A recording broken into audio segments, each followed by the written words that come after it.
A 12-year-old Minato stood on a water tower looking upon the Hokage monument. The three faces their Iya represented the will of fire perfectly in their own way.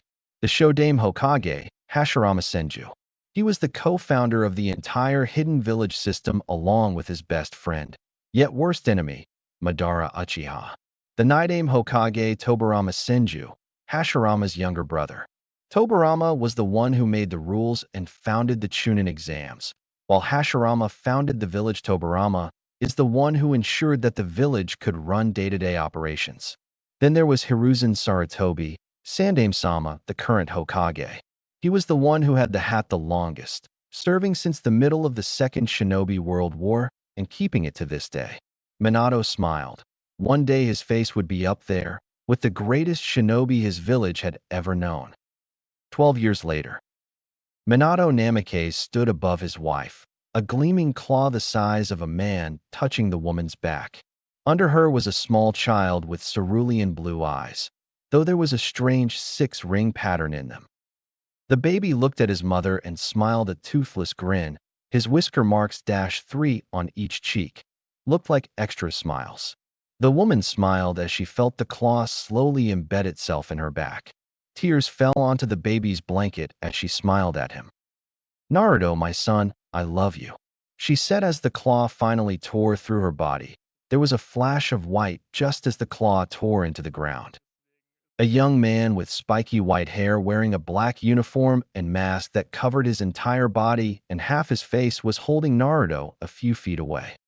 The man turned and saw Minato, his teacher and father figure, standing there with a large claw through his stomach, and his wife, Kushina Uzumaki, under him, pinned to the floor by the very same claw. "Son sensei," Kakashi muttered. "Kakashi, bring Naruto here," Minato said, a smile on his face as he saw his student holding his son. "Listen, I'm going to seal the Kyuubi into Naruto. It'll cost my life, but he'll be the hero of the village." Minato spun a few hand seals and shouted, "Sealing Jutsu, Reaper Death Seal." A large, spectral entity appeared behind Minato from a complex seal matrix. "State my duty," the creature said. Its voice carried a deep echo, but each voice was different. "Reaper, I will give you my soul if you seal the Kyuubi within my son, Naruto Namikaze Uzumaki," Minato said. The Reaper looked Minato over a few times. "Your soul alone does not suffice." Take mine too," Kushina said weakly from her spot on the ground. The Reaper looked at her once and nodded. "It will be done. I will place the beast within Naruto, but it is up to you to ensure he stays there." The Reaper put a hand on the talon, and the entire mountain-sized fox became an orange orb the size of a softball. Minato began spinning hand signs at a rapid pace, an insanely complex seal matrix -1 that made the Reaper's seal seem like a child's doodle, formed in front of him as he did so. As the Reaper brought his hand to touch Naruto, Minato winced, hoping it wasn't a bad idea. The orange orb entered Naruto's stomach. "Seal," Minato shouted with everything he had left, placing a hand on his son's stomach and leaving a spiral design with 2 4-pronged sealing matrices. "Naruto, don't be picky. Eat lots and grow strong. Make sure that you bathe every day and stay warm. Also, don't stay up late. You need lots of sleep. And make friends. You don't need a lot, just a few. Ones you can really, really trust. No alcohol until you're an adult. Too much can ruin your health, so drink in moderation.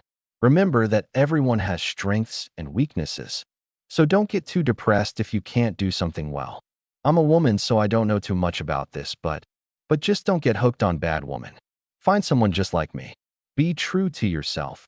Have a dream and have the confidence to make that dream come true." Kushina cried, "There's so much. Oh, there's so much more that I want to pass on to you.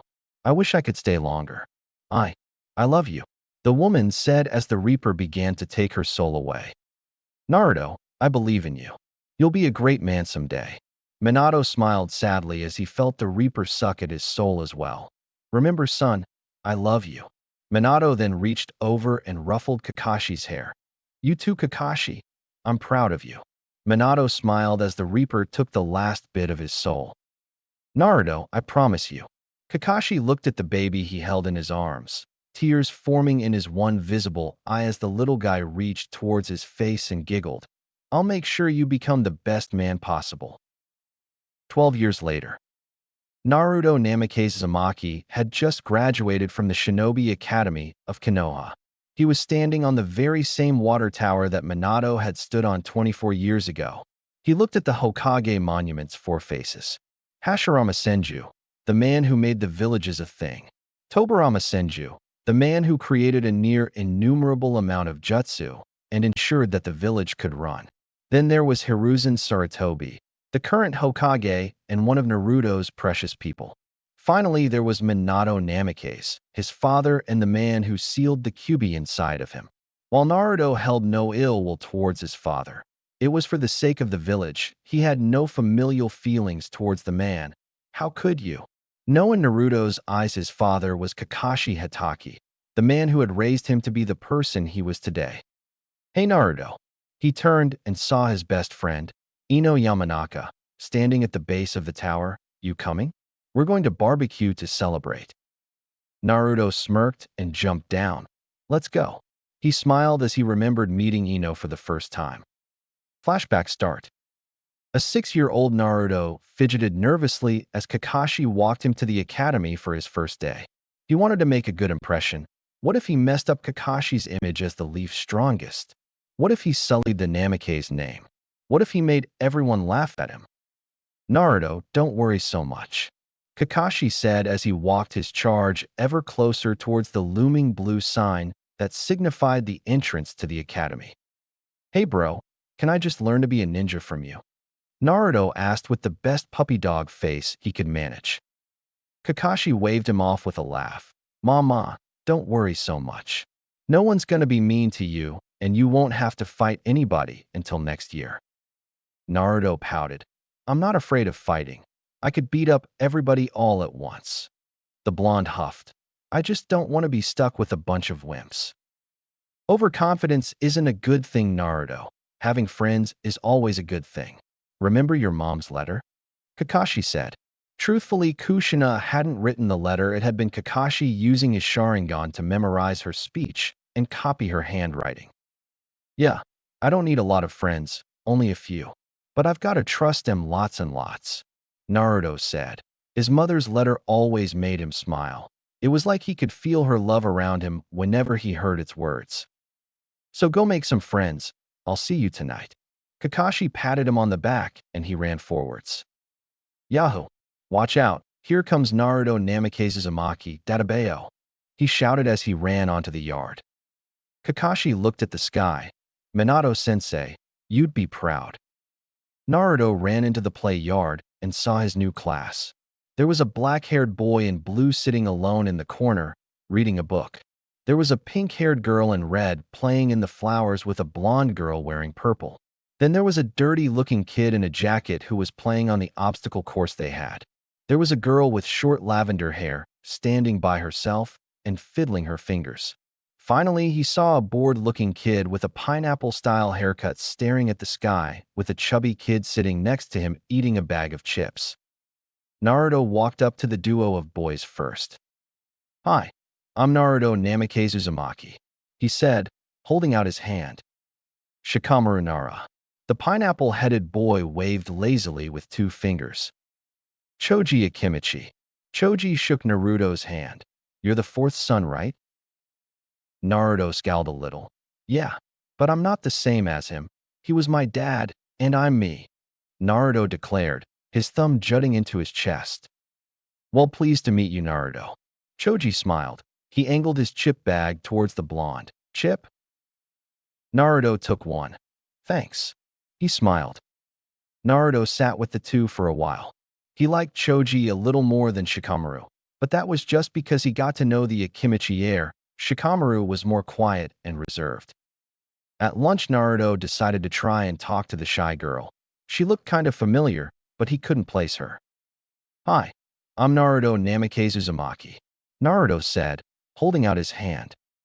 The girl, Hinata Hyuga, went beet red and fainted. Naruto and looked around. Irika-sensei, he called out. The scarred Chunin rushed over and grabbed Hinata. What happened? He asked. I said hi and she fell over. Naruto said, tears in his eyes. Did I hurt her? No, she'll be fine, Naruto. She's probably just got a cold. Iruka said, why don't you go play? Okay, as long as she's safe. Naruto said, turning around and walking away. Hi. It was the blonde girl from the flowers this morning. I'm Ino Yamanaka. Naruto waved as he took a step back. She was really close. Naruto Namikaze Uzumaki. Nice to meet you, Tebeo. He covered his mouth. Sorry. Ino giggled. Don't worry, it's kind of funny. She said with a smile. Really? His eyes lit up. Yeah, it's like you can't talk without making a funny noise. Ino said with a laugh. Naruto laughed too.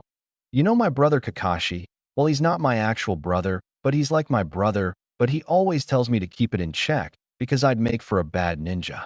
But you like it? Naruto beamed. I think you'll be my new best friend. Naruto hugged Ino. She giggled and hugged him back. Flashback end. The two got to the barbecue place that was owned by Choji's mother. The rest of their group was already waiting there. Shikamaru noticed them first and nodded. Sakura smiled at them and Choji waved. Hinata turned to see them and gave a quick smile and wave while Shino just waited for them to get to the table. Ino, Naruto. Nice to see you. The Aburame said. You too, Shino. Naruto smiled. Yeah, how've you been? Ino asked. I've been well.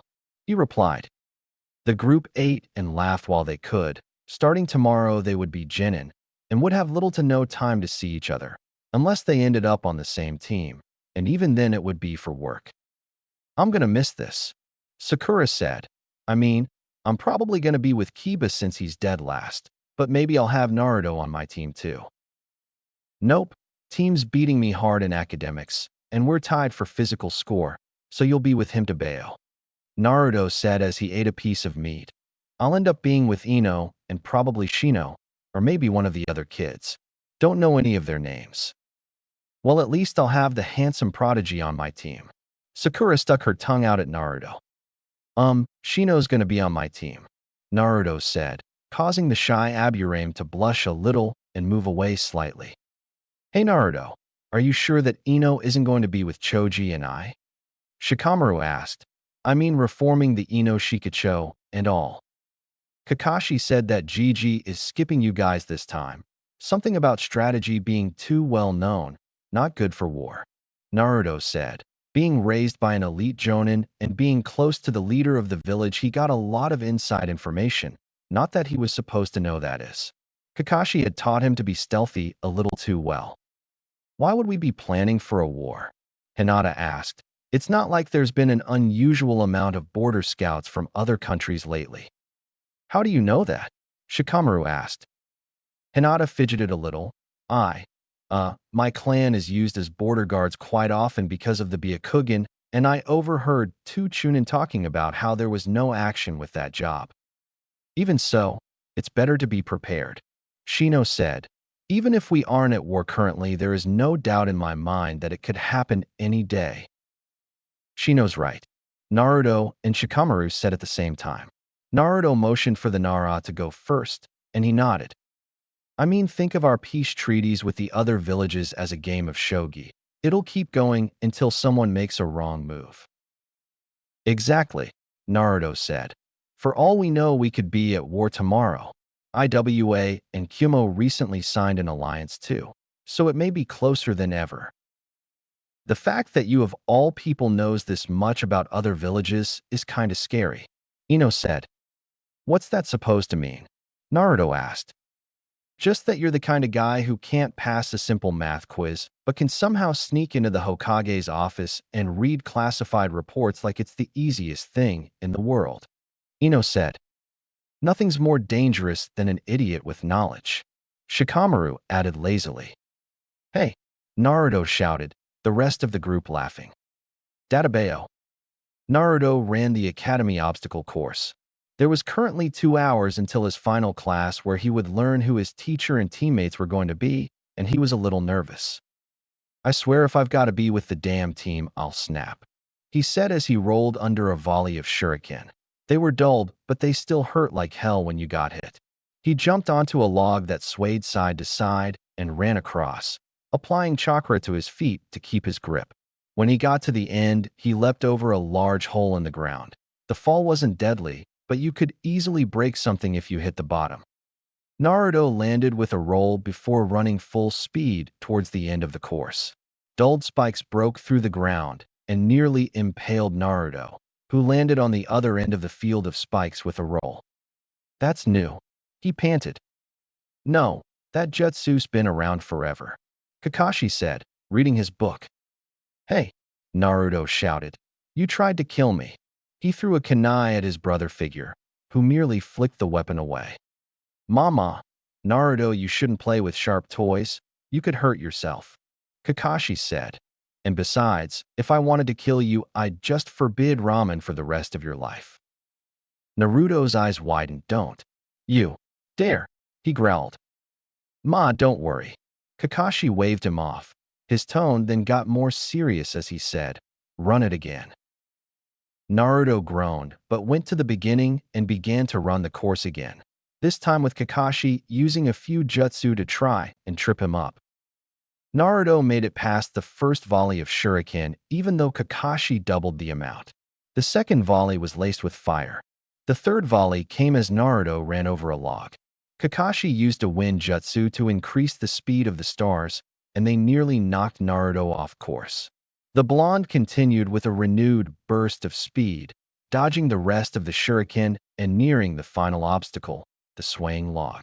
He jumped onto it and ran full-on towards the end, hoping to finish before Kakashi could attack him again. Too bad Kakashi already knew what he was going to do now. Fire style, flaming hounds, the man shouted, finishing a few hand seals and spewing 3 flaming wolves from his mouth, each one rushing towards Naruto with a vicious growl. The blonde yelped and ran even faster, turning and beginning the seals for the only water jutsu he knew. Water style, raging waves. He shot a large stream of water at the wolves, but it was too weak and only managed to douse one. The 2 wolves were about to hit Naruto when a stream of water cut through them. Kakashi, isn't a B-rank jutsu a little much? Iruka asked. Ma, he would have figured it out. Kakashi waved Iruka off. He really wasn't worried about Naruto getting hurt. The boy was crafty and probably would have figured something out. Naruto, why don't you come into the classroom? There's only a little bit until the team reveals anyways. And I'm sure Kakashi has something better to do than send flaming dogs after you, Iruka said to his student. Not really.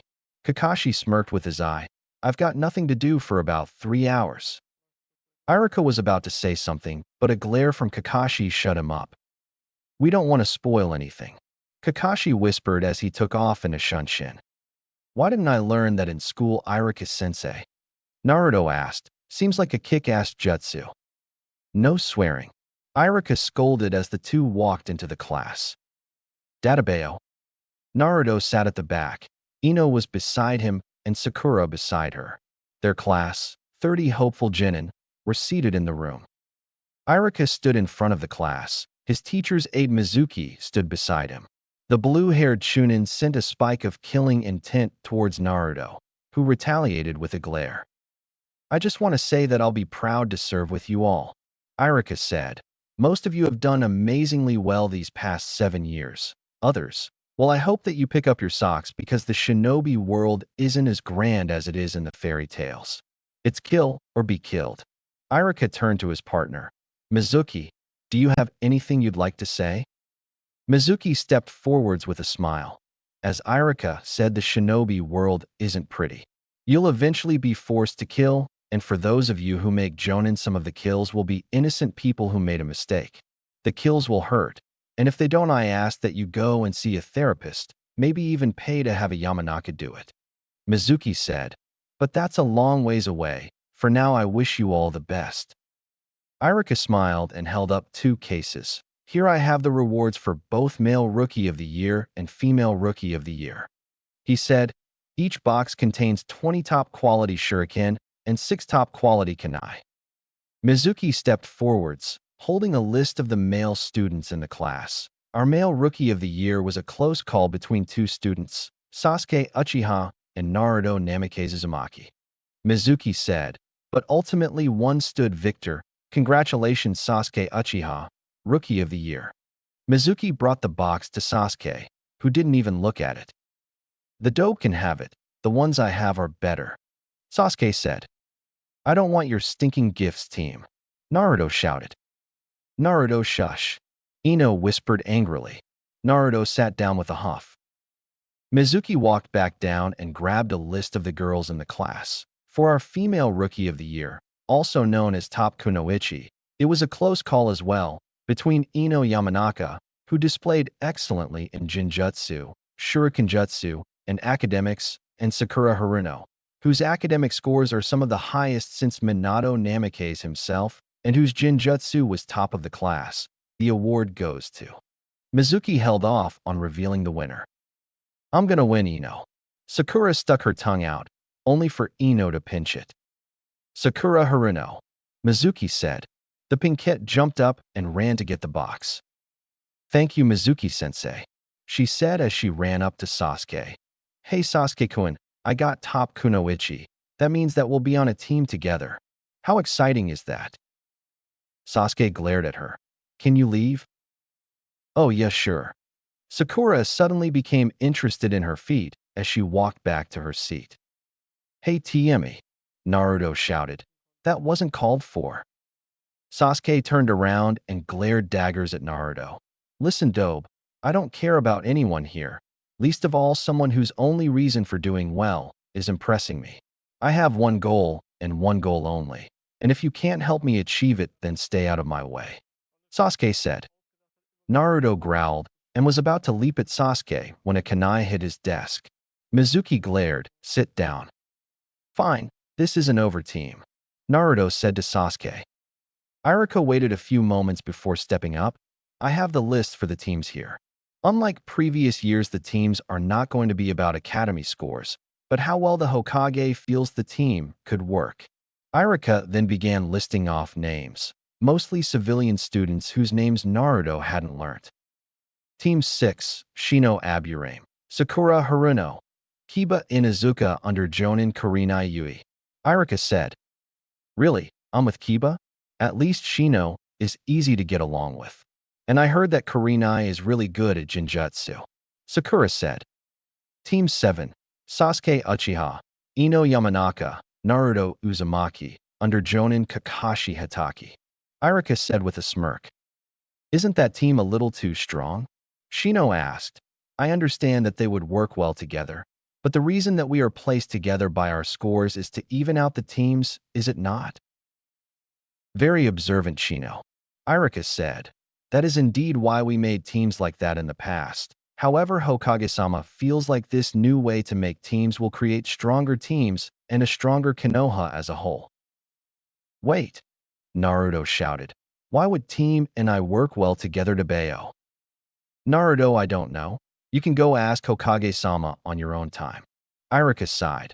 Moving on, Team 9 is still in circulation, so Team 10 is Shikamaru Nara, Choji Akimichi, and Hinata Hyuga under Jonin Asuma Sarutobi. Your new teachers should be here shortly. Until then, you have free time, Iruka said as he and Mizuki left the room. Asuma and Kurenai arrived 5 minutes later. Asuma was a tall man with neatly kept black hair and stubble with a smoke in his mouth. He was wearing the standard Jonin gear, but had a white sash with the kanji for fire on his waist. Kurenai was a woman of average height with long black hair that curled towards the ends. She had red eyes and was wearing an armored red blouse with a bandage dress over top. Team 6, I am Kurenai Yuhi, and I will be your sensei from now on, Kurenai said, if you'd follow me. She led Sakura, Kiba, and Shino out of the room. Hey, Asuma Sarutobi. Team 10, I'll be your teacher, come on. He waved and walked out of the room. His team stood and followed.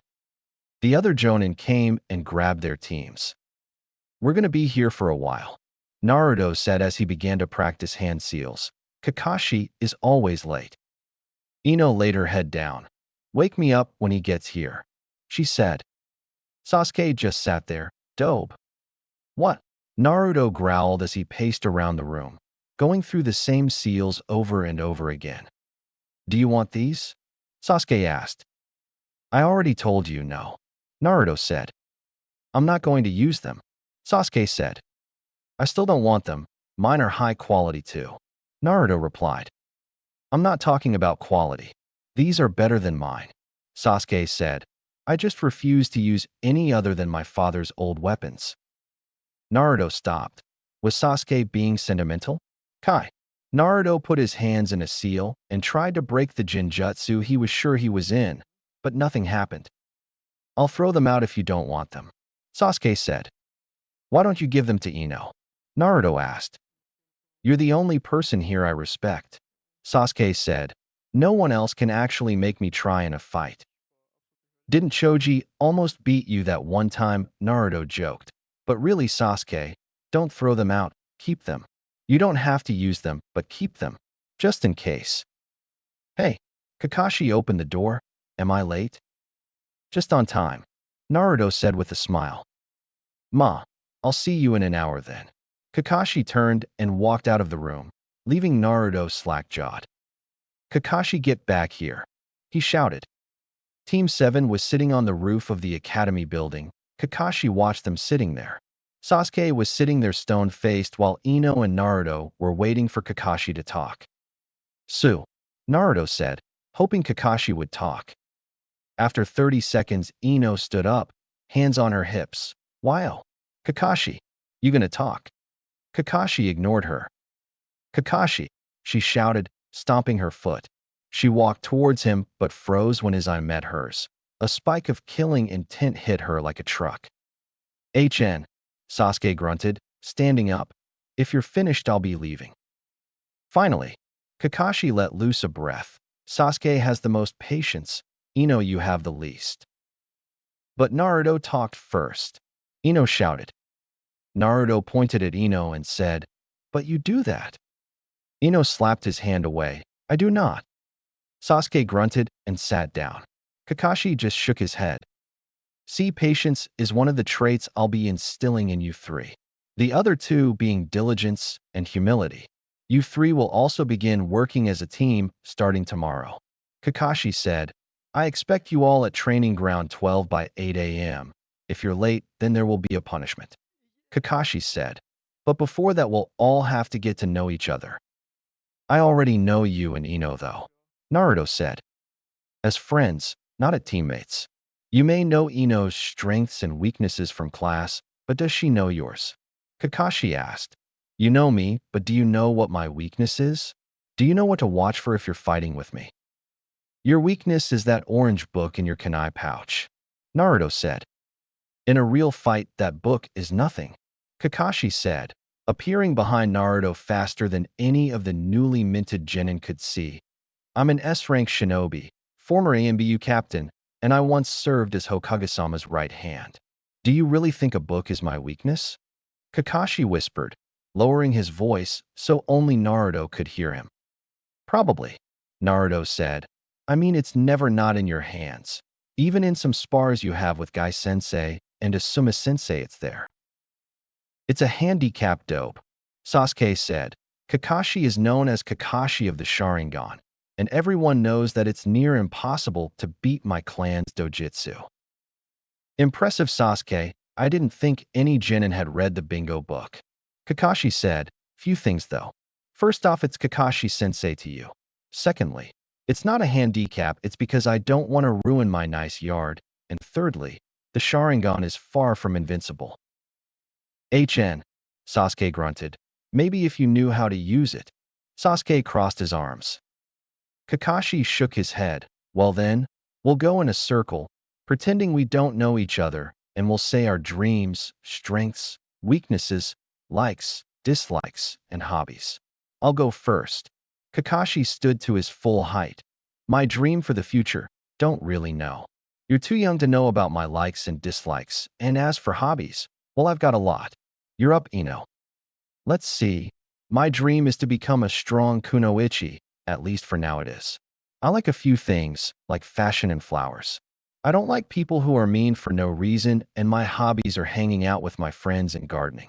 I'm good at jinjutsu and some basic ninjutsu, but I'm not physically the strongest. Sasuke, you're up. Kakashi said. There are tons of things I dislike, don't really like much. My hobbies are training and just training. My dream, it's more an ambition actually, is to kill a certain person. I'm good at basically everything and I don't have any weaknesses. Wow, Ino thought to herself. That may be the most I've ever heard Sasuke say at once. Sasuke's kinda deep. Naruto thought to himself, super arrogant though. Naruto, you're up. Kakashi said. Let's see. My dream is to be Hokage. I like training, playing pranks, ramen, and goofing around with my friends. I don't like stuck-up assholes who think they're better than everyone else. I also dislike anyone who would harm a comrade. A pang of guilt struck Kakashi's spine as his adopted brother said that, hobbies are basically the same as my likes. My biggest strength is ninjutsu. Because of the Kyuubi and my Uzumaki lineage, I have huge natural reserves. I'm good with water style and wind style, but I can only use C ranks right now and I need to speed up my hand seals. I'm abyss, bad at jinjutsu, and my taijutsu style is too unrefined to count as good. Not bad, except for you, Sasuke. Kakashi said, everyone has a weakness, and as a new Chunin you'll have more now than ever. Kakashi said, for instance, you've used the same kunai for the past 5 years, and you don't know how to sharpen them without possibly damaging the blade, so you won't risk it. You also get frustrated easily. Like when the Akimichi heir was beating you handily in a spar 2 weeks ago, you nearly used a fire-style jutsu, but were stopped by the chakra constraints in the ring. Kakashi said. You were watching? Sasuke asked. Of course. I had to check if Naruto was lying to me about being good at fighting with kids his age. He barely lasts 3 minutes against me, so I didn't believe him. Kakashi said. Hey, I lasted 5 minutes last time, and you used 2 jutsu that I couldn't possibly beat. Naruto shouted. Mama. Kakashi waved him off. Anyways, I'll see you all tomorrow at Training Ground 12, 8 a.m. Kakashi waved and disappeared, a swirl of leaves in his place. I want to learn the Shunshin so badly. Naruto shouted. Quiet, dope, Sasuke said as he walked towards the stairs. Hey team, want to come to Ichiraku's? Naruto asked. I'm headed there now. It might be good to go as a team. Sasuke grunted and turned away. I'll take that as a no. Ino said with a disappointed look. Let's go, Naruto. She said, leading the way to Naruto's favorite restaurant. Databeo. 8 a.m. came quickly the next morning. Naruto and Sasuke were already there, waiting for her. Ino smiled lightly as she saw the two in a hopefully mock fight, knocking each other back with powerful blows.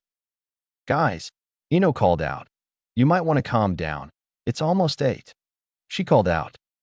Naruto, in his surprise, was hit by Sasuke's punch and erupted into a plume of smoke.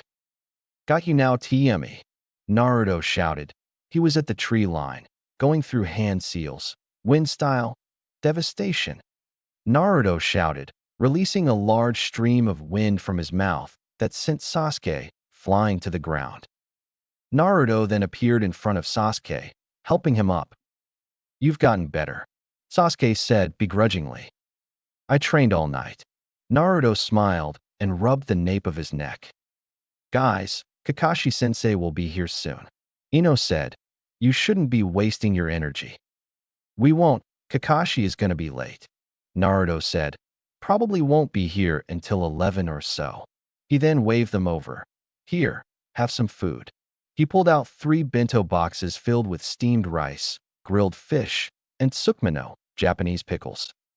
Thanks, Ino said as she began to devour the box. Naruto might be kinda stupid sometimes, but he was an amazingly talented cook. Sasuke took it hesitantly. He wasn't sure if Naruto's cooking was to be trusted. After all, the dobe could barely do multiplication without getting a headache. He gingerly ate some rice, slightly surprised when he found that it was actually good. He began to eat faster, enjoying the blend of herbs that Naruto used to flavor everything. It took 2 hours for Kakashi to arrive. and he was pleasantly surprised when Naruto was sitting in between Ino and Sasuke and laughing. Though Sasuke didn't seem to participate in the conversation, it was nice to see him sitting beside his teammates and not off in a corner sulking. Kakashi walked up and waved. Ino glared daggers at him. "Kakashi-sensei," she shouted, "you're late." "Mama, I was helping an old lady cross the street, and then there was this black cat, so I had to go across the whole village to make sure I didn't walk past it, bad luck and all," Kakashi said. Naruto snorted. He knew that Kakashi went to the memorial stone to talk to his dead friends, Obito Uchiha and Rin Noara. "You're right, sensei. You probably got lost cause you were reading porn on the way here." Kakashi waved him off and took out 2 bells. "Anyways, let's get down to business," he said. "I have 2 bells here. There are 3 of you. Whoever gets a bell becomes part of Team 7. Whoever doesn't will go back to the academy. Also, you'll have until 1 p.m. "I thought all Chunin teams were 4-man squads," Naruto said. He had never heard of a 3-man team. "The 4th is usually a member of the reserves that is around the age of the others," Kakashi said. Naruto dropped the topic. Kakashi was too good at lying. There was something up, he just had to figure out what.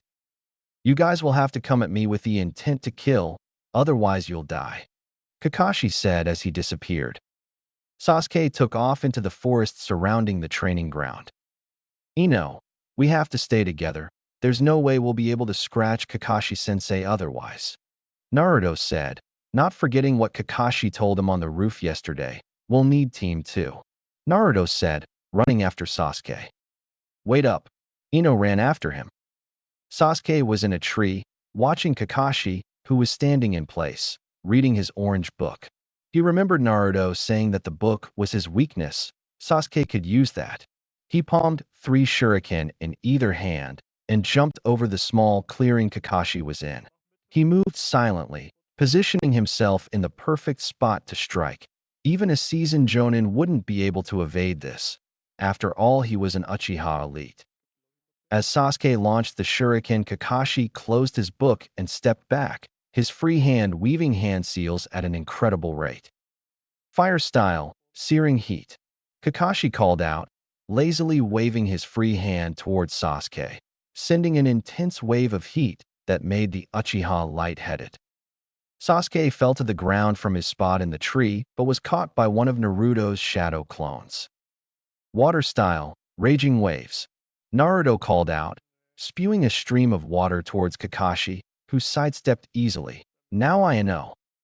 Ino released a flurry of smoke bombs to cover the clone's escape with Sasuke. Naruto grabbed Ino and ran, taking a longer path to the lake, where he would meet up with his clone. When Naruto, Ino, the clone, and Sasuke met up, Sasuke was just waking up. "Hey, team." Naruto waved in front of Sasuke's face as the clone dissipated, no longer being needed. "What happened?" Sasuke groaned as he sat up. "We rescued your sorry ass is what happened," Naruto said. "Now get up. I've got a plan." Sasuke stood up with a glare. Naruto would have to learn his place. But now wasn't the time, because if Sasuke couldn't become a shinobi, then he wouldn't be able to kill him. "I'm listening." Naruto explained the plan to his 2 teammates, and they nodded, leaping into the trees nearby and suppressing their chakra as much as possible. Naruto stood in front of the lake, waiting for Kakashi to come, like he knew he would. Kakashi walked calmly towards Naruto, appearing from the brush as if he had been there the whole time, which was possible. "I hope that you don't plan to take me on alone, Naruto," Kakashi said. "I was rather impressed with you and Ino earlier." "Well, a Hokage has to stand out. I can't always rely on others," Naruto said with a grin. "Now let me show you how much I've learned." Naruto rushed Kakashi, jumping in the air and creating 3 clones. All 4 Naruto began to attack Kakashi using taijutsu, hoping to get a lucky shot in. Kakashi expertly directed all of Naruto's attacks away from him, not even bothering to dodge. Suddenly, a spike of chakra appeared behind the silver-haired Jonin, and he leapt upwards, evading a fireball the size of a boulder. It flew across the lake, evaporating the water as it went and exploding against a boulder on the other side. Kakashi's eyes widened at the power behind the fire-style jutsu that a Chunin had just sent at him. That might have killed him. Kakashi then felt a Jin jutsu layer over him, but allowed his students to go along with their plan. He backed up to avoid a kick by Naruto and jumped to avoid a second fireball from Sasuke. As Kakashi was about to land, he heard Ino's voice. Earth-style wall. He looked down and saw nothing. He realized that that's what the Jinjutsu was for, to hide the place of the wall. Kakashi was about to land when he felt his heel hit the wall and tripped forwards, catching himself with his hand and bouncing upwards, coming face to face with Team 7 in all of their glory. Naruto stood in the middle, Sasuke to his right, and Ino to his left. Kakashi-sensei, we won't lose, Naruto said, punching his palm. Ino nodded and palmed two kunai. Sasuke responded the same way. This might be fun, Kakashi thought to himself as Sasuke ran forwards. Sasuke and Kakashi were engaged in hand-to-hand combat. The Jonin had to admit that Sasuke was good, really good. Wind style, air bullets. Naruto let loose 12 compressed air bullets, nearly hitting Kakashi. As the Jonin dodged, he felt another Jinjutsu, but once again let it happen. He wouldn't be a good teacher if he didn't let his cute little students get away with a few ploys. Kakashi dodged a second flurry of compressed air and saw a fireball flying at him. Kakashi immediately began his hand seals. Water style. Water wall, he said, using the water from the lake to shield himself. Water style. Snake's mouth, Kakashi said, turning the barrier into a large serpent head that flew towards Sasuke. Naruto jumped in front of the jutsu, going through 3 hand seals. Boar ram bird. Gale surge, he shouted, releasing a wave of wind from his body that cut the water jutsu to shreds. Once the jutsu was finished though, Naruto was panting. Used too much chakra to stop. Kakashi-sensei's jutsu, he panted, before falling over. Sasuke saw Naruto fall and thought of the last time he had seen the blonde pass out. Flashback start. A 6-year-old Sasuke was practicing tree hopping, hoping to catch up to his brother Itachi. As he was jumping from tree to tree, he heard a scream. Sasuke's eyes snapped open. He rushed towards the source of the scream and saw a young Hinata Hyuga, along with 3 kids around Itachi's age. If they're as old as Nissan, then they must be strong, Sasuke thought as he watched the boys push Hinata to the ground. Sasuke balled his fists. He wanted to help, but couldn't. He couldn't bring himself to move. Was this fear? Were Uchiha Elite supposed to feel it? Did Itachi and I get scared? Then a loud shout broke Sasuke from his thoughts. I was Naruto, wearing a bright orange jacket with a black swirl on the back and a long red scarf that went down to his feet. Leave Hinata alone, Tabeo, he shouted, jumping over the 3 older boys and standing guard in front of the Hyuga heiress. Or what? The lead boy said. He knew that Naruto was the 4th Hokage's son, but a twerp was a twerp. The boy had a thick branch in one and was lightly tapping the other with it. Yeah, or what? The other 2 asked, each ripping off a branch of a nearby tree and mimicking their leader. Naruto just raised his hands to his side, looking the boys right in the face. He took a branch to the face and didn't move. The second branch caused us to step back, and the 3rd hit knocked him to the floor. The boys began beating Naruto with their sticks, laughing. Sasuke was getting angry. He could jump in and beat them. But Naruto was just as strong as he was, and he was getting clobbered. But he also hadn't done anything. Then it clicked. Naruto wasn't fighting back on purpose. They were civilians. Naruto was still a ninja in training, but with his lineage he was probably just as strong as a new Chunin already. Just as the lead boy was about to bring his stick down on Naruto's head with both hands, a pulse of chakra shattered the stick. Sasuke looked for the source and saw a Hyuga he didn't recognize, one hand outstretched. The 3 boys ran away. The Hyuga walked up to the 2 and helped Hinata up, then picked up Naruto and left, Hinata right beside him. Sasuke looked at Naruto's bruised form. He had gained respect for the blonde that day. Flashback end. Kakashi's eyes widened. Naruto had used a D-rank jutsu to stop a B-rank, and a powerful one at that. He was impressed, but also worried. Sasuke ran forwards, nodding slightly towards Ino and hoping she got the idea. He reached for the two bells on Kakashi's waist, finger hooking around them as Kakashi kneed him in the stomach and sent him flying upwards. He looked at his waist and saw one bell missing. Naruto then sprung up, hands in the tiger's seal, fire style, flare. He shouted, putting his hands on a surprised Kakashi's vest as his hands lit up with heat. Ino rushed in and grabbed the second bell as Kakashi grabbed Naruto with both hands and flung him away. Ino rolled towards where Sasuke had landed. The bell wasn't in her hand, however. Sasuke had two of them. A smirk appeared on Naruto's face. His plan had worked. "We win, Kakashi-sensei," he said. "I guess you do," Kakashi said. "Turns out babying them wasn't necessary.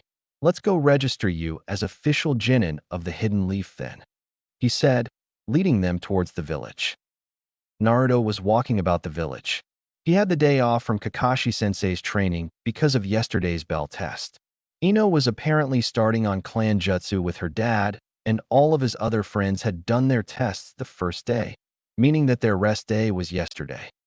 As he walked through the streets, he heard merchants offering him fresh fruits and calling out to him. While the attention had been nice as a kid, now that he was a little older it felt weird. These people revered him. But what if he failed? If the fox's power leaked out even a little, they could all die. Why weren't they scared of him? Was his father really that amazing that even the legendary Kyuubi no Yoko was fodder compared to his seals? Or was it because they were afraid of him that they glorified him? Naruto shook the thought aside and continued his walk, waving to a few of the villagers, but mostly staying to himself. He could feel eyes on him, the same pair of eyes the entire time. Once he was out of the crowded streets, he spun around and saw a box painted gray with two eye holes. "I know you're there," Naruto deadpanned. The rock burst open and a young boy, probably just entering the academy, was there. He was missing one tooth in the middle, which made his smile seem ridiculous. He was wearing a gray helmet with a tuft of hair poking through a hole in the top and a yellow t-shirt.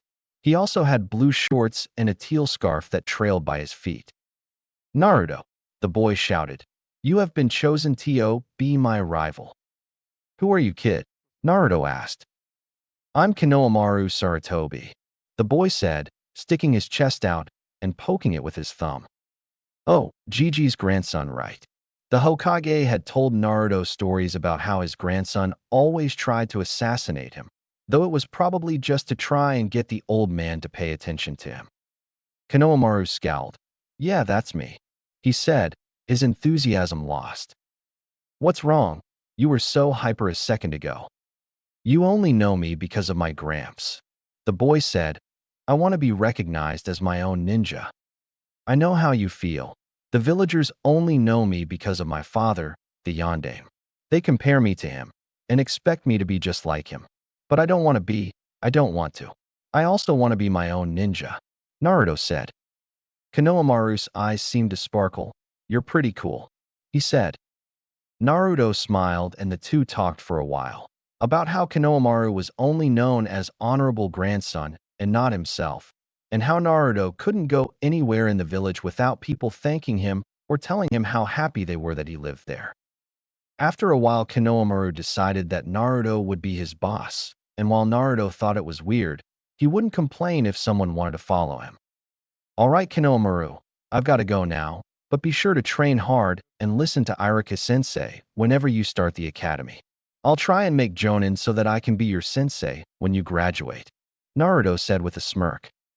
"Yeah, for sure," Konohamaru said, a large grin on his face. Naruto ran off with a wave which the young boy returned eagerly. 30 minutes later, Naruto found himself in a familiar training ground. Training Ground 33 was where Kakashi had taught him basically everything and had found his affinity for him. Flashback start. A 10-year-old Naruto stood in the middle of the large field that made up Training Ground 33. It was his birthday today, but instead of going out with his friends, Kakashi had made him come to this place. So he went and waited for hours. It took Kakashi 3 hours to step into the field, where he found Naruto practicing the substitution jutsu. Kakashi shook his head. It was just like Naruto to be training. Yo, the white-haired Jonin. Kakashi, hey. Naruto spun around. So what am I learning today? We're going to test your chakra nature. The Jonin said, I know that you aren't supposed to learn this until you make Chunin, but you're talented enough to start now. Kakashi didn't want the boy to know that it was only because of his father that he was learning this early. So I'll get to learn some kick-ass jutsu? Naruto asked. Kakashi shook his head. Not just yet. He saw the excitement drain out of Naruto's face and quickly added, You'll start on your way to learning them, though. Naruto's smile came back instantly. So what do I have to do? He asked. Kakashi removed a piece of paper from his kunai pouch. Just channel some chakra into this. Naruto took the paper and channeled his chakra into it. The paper crinkled slightly, crumbled at the edges, burned a little, got soggy in the middle, and then was ripped to shreds. What does that mean? Naruto asked. It means that you have minor affinities for earth, lightning, water, and fire, and an extremely powerful affinity for wind. Kakashi said. He was impressed. Even the Hokage didn't have minor affinities for everything at the age of 10. He had to work on that himself after he mastered his major affinity. So I can do all of the jutsu? Naruto asked. In a sense, unless it's a Kekkai Genkai or Hijitsu. Kakashi said, We'll work on your wind first, with water after that and fire after that. Then you can choose what to learn on your own. Sweet, let's start. Naruto shouted.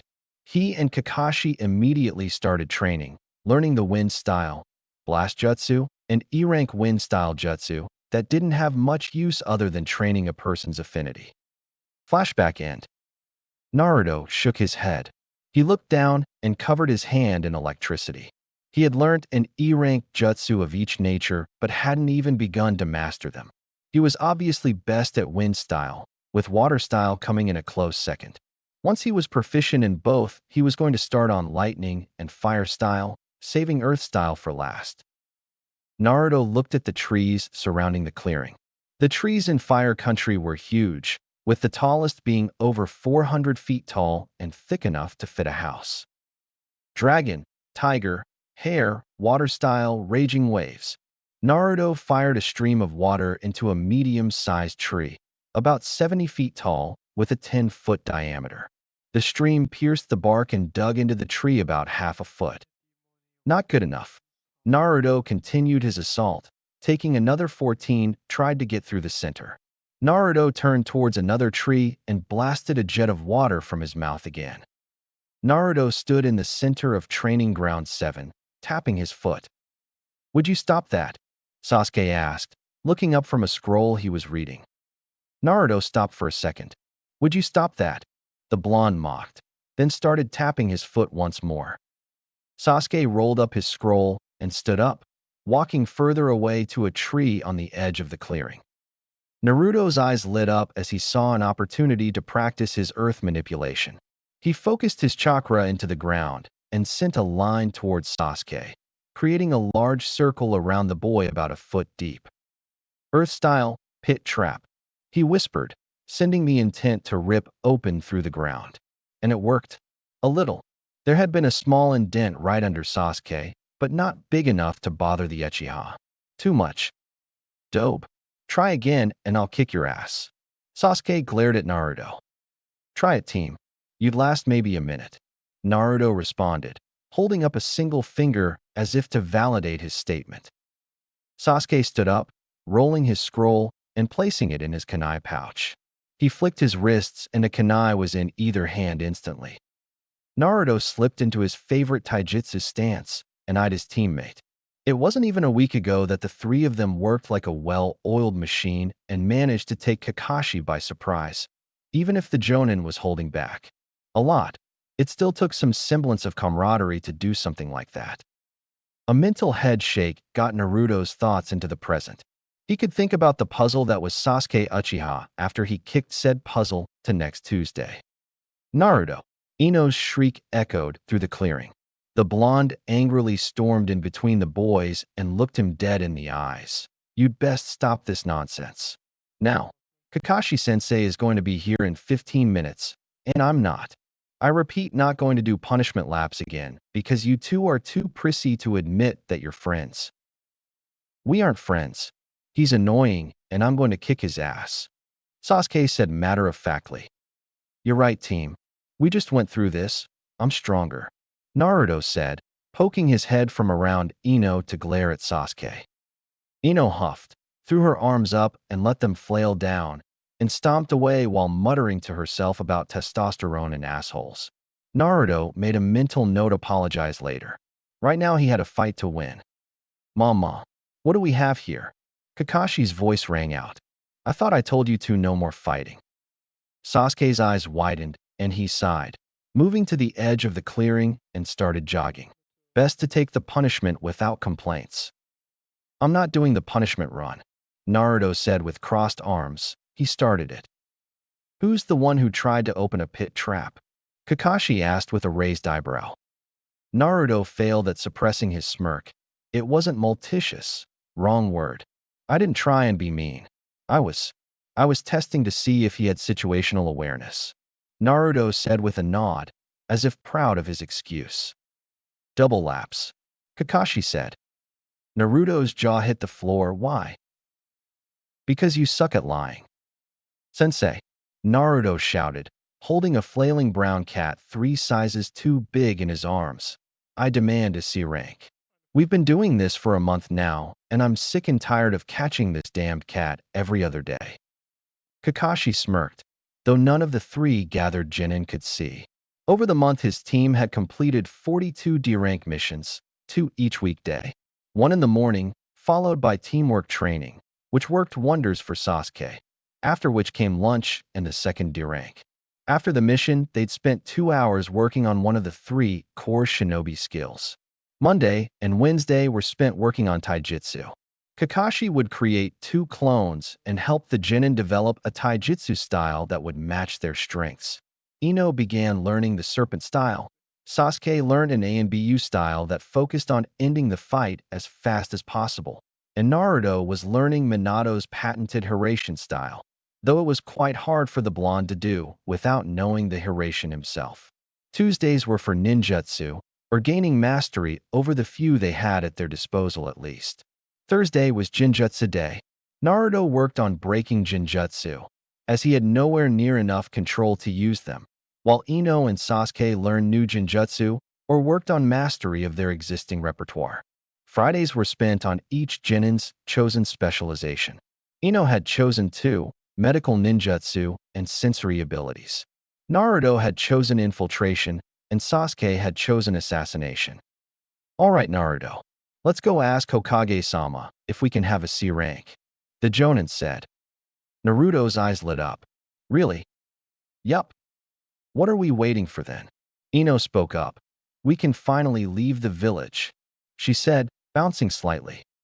Sasuke's eyes held excitement as well, which was a rare sight.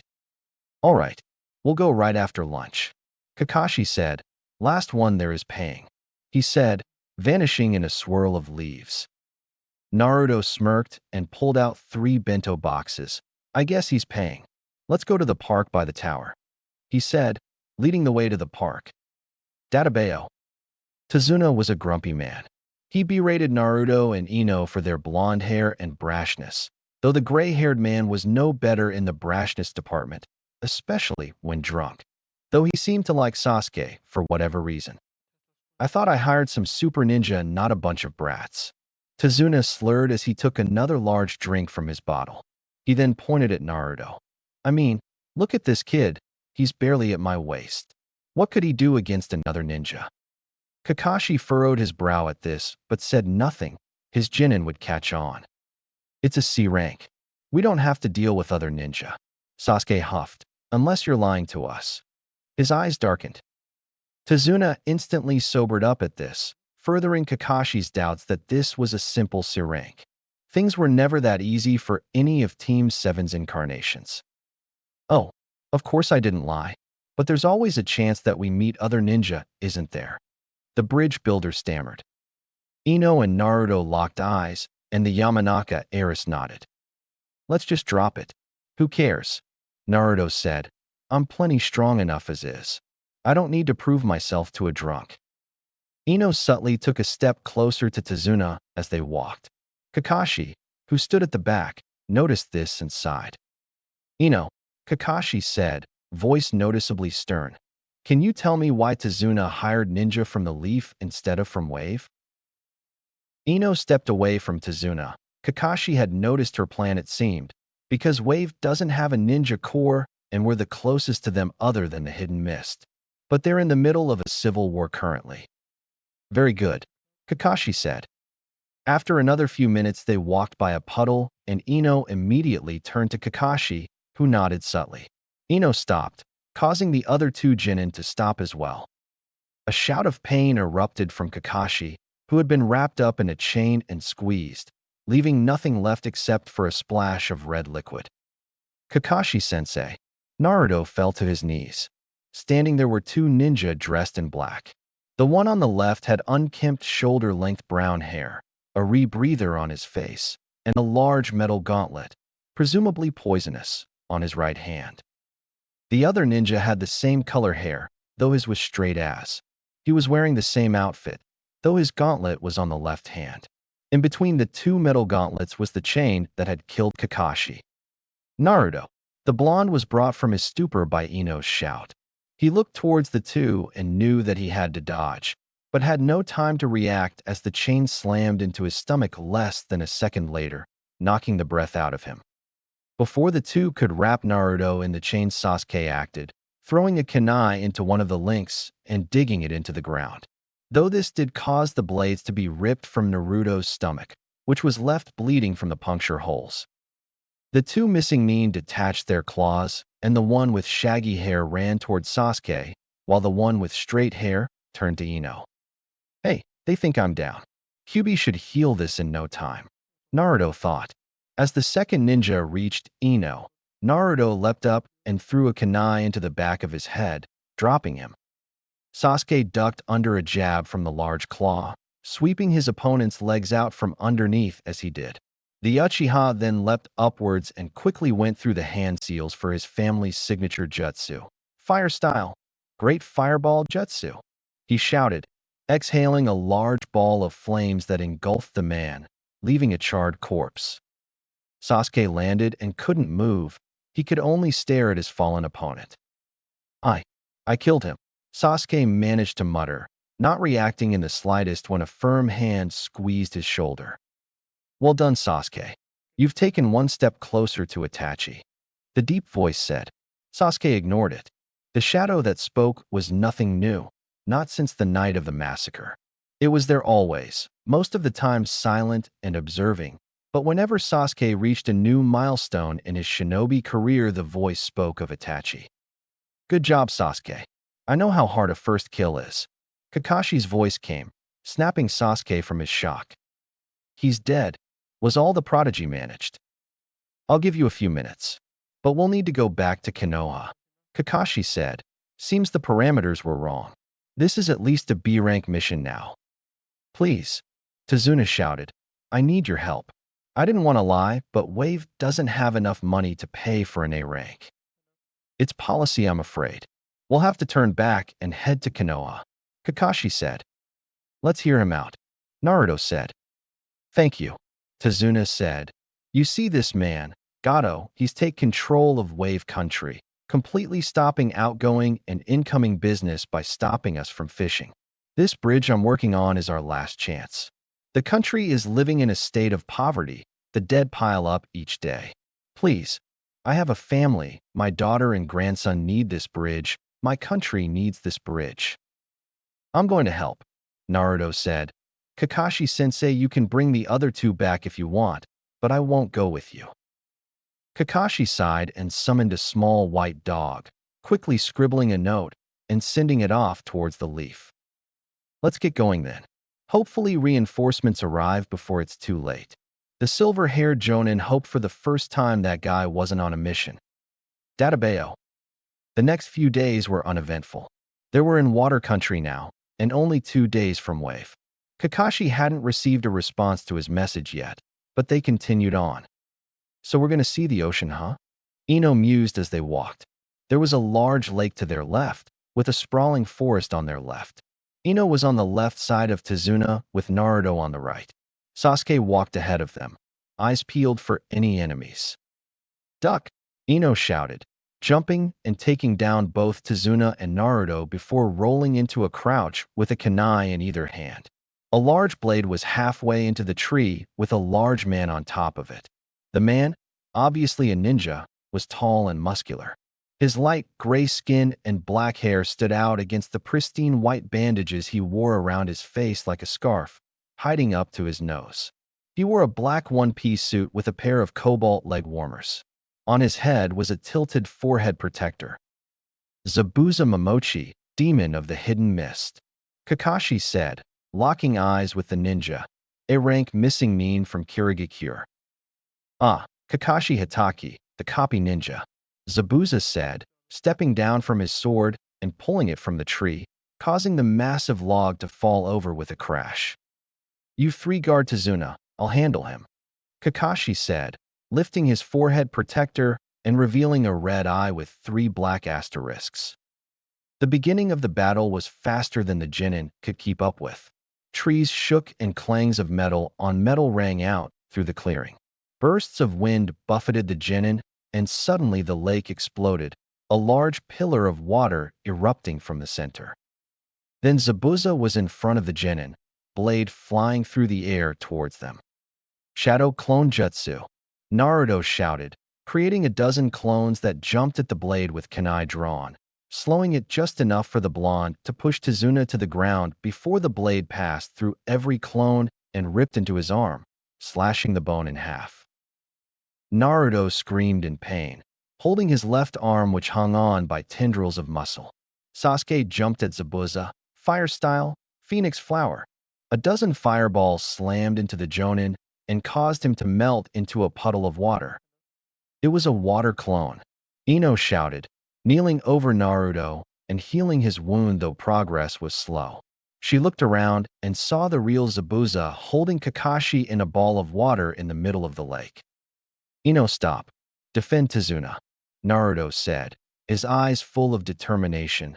Team, you and I are gonna save my brother, he said, crimson chakra swirling around his wound and closing it instantly. Sasuke nodded, eyes not leaving the spot where the wound had been. Not that you'd ever know, for there wasn't even a mark. A shiver ran through the Uchiha as he realized how powerful the Kyuubi truly was. A career-ending wound closed in less than a second, and not a scar left behind. How powerful was Minato that he faced that thing alone and managed to seal it? How strong was Itachi, who was likened to being on the same level? With a nod from Naruto, Ino ran through hand seals and connected the minds of all of Squad 7. All right, team, here's the plan. Naruto sent thoughts into Sasuke's mind, and Kakashi smirked a bit. He raised a good ninja. Naruto ran forwards, throwing shuriken and kunai towards Zabuza, who raised a wall of water to block them. Sasuke shot off 2 consecutive fireballs, creating a wall of steam. Suddenly Zabuza's eyes widened and he ducked, a windmill shuriken zooming past his face.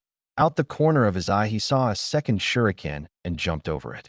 He turned to the Chunin and laughed. It was a good try, would have gotten a lesser ninja. He called out. Then he noticed Naruto wasn't there. His eyes widened and he ducked, his hand leaving the water prison that held Kakashi as a kick split the air over his head. Fire style, great fireball jutsu, Kakashi shouted, a large fireball slamming into Zabuza's side and sending him flying away, skidding onto the field near Ino and Sasuke. Sasuke threw 2 kunai at the rolling ninja, though they were blocked by 2 needles that flew from the nearby brush. The Uchiha spun to look at the thrower and found a girl wearing a blue kimono and a Mist Hunter ninja mask. Shit. Naruto. Kakashi-sensei. We have an issue, Sasuke shouted. The 2 were beside Sasuke in a second, the 3 of them facing the 2 mist ninja. I wish you no harm. Just allow me to take Zabuza away, the girl said. Not gonna happen, Kakashi said, He's a dangerous opponent I'd rather not deal with later. The girl shook her head. I will ask one more time. She said, I came here to tell my master that we are no longer to eliminate the bridge builder. What do you mean? Zabuza questioned the masked ninja. Gato has hired another ninja to eliminate us. His price is much lower than ours apparently. Damn it. Haku, how did you figure this out? Zabuza asked. I overheard Gato speaking with the other hired nin. Haku responded. Zabuza growled. Did he look familiar? Haku hung her head. No, but apparently he is an S-rank missing nin. Zabuza stood up. There aren't too many S-rankers, and none that I know of who'll go for a low price, without some ulterior motive. He turned to Kakashi. Well, I have no reason to fight you now. If you'd like to continue though, I wouldn't mind slicing you up. Kakashi waved his hand. Nah, I think I'm okay. But if you'd like to help us defend the bridge builder here, I'm sure he wouldn't mind paying you for your troubles. Tazuna paled at this while Ino and Naruto grinned. A sly expression crossed Zabuza's face. I wouldn't mind. The journey to Wave after Zabuza joined them was easygoing. Haku was a rather pretty girl with straight black hair and a kind face, though it was slightly emotionless at times. They reached Tazuna's home and met his daughter Tsunami, a beautiful woman of 30-something with straight black hair, and grandson Inari, an 8-year-old boy whose shaggy black hair was hidden by a bucket hat. The night they arrived while Tsunami was making dinner, Inari confronted the Leaf Ninja, shouting at them that they were stupid for going against Gato, and then running off. What's his problem? Sasuke asked. He should be happy that we're helping his village. Gato killed his father. Tsunami said, well, adopted father. Kaiza was a man who saved Inari from drowning. When Inari brought him home, it was love at first sight. He was Inari's biggest role model, but when Gato arrived and began his takeover, Kaiza stood up for the village and had his arms cut off in front of everybody. Gato then had him killed. Tsunami had tears in her eyes. Inari hasn't been the same since. Naruto looked down. I get it. He stood up and followed after the young boy. Tsunami went to stop him, but Haku stood up. I'll go get him. Please stay and enjoy your food, she said, following after Naruto. Kakashi nodded at her, and Tsunami sat down. Trust them, they know what they're doing, he said. Naruto opened up the door to Inari's room. He saw the boy crying on the bed. Hey. The blonde walked up to the bed and sat down beside him, placing a hand on his back. I don't know what it's like to lose a father, but I do know that how you're acting wouldn't make yours proud. What do you know? Inari shouted at Naruto, turning to face him. My dad died sacrificing himself to defeat a demon fox. On the day I was born, Naruto said. I never knew him or my mother. It was Kakashi who raised me. But every day I wake up and decide to make them proud by doing at least one thing that they would do. He jammed his thumb into his chest. That's why I decided to become a ninja. And why I'm going to be Hokage, the leader of my village. Inari's tears stopped. Yes, what Naruto says is true. Your father wouldn't be proud of the person you've become. Haku's voice came from the doorway. She stepped into the room and closed the door. He died protecting what was precious to him. And here you, his legacy, are crying like a baby instead of honoring him. Inari shot up and jumped towards Haku, but was grabbed by Naruto. Calm down, she's not trying to be mean, he said. As I was saying, Haku continued, you should be following his example. Stand up for your village. Don't give in to Gato's tyranny. Inari was left alone as the two ninja went back to the dining room to eat. Databeo. Kakashi watched over Tazuna's efforts to build the bridge. On a beach about 2 kilometers away, Zabuza was training the Chunin, teaching them water walking. Look, brat, you're not using enough chakra, he yelled at Ino. And you aren't keeping your chakra levels stable, he shouted towards Sasuke. Suddenly, there was an eruption of water and Naruto flew into the air. Hey, dummy, way too much chakra, he shouted. Honestly, how'd I get stuck with this job? It's because you aren't trustworthy enough to watch Tazuna. Haku chimed in, a strange smile on her face. Zabuza grunted and walked off. An hour passed, and Ino was finally able to walk on water near perfectly. Sasuke and Naruto were both coming along incredibly well also, able to walk on water while concentrating.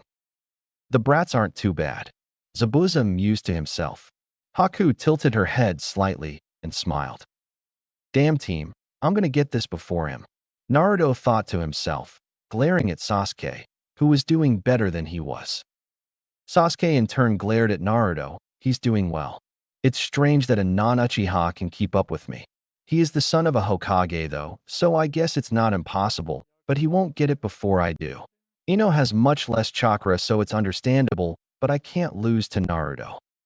Zabuza grinned as he watched Jinin push themselves to start running on the water, and was surprised when neither of them fell through or blasted upwards, but were running perfectly. Suddenly, there was a clash of steel as two kunai slammed into each other, Naruto on one side while Sasuke was on the other. Water rippled under them as they jumped back, with Naruto plunging one of his feet into the water before using his other foot to pull himself up. Naruto spun 3 hand signs: dragon tiger hair, water style, raging waves. Naruto spat out a stream of water towards Sasuke. Kid's got some power behind that. Probably not used to using water-style jutsu around a large source. Haku, Zabuza shouted at his protege. Yes. Haku slammed her hands onto the water. Ice style. Frozen wall. The water underneath Haku's hands froze instantly. The ice spread out towards the boys and rose up into a wall, blocking Naruto's stream, though it did manage to drill into it a bit.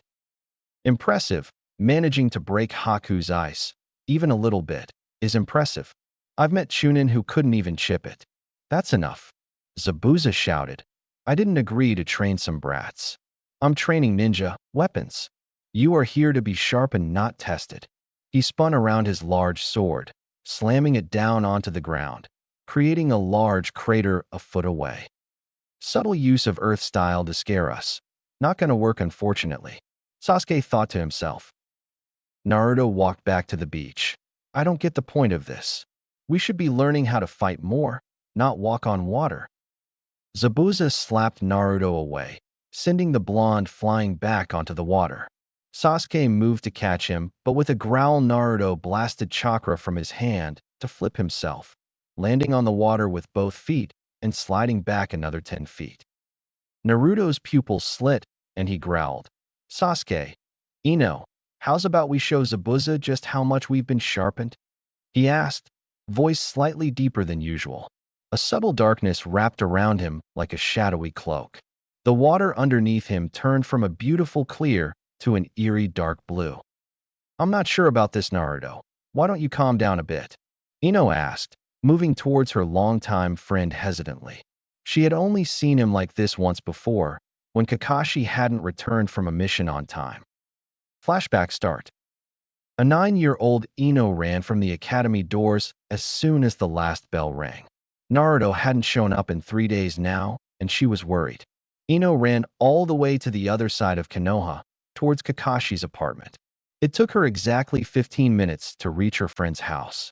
When she got there, she knocked and waited. Nothing. Knock, knock. Nothing. Knock, knock, knock, knock, knock, knock, knock. Nothing. Ino then took a couple steps back and ran at the door, slamming her shoulder into it as hard as she could, but then bouncing off and skidding backwards. She hit the ground with a shout of pain.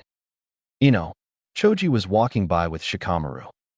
Choji, Shika, I need help. Ino was crying. I was worried about Naruto because he hadn't been at school, so I came here and I knocked and headed Tansaran, so I tried to bring out the door, but now I'm really hurting, no Tansaring, and thought something happened. Can you please help me? She cried. Shikamaru went and put a hand on her shoulder. Don't worry. We came here for the same reason. Luckily, Choji has started to learn his clan jutsu. Shikamaru nodded at Choji, who closed his bag of chips and walked towards the door. The tubby boy pulled his arm back and opened his eyes wide, revealing the chestnut coloring. Partial expansion jutsu. He shouted as he swung his fist towards the door, his entire arm blowing up to 3 times its original size. sending the door flying into the house and hitting the far wall. Shikamaru stood up and patted Ino's shoulder, walking up to Choji and doing the same. Doors open, he said, walking in with the other two following him. As soon as they passed the threshold, however, Ino fell to her knees, a dark presence overwhelming her. Her head began to pound, and she cried out in pain. "What do you want?" A voice came from somewhere in the house. "Naruto," Shikamaru asked as Choji went to comfort Ino. "It's us, Shikamaru, Choji, and Ino. We came to check up on you." "Leave," the voice said. Naruto stepped to the edge of the darkness, revealing a snarling face. His whisker marks were darker, his eyes were slit, and instead of blue were a deep crimson. Without hesitation he roared, "I said leave." His voice seemed to have presence, as the entranceway shook violently. Shikamaru placed his hands in a seal. "Naruto, what's wrong?" he asked, purposely leaving out the "with you" from the sentence, hoping to not upset his friend. "Naruto, whatever you're doing, stop. It's hurting Ino," Choji shouted. Naruto's eyes slowly turned blue again as the red seemed to seep into his pupils. His whisker marks returned to normal, and the darkness seemed lighter. The pressure that Ino felt was lifted slightly. "Naruto, what's wrong?" Ino asked, slowly standing up and cautiously making her way towards Naruto. "Kakashi hasn't come back yet. He was supposed to be back last week," Naruto said. "Anko told me not to expect anything good." Ino ran forwards and wrapped her arms around her friend. "Oh, Naruto," she cried. Shikamaru and Choji stood and watched as the entire house lit up while Ino held Naruto. His pupils returned to normal. The blonde wrapped his arms around Ino and cried. Flashback end. "Fine, I'll do it myself," Naruto growled, running forwards. He put so much chakra into each step that all the water underneath him flew upwards. "I've had enough of your shitty attitude, Zabuza," he roared, his whisker marks darkening. Kakashi turned towards his adopted brother as he felt the ominous presence from that day nearly 13 days ago. He quickly made a shadow clone and suddenly appeared in front of Naruto, kicking the 12-year-old in the face and sending him skidding away. "You three go guard the bridge builder," Kakashi ordered, pointing to Haku, Ino, and Sasuke. "Zabuza, you're with me." Everyone nodded except Zabuza. "I can take the brat myself," Zabuza said. "No, you can't." Kakashi turned to him. "He's tapping into the Nine Tails." Zabuza's eyes widened. "That brat." Kakashi was about to say something, but was forced to jump away as Naruto's fist slammed into the water underneath, creating a large wave on all sides. "Rat Boar Bird, Water Style, Water Dragon Jutsu," Zabuza shouted, shaping the waves into 4 large serpentine dragons which wrapped around Naruto, squeezing him. "I don't want to kill him, but he needs to be subdued. He's too likely to lose control right now." Kakashi grabbed his right wrist and ran forwards. Grabbing one of the water dragons, he shouted, "Electric Jolt," and sent a small burst of electricity through the 4 dragons, shocking Naruto. A roar erupted from Naruto's throat as a wave of chakra poured out of him, eviscerating Zabuza's dragons. "What's making him like this?" Kakashi wondered. Naruto was hot-headed, yes, and he did let his temper go easily, but he wasn't one to get frustrated with teachers when they stopped him from doing something. "My dragons." Zabuza's eyes widened. Haku, a bona fide Jonin-level ninja, had never managed to stop even one of his water dragons. Yet this green Jinin managed to destroy 4 with a shout. Even with a tail beast power-up, that was impressive. "Really, Kakashi, you're going to try me?" Naruto growled out, appearing before Kakashi and swung with a kick, though Kakashi blocked it, not without a wince of pain, however. "Naruto, I know you're in there," Kakashi said, grabbing Naruto's leg and throwing the boy upwards, kicking at him, and sending him skidding along the water surface for a good 30 feet. "Water Style, Great Waterfall Jutsu," Zabuza shouted, a blue aura of chakra around him as he did. Suddenly, a large portion of nearby water was spinning, like a sideways cyclone, and propelled itself towards Naruto. Naruto inhaled deeply, closing his eyes.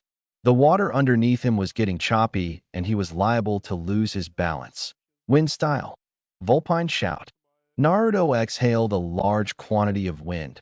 Crashing into the large cyclone, the two techniques created a huge explosion, sending the water in a four-direction tidal wave. Kakashi rushed to catch Naruto as Zabuza clasped his hands together, willing the water to calm itself, his blue shroud of chakra growing larger and larger as he did. Kakashi caught Naruto, who was no longer under the Kyuubi's control. I really hope reinforcements arrive soon. He looked towards the water and saw that Zabuza had managed to calm it, though the man looked strained. Zabuza, go get some rest.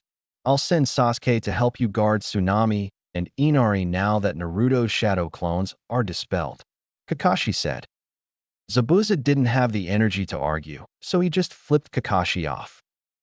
Databeo. That wasn't smart. A man in a black robe adorned with red clouds said, I asked for proof that Namikaze was a Jinchuriki, not for him to nearly die in a fight with two Jonin. The other man, who was wearing a black mask with two vertical green stripes over the eyes, stepped back. I proved that the brat was a demon. That's what you asked. Now you do your part and kill him. The man in the robe turned around and left the dark room. Don't worry. I plan to take out Namikaze Naruto anyways. He could be a threat. As the door closed, the masked man fell to his knees. A slash appeared on his throat. Blood pooled out. Databeo. A couple days passed. Naruto and Sasuke had both mastered the water walking exercise, and Ino had been training in taijutsu with Haku. Zabuza was still suffering from chakra exhaustion and resting while looking after Tsunami and Inari. Naruto, Sasuke, come and guard Tazuna. Kakashi yelled from the bridge to the water below. Naruto grumbled something under his breath and ran up one of the legs of the bridge. Sasuke walked up calmly. I'll be back soon. Just need to investigate something. If anything happens, just take Tazuna and run. Make sure Ino and Haku are with you. The Jonin said before flashing away. Man, I want to learn the Shunshin Jutsu Daibao. Naruto shouted. Dope, make some shadow clones. Sasuke ordered. Why should I listen to you? Naruto asked. I'm clearly team leader, so I call the shots. Ino suddenly appeared on the bridge, Haku following suit. Naruto listened to Sasuke. His blonde friend said, I sense 4 chakra signatures. One of them rivals Kakashi-sensei. Naruto immediately put his business face on, crossing his fingers and creating 30 shadow clones. Sasuke, you and Ino take Tazuna and run. Haku, you're with me, he said, drawing a kunai in either hand. YSH. A boy Naruto's age appeared on the bridge, sweat dripping down from his abnormally large caterpillar-shaped eyebrows. His black hair was styled in a bowl cut, and he was wearing a green jumpsuit with orange leg warmers and a red leaf forehead protector around his waist.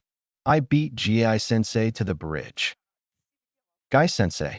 Naruto asked himself. You mean Mike Gai? Leaf Jonin. The boy turned to him. Yes, the youthful Gai-sensei. I am a member of his Genin squad, Team 9. Lee, a female voice shouted. She appeared on the bridge just after shouting at Lee. She had brown hair tied in 2 buns and brown eyes. She was wearing a cheapao blouse and blue pants. Her blue forehead protector matched her sandals. There was a large pouch on her right thigh. Gai-sensei told us that there could be enemy ninja. Lee laughed. Oh, Tintin, these are fellow Leaf Nin. Why would I be worried? The girl, Tintin, slammed her face into her hands. Why did I get stuck with him? Suddenly, 2 more ninja appeared. One of them looked like a grown-up Lee, except he was wearing a flak jacket. The other was a Hyuga, as evident by his colorless eyes. His black hair went down to his mid-back. He wore a beige sleeveless coat and black pants. His right arm and leg were covered with bandages. His black forehead protector had 2 straps hanging off the sides to frame his face. Gai-sensei, Naruto greeted the large man. I didn't know you guys were coming. On Naruto, Gai greeted the boy by clasping his shoulder. Kakashi asked for help from a more experienced squad, so here we are. The Hyuga has to be Hinata's cousin Niji, She's told me a lot about him. Apparently, he's really strong. Ino thought, we could use your help actually. Apparently, Gato hired an S-rank missing nin to take out Tazuna before he finishes the bridge. It's our mission to guard him until then. Ino told the Jonin. YSH, Guy shouted. This is a most youthful mission. You have the full support of Team Guy. Gi-sensei, you're so cool. Lee shouted. Kakashi ran from the bridge. He picked up on Guy's scent and knew that his rival would get there before anything bad could happen. He had also picked up on another scent, however, a scent he hadn't smelt in years. The scent of Itachi Uchiha. I haven't heard anything about Itachi since he murdered his clan. I knew he was troubled in ANBU, but I never expected that. Such a waste. Kakashi sped towards Itachi's scent, but he didn't notice that it was heading towards him until it was too late. Damn, he's good at that. Kakashi cursed himself for teaching Itachi that specific wind-style jutsu. Lightning Blade. Kakashi shouted, covering his hand in lightning as he ran towards Itachi, shattering the ground underneath him. Within seconds, Kakashi saw his old ENBU teammate. The black-haired Uchiha was running forwards with a kunai in either hand, leaf headband scratched through and black cloak billowing. The red clouds adorning it shimmered, changing color rapidly. His jinjutsu won't work that easily. Kakashi blinked, the clouds returning to red. Kakashi met Itachi in a clash of lightning and metal. Itachi's kunai were glowing orange, protecting the metal from the electricity and pushing Kakashi back. Kakashi, it's been a while, Itachi said, slashing both blades and sending the silver-haired ninja flying. Kakashi landed, lightning fading from his hand as he skid along the ground. I could say the same to you, Itachi. He flipped his hands and kunai appeared in them. I hope you've been practicing. The two met in a clash of blue and orange glowing kunai. Waves of heat shimmered around Itachi as lightning crackled around Kakashi. Clangs rang out around the middle of the small town. Kisame, go ahead to the bridge. Itachi said. You got it, a deep voice said. It came from a blue-skinned man with gills on his face and sharp teeth. He had a hidden mist headband on, though it too was scratched through the middle. He wore the same cloak as Itachi. Kisame then took off. Damn. Kakashi began slashing faster, hoping to get a lucky hit on the clearly superior shinobi. Kakashi, I'll see you at the bridge, Itachi said, inhaling and then suddenly exhaled a large gust of wind, sending Kakashi flying away. Crap. Kakashi pulled himself out of the debris from the house he had crashed through. He dropped a large wad of Ryo on the ground. Hopefully that'll cover the damage. Databeo. As Naruto was becoming familiar with Guy's team, Kisame appeared, pulling a large sword from seemingly nowhere. Now where is that Jinchuriki? Kisame's voice rang out, alerting the two teams to his presence. Everyone stepped back. Guy stepped forward. Who are you? I'm Kisame Hashigaki, Kisame said, monster of the hidden mist. Kisame grinned. And I'm here for Namikaze. He spun his bandaged sword, unwrapping it as he did, revealing a crude serrated something. Guy's eyes widened. Samahata. The green-clad Jonin tapped his hips, unsealing a pair of nunchucks. Everyone behind me. Guy spun the nunchucks, catching the downward slash of Kisame's sword with the chain and lashing out with a kick, sending Kisame towards the edge of the bridge. Guy seemed to disappear, somehow in front of Kisame and already kicking him high into the sky, knocking the missing nin into the sky. Guy then appeared in the air above Kisame and axe-kicked the large man into the bridge, sending him crashing through to the water below. Naruto, I'm leaving you in charge. Bring Tazuna to a secure area. My team will go with you. Guy shouted as Kisame launched himself back onto the bridge. You're pretty good. I'll enjoy slicing you up. Kisame grinned. I'll stay and help your Jonin, Haku said, putting her mask on and creating Sunban from nothing. You'll just get in his way, Haku. Plus you would be super helpful in securing an area. Naruto said. Guy-sensei can handle himself. Believe me. Haku's Sunban disappeared. Fine. She complied, running back to land. Lee picked up Tizuna and followed along with the rest of the genin. They were stopped, however, by a rather imposing figure. "So you're on Naruto's team, a little brother?" Itachi asked, peering down at the group of genin. He looked towards Haku. "And you must be Zabuza's apprentice, the ice-style user." He clicked his tongue. "It'll be a waste to have to kill you," he said, "but I must accomplish my mission." Suddenly Haku was sent flying, Itachi standing where she was a moment before, putting his leg to the ground. "Itachi!" Kakashi's voice rang out. He appeared in the air beside his old ally, kicking Itachi in the face and sending him skidding along the ground towards the bridge. "Naruto, get everyone out of here now," Kakashi ordered. "Tell Zabuza to come to the bridge. I'll need his help." Itachi slammed a knee into Kakashi as he was yelling at the genin. "Don't forget about me, Hitaki." Kakashi pulled down his mask as he slid back, revealing his Sharingan. "I won't. I'll go all out on you, Itachi." Kakashi spun through hand seals, water style, torrent drill jutsu. Water condensed around Kakashi, forming into a series of drills that flew towards Itachi. Earth style, stone wall jutsu. Itachi slammed a hand onto the ground, creating a wall of stone that absorbed the drills. With his other hand, he made a couple hand seals. Wind style, vacuum bullets. Itachi exhaled a dozen balls of wind towards Kakashi, who was rushing the black-haired ninja. Fire style, great fireball jutsu. Kakashi shouted, exhaling a ball of flames that met the air bullets in a stalemate. Kakashi then engaged Itachi in a bout of taijutsu, where they were evenly matched. Water style, raging waves, jutsu. Naruto's voice rang out. Wind style, air bullets. Another Naruto. Wind style, devastation. A third Naruto called out. Kakashi jumped back, leaving Itachi to get hit by a pressurized stream of water and a dozen bullets of wind that were being pushed by gale force winds. Itachi stumbled back and cursed, flicking 3 shuriken and dispelling all 3 of the clones. "Your student is quite adept at both stealth and shadow clones, Kakashi," Itachi said. "You taught him well. I thought you would slip up after Minato's death." "It was Naruto that helped me stay sane. He taught me as much as I taught him," Kakashi said. "Now how's about we call this a draw and you leave?" "Unfortunately, I have to capture Naruto before he becomes too powerful," Itachi said. "He's growing quickly, and it'll make my job much harder later on if I don't take him now." Kakashi narrowed his eyes and jumped to the side as he saw Guy's form fly by, holding a blue-skinned man in his hands. A blue aura surrounded Guy as he flew by.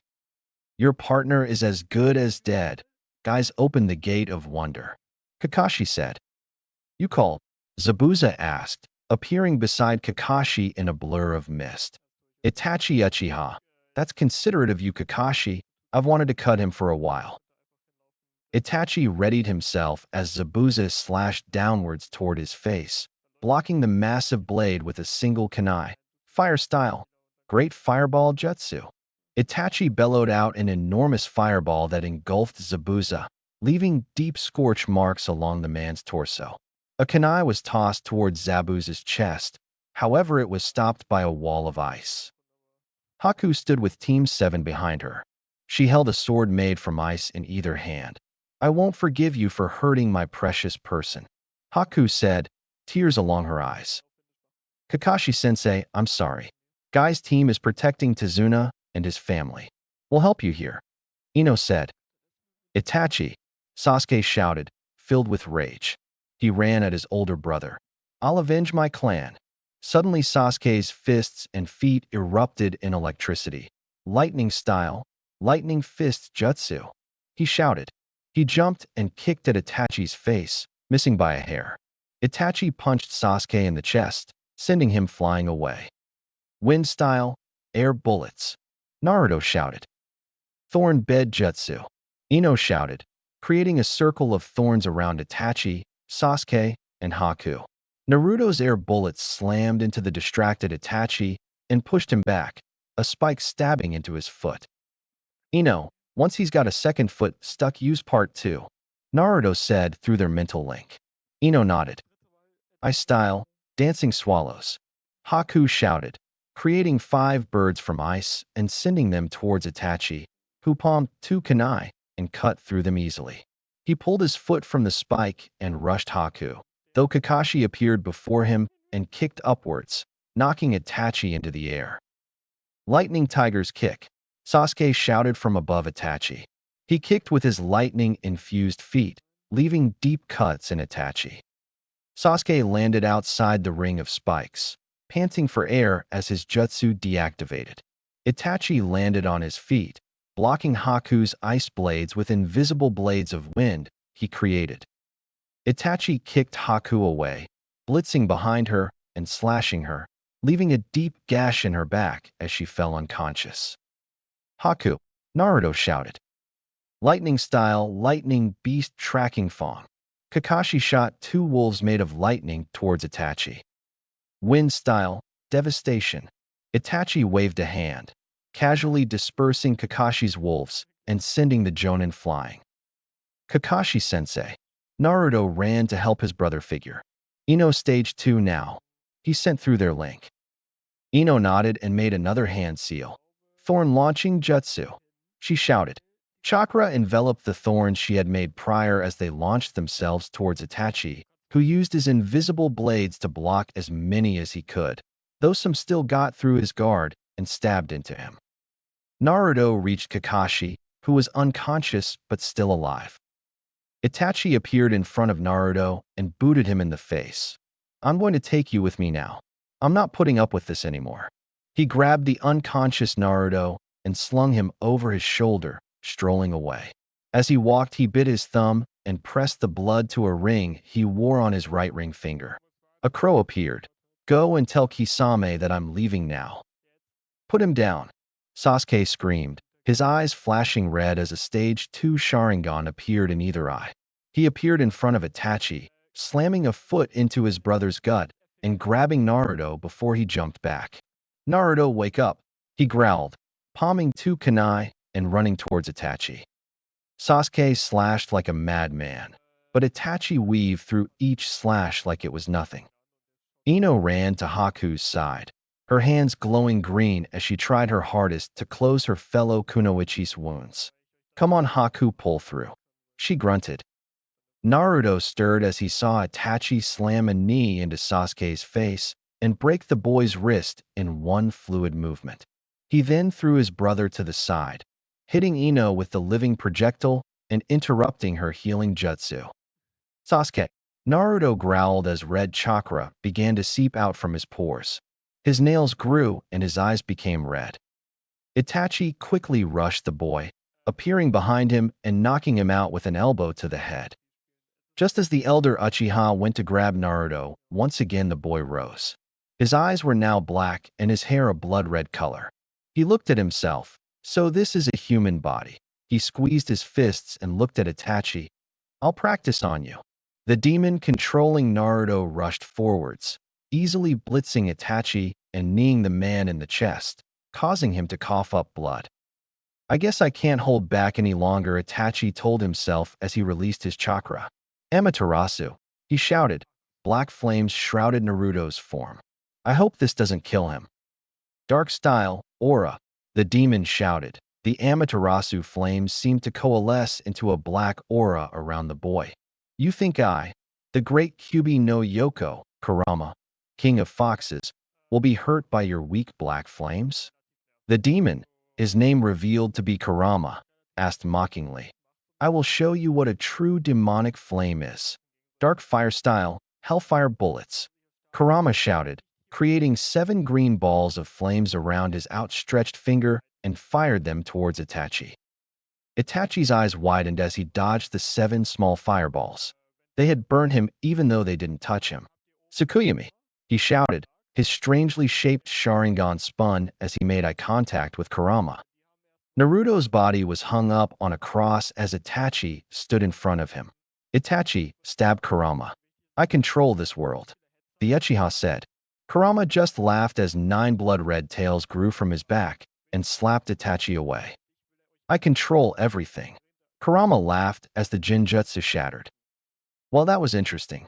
Kurama picked at his nails. If you were trying harder or had a bit more chakra, I wouldn't have been able to do anything. As it is, however, you'll be dying now. Goodbye, Itachi Uchiha. Dark style, shadow shape, fangs of the fox. Kurama turned his black aura into twin hunting daggers. Goodbye, Uchiha. As Kurama ran towards Itachi, the Uchiha shook his head. That aura was your best defense, Fox. Amaterasu. The black flames engulfed Kurama, causing him to scream out in pain. Tsukuyami. Itachi called out, dispersing his black flames and trapping the demon in his Jinjutsu world. Now experience 3 days of torture. A few seconds passed as the red seemed to recede into Naruto's head, his eyes now purple and his hair orange. His whisker marks were still darkened and his nails and teeth still sharp. I'm impressed that you are still standing, Naruto. Itachi said, you were moving almost as fast as your father. Thanks for waking me up, Itachi. Naruto grunted. His voice was ragged. Now I can take you out myself instead of letting that stupid fox do it. Naruto, let me help. Sasuke stood beside his teammate, his right arm hanging low and a kunai in his left hand. You aren't strong enough alone. Naruto smirked. Ino, how's Haku? He asked, not taking his eyes off of Itachi, who stood there watching. She's stable. It all depends on her now. Ino shouted. Good. Can you go make sure Zabuza is okay? Naruto asked. We might need his help. Ino nodded. I guess. She ran over to the missing Nin and her hands began to glow. Brat, take my chakra again. Naruto heard a guttural voice in his head.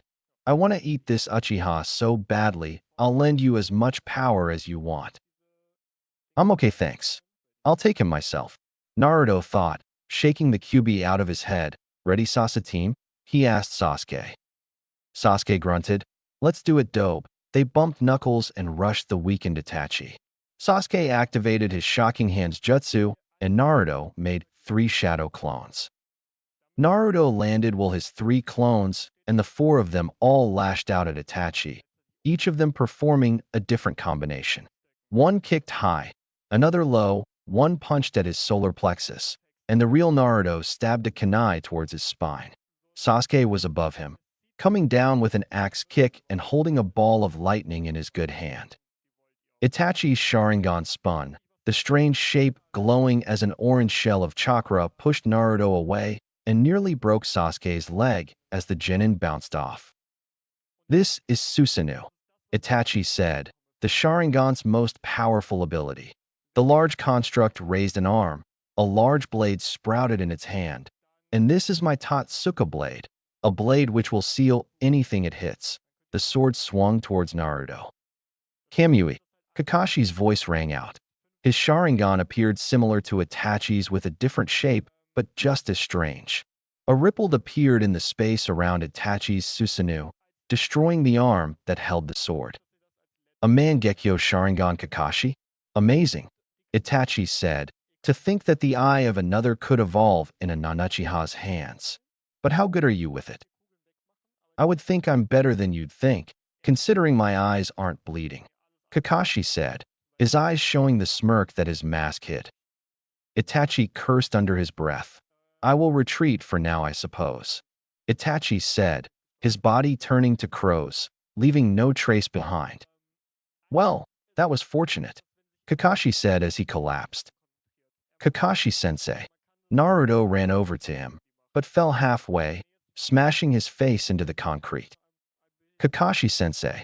Naruto, Ino shouted. She ran to them, forgetting about Zabuza as she slid along the ground to check on her best friend. Naruto's nose was broken, and he was missing a tooth. He was beaten up and burnt all over. Naruto. Ino began to cry. Sasuke hobbled over, putting his good hand on her shoulder. He'll be okay, Sasuke said. He has that damned fox healing him. Just give him some time. Sasuke then walked to Kakashi, covering his Sharingan. Thank you, sensei. Sasuke smiled. I have to get stronger now to avenge my clan. Databeo.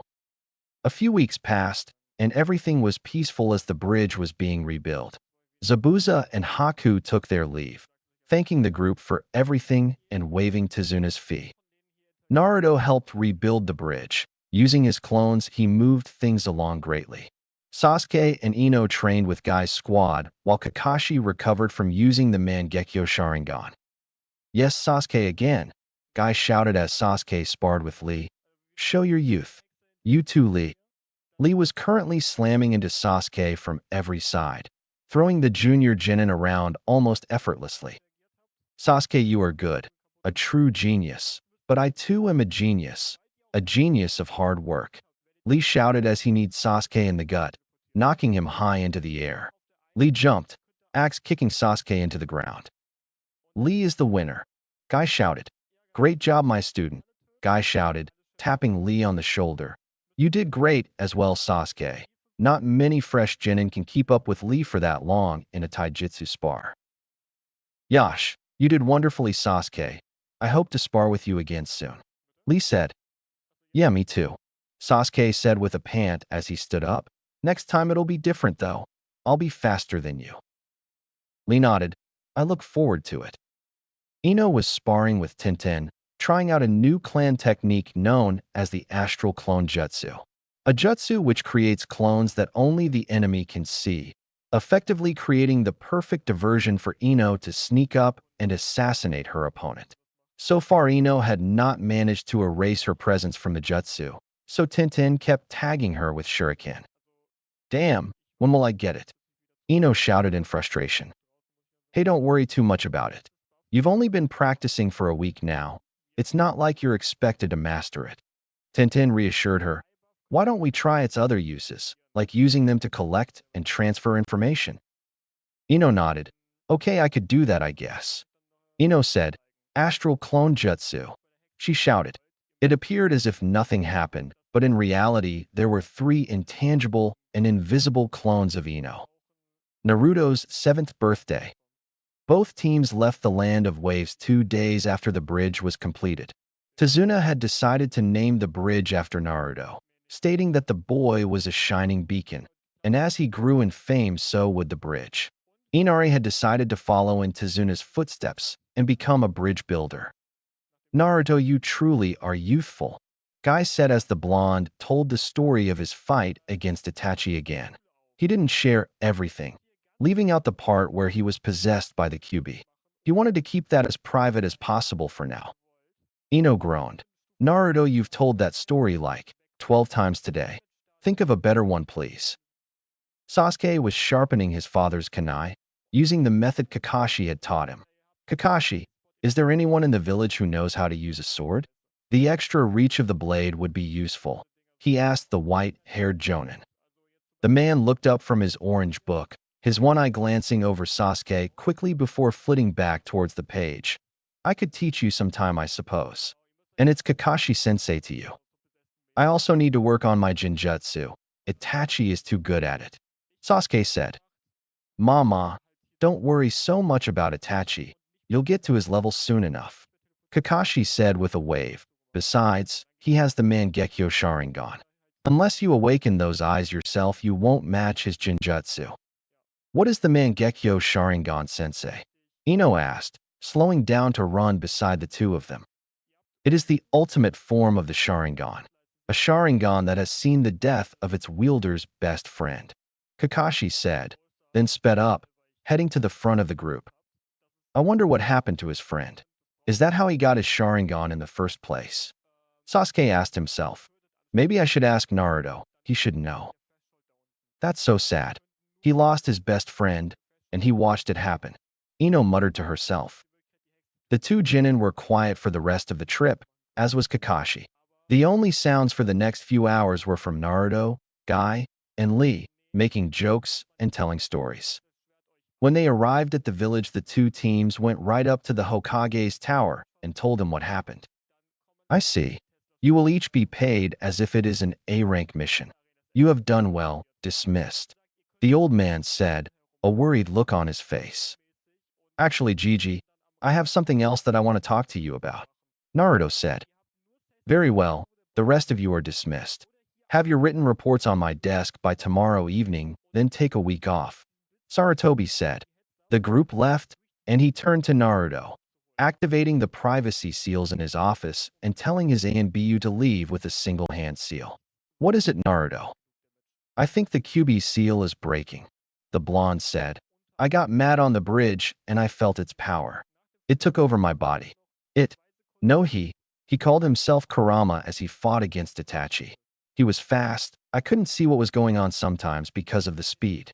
Naruto clenched his fists. He had these crazy jutsu, dark style, dark fire style. He blocked the Amaterasu attack with a dark style jutsu that seemed to absorb the flames. He made these green fireballs with the dark fire style. Itachi put me under a Jin jutsu named Tsukuyami, but Kurama broke out of it the first time. The second time it hit him though, and that's how I got control back. Naruto's face hardened. I need to be strong enough to match Itachi alone, without that power. He came for me, Gigi. I don't know why, but they came for me. Calm down, Naruto. I will have someone train you. He has been asking about you for a long time, but his mission has kept him away. Sarutobi said, I will summon him back to the village. He has been gone long enough. You're calling Erosenin back? Naruto realized that his godfather would be returning. Naruto had met the man only once in his life that he could remember. It was on his 7th birthday. The white-haired man was in his house whenever he got home from shuriken practice with Kakashi. Flashback start. A 6-year-old Naruto walked into the house he lived in with Kakashi. He was exhausted after training in shuriken and kunai technique with Kakashi for nearly 8 hours. He had left Kakashi to do the cleanup while he went home to sleep. Ah, there you are, Gaki. The large man went up to Naruto and ruffled his hair, a large smile on his face. I've been meaning to stop by for a while now. You sure are short. It was true. Naruto was always the shortest in his class. Who are you? Naruto looked up at the giant of a man and rubbed one of his eyes. You know my brother is the strongest ninja in the village, right? He's cleaning up the training ground right now, but when he come home and sees you, he's gonna kill you. Naruto turned around and opened the door. If you leave now, I won't tell him. You look pretty drunk, so I'm sure it's an accident. Just then Kakashi walked through the door. Yo, Jiraiya-sensei, how's it going? Naruto's jaw hit the ground. Jiraiya. Naruto ran up to the man and hugged his leg, barely reaching the man's waist even with his spiky hair. You're my godfather, right? Naruto asked.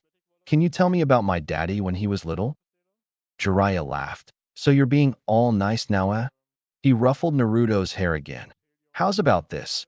In the morning I'll take you out for breakfast at Ichiraku's and we'll talk. You should go to bed for now. Naruto nodded. Hey, tomorrow is my birthday. Did you know that? There's a festival and everything tomorrow night. Do you want to come and meet my friends? He asked, stopping in the middle of the stairs to yell at Jiraiya. The man smiled. His eyes were sad, however. We'll see how long I can stay. I'm a busy ninja, you know. Naruto smiled. I hope you can make it. He ran up the stairs, and Jiraiya heard him shout. And you better have a present for me tomorrow morning to Bayo. Kakashi's eyes widened. He had forgotten to buy Naruto a present. The two men looked at each other and nodded, both running out the door. The next morning Naruto woke up to see Jiraiya and Kakashi waiting for him. Each of them had a wrapped gift in their hands. Kakashi's wrapping paper had orange foxes on top of the blue wrappings and was a small square-shaped box. Jiraiya's was about the same size with toads littering the green wrapping paper. Happy birthday, Naruto, Kakashi said with an eye smile. 7 now, Agaki. Jiraiya was also smiling. Naruto ran down to the kitchen and sat at the table. Both men placed the gifts on the table and Naruto grabbed Kakashi's first. He ripped through the paper without hesitation. Underneath was a small box with a tag that read danger. Explosive. Naruto grinned. Finally, those explosive tags I've been wanting to Bayo. He opened the box only to find that instead of explosive tags, it was filled with a year's supply of Ichiraku ramen vouchers. Ramen vouchers! He jumped up and hugged Kakashi before sitting back down and ripping open Jiraiya's present. He opened the box and pulled out 2 things. The first was an orange toad's head with black markings. Its mouth opened to reveal that it was actually a wallet. The second was a long kunai with 3 prongs. Naruto smiled at the wallet. I'm gonna name him Gama-chan. He smiled widely. Then he took the kunai and looked quizzically at it. Why is this kunai shaped funny to Bayo? Jiraiya laughed. It was your father's. He used it with the Hiraition jutsu. The old man said. Naruto's mouth hung wide open. Really? He had tears in his eyes. Kakashi had told him about his father's signature jutsu and how powerful it was. Does that mean I can do the Hiraition jutsu too? Naruto held the kunai tight. I don't think so. Minato placed blood seals on those kunai, so only he can activate them. But I'll teach you some Fuinjutsu when you're older if you want. Jiraiya told him. Naruto nodded his head. I'd like that. I want to be a super awesome ninja one day. Jiraiya ruffled his hair. Let's go spend some of those coupons. He brought Naruto to Ichiraka's ramen stand, and they ate 30 bowls between the two of them. Later, Jiraiya brought Naruto to the hot springs and taught the boy how to peep on women. After that, Naruto started calling him Erosenin. They went to the festival together, and Jiraiya bought Naruto an ANBU-style fox mask, which the boy wore hanging around his neck. The next day, Jiraiya brought Naruto to a training ground. Well, Gaki, you have me here for one more day. Is there anything you want to learn? Naruto pondered for a minute. I want to learn a super cool jutsu. Naruto said, one like my dad. Jiraiya thought for a minute before the idea came to him. All right, kid, I'll teach you the basis of your dad's second strongest jutsu. Jiraiya then took out some balloons and rubber balls. He filled half of the balloons with water and held one in his hand. So all you have to do is pop the water balloon using your chakra. He held the balloon, and after a couple seconds it exploded, sending water everywhere. The second step is to do the same thing with the rubber ball. Again, Jiraiya took a rubber ball and held it in his hand. Naruto could see it stretching widely in all directions before exploding with a loud pop, and the last step is to do both of those without popping the regular balloon. Jiraiya held a balloon in his hand and did nothing. I'll show you what it should look like next time I come. Naruto nodded and grabbed a water balloon. In flashback. You know, I still have Gamachan. Naruto smiled and showed the Hokage his wallet. I've been waiting for him to come back. I'm ready to learn that jutsu. Naruto put the wallet away. Thank you, Gigi, for calling Erosenin back for me. I missed the pervert. Sarutobi and Naruto both smiled. I have two, Naruto. The Hokage said. Dadabayo. Sasuke got home and emptied out his mission gear. He then took a shower and changed into more civilian clothes, a black shirt with the Uchiha clan symbol on the back and a pair of blue pants. He left his headband on his bed and put his wallet in his pocket. He walked around Konoha for a little while, stopping at some shops to browse what they had before heading to his favorite gear shop, Tentetsu's Gear. It was a small shop, out of the way of the shopping district, but it had arguably the best gear in the village. Tenkuro Tentetsu, the owner of the shop, was a large man. His arms looked like they could lift mountains. His face had a large scar going across his right eye, which was always closed. His brown hair was always in a high ponytail, and Sasuke had only ever seen him in a brown blacksmith's apron with white, fire-resistant clothes underneath. Tenkuro, it's Sasuke, the Uchiha called into the shop once he stepped in. Just in the back working on an order, be there in a minute. The gruff voice of Tenkuro rang out through the shop. I'm browsing the swords. Sasuke called back. Tenkuro liked to know where people were when he couldn't see them. He counted all his stock every night and morning and kept track of who bought what. The man was like a machine. Sasuke looked at the blades. They were all nice, sharp and sleek, but they were average. He couldn't have an average sword. He needed the best. Tenkuro came out and saw the Uchiha browsing. You won't want any of those. The man said, they're just average, right? Sasuke shook his head. You know me too well. I want a sword made of charm metal. Tenkuro's eyes widened. Really? I don't think you have enough money for one of those. You could buy a house with one of them. Sasuke shook his head. I inherited all the money from the entire clan. I have enough money. Even so, I'd feel better if you at least knew how to use a sword before you paid that much money for one. I'll give you a sword on the house for now. If you show me that you've learned some swordsmanship, I'll make you a specialized sword for half price. How's that sound? Sasuke scoffed. Well, Kakashi-sensei was going to teach me anyways. So thanks, Tenkuro. I'll take you up on that offer. Tenkuro smiled. All right, take your pick. Sasuke grabbed a wakizashi and spun it around. I'll take this one. Tenkuro gave Sasuke a scabbard for the blade and showed us how to fasten it to his belt. Well, Sasuke, I hope you're good, because I want to make a sword for the next Uchiha clan head, one that'll be passed down for generations and become a clan heirloom. Sasuke smirked. Don't worry, Tenkuro. I'll make sure not to disappoint. Sasuke walked out of the shop with a thank you just as he was about to walk through the door. That boy will go far in this world. I know it, Tenkuro said before returning to his work in the back. Databeo. Ino walked into her family's flower shop and called for her dad. Yes, Ino. The man appeared out of the greenhouse. How did your mission go? It was pretty scary, actually. But because of it, I need to step up my training. I started working on my astral clone jutsu, but I need some help with it. Do you think you'd be able to train with me for a bit? Inoichi looked worried for a minute. I want to hear the story first, but yes, I will train with you.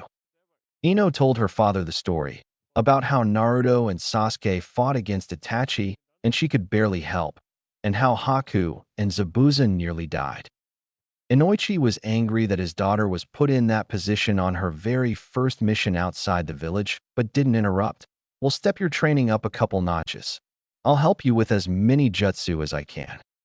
Thanks, Daddy. Ino smiled. Naruto, let's go. Ino yelled from outside his house. Sasuke wanted to talk to us. And Kakashi-sensei is already at the training ground. There was no answer. Stupid dummy. Ino slammed the door open. And you're to go. She screamed. What? A drowsy voice came from upstairs. Wake the hell up. She stomped upstairs, bursting Naruto's door open with her foot. As the door hit the ground, she saw Naruto putting on his pants. Ino was speechless. Ino, you broke my door. Naruto looked at his best friend as he grabbed a black shirt with the Uzumaki swirl on it and put it on. Could you at least, pick it up or something? He asked. Ino just walked away, beet red. What was that? Naruto asked himself as he picked his door up and stood it against the wall. I'll fix it later. Guess I'm late for training. Ero-Sennin really has been working me hard this week. He grabbed his black jacket and ran after Ino, who hadn't walked too far in that time. Hey Ino, sorry to make you come get me. Ero-Sennin was training me like crazy last night. I didn't get home till the sun was coming up. Naruto said as he caught up to his best friend. It's no trouble. Sorry about your door. Ino said, just try and be a bit more responsible with your time. We're supposed to be getting an important announcement from Sensei today. It's probably just him telling us that we're eligible for the Chunin exams, Naruto said. I was spying on Gigi's office whenever he asked all of the Genin Sensei who should participate. Ino shook her head. You know that could be considered treason, Naruto, she said. But if we're eligible for the exams, you know Sasuke won't forgive us for chickening out.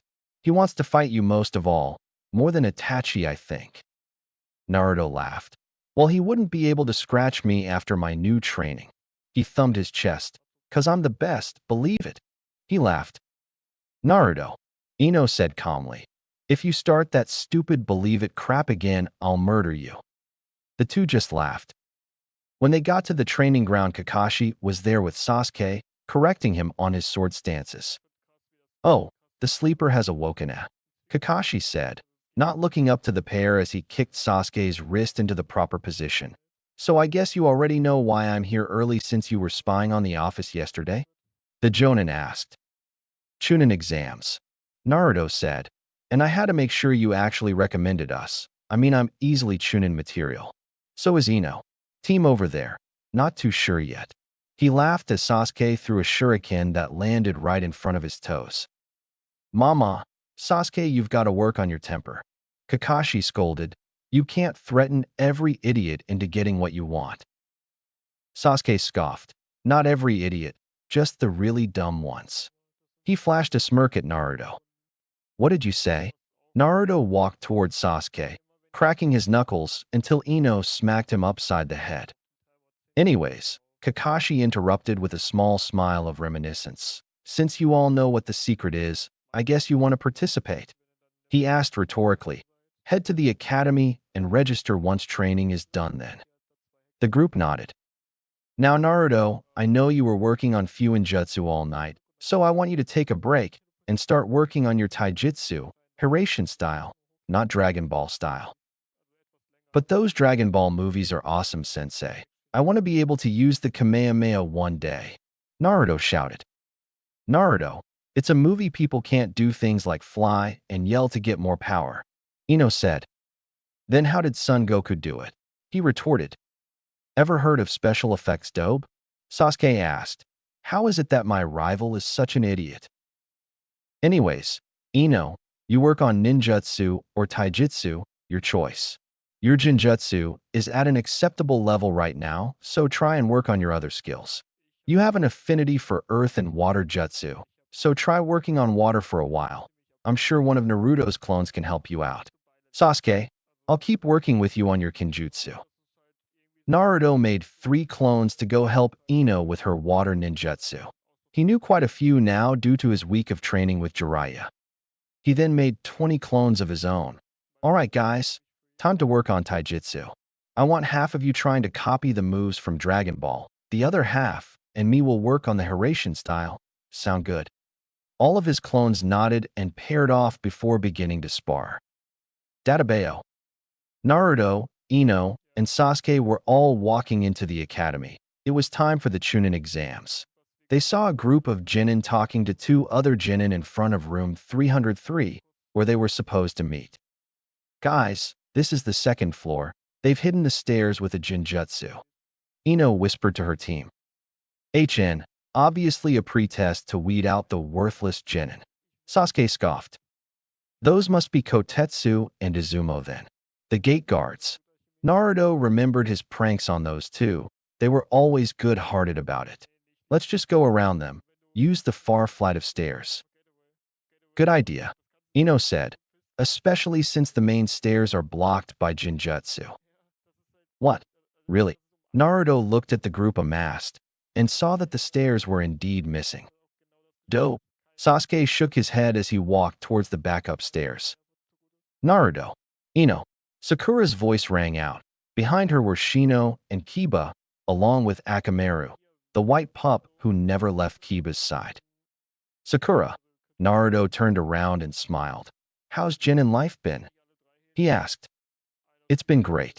Kurina has taught me a bunch of jinjutsu, and my taijutsu skills have improved too, she said excitedly.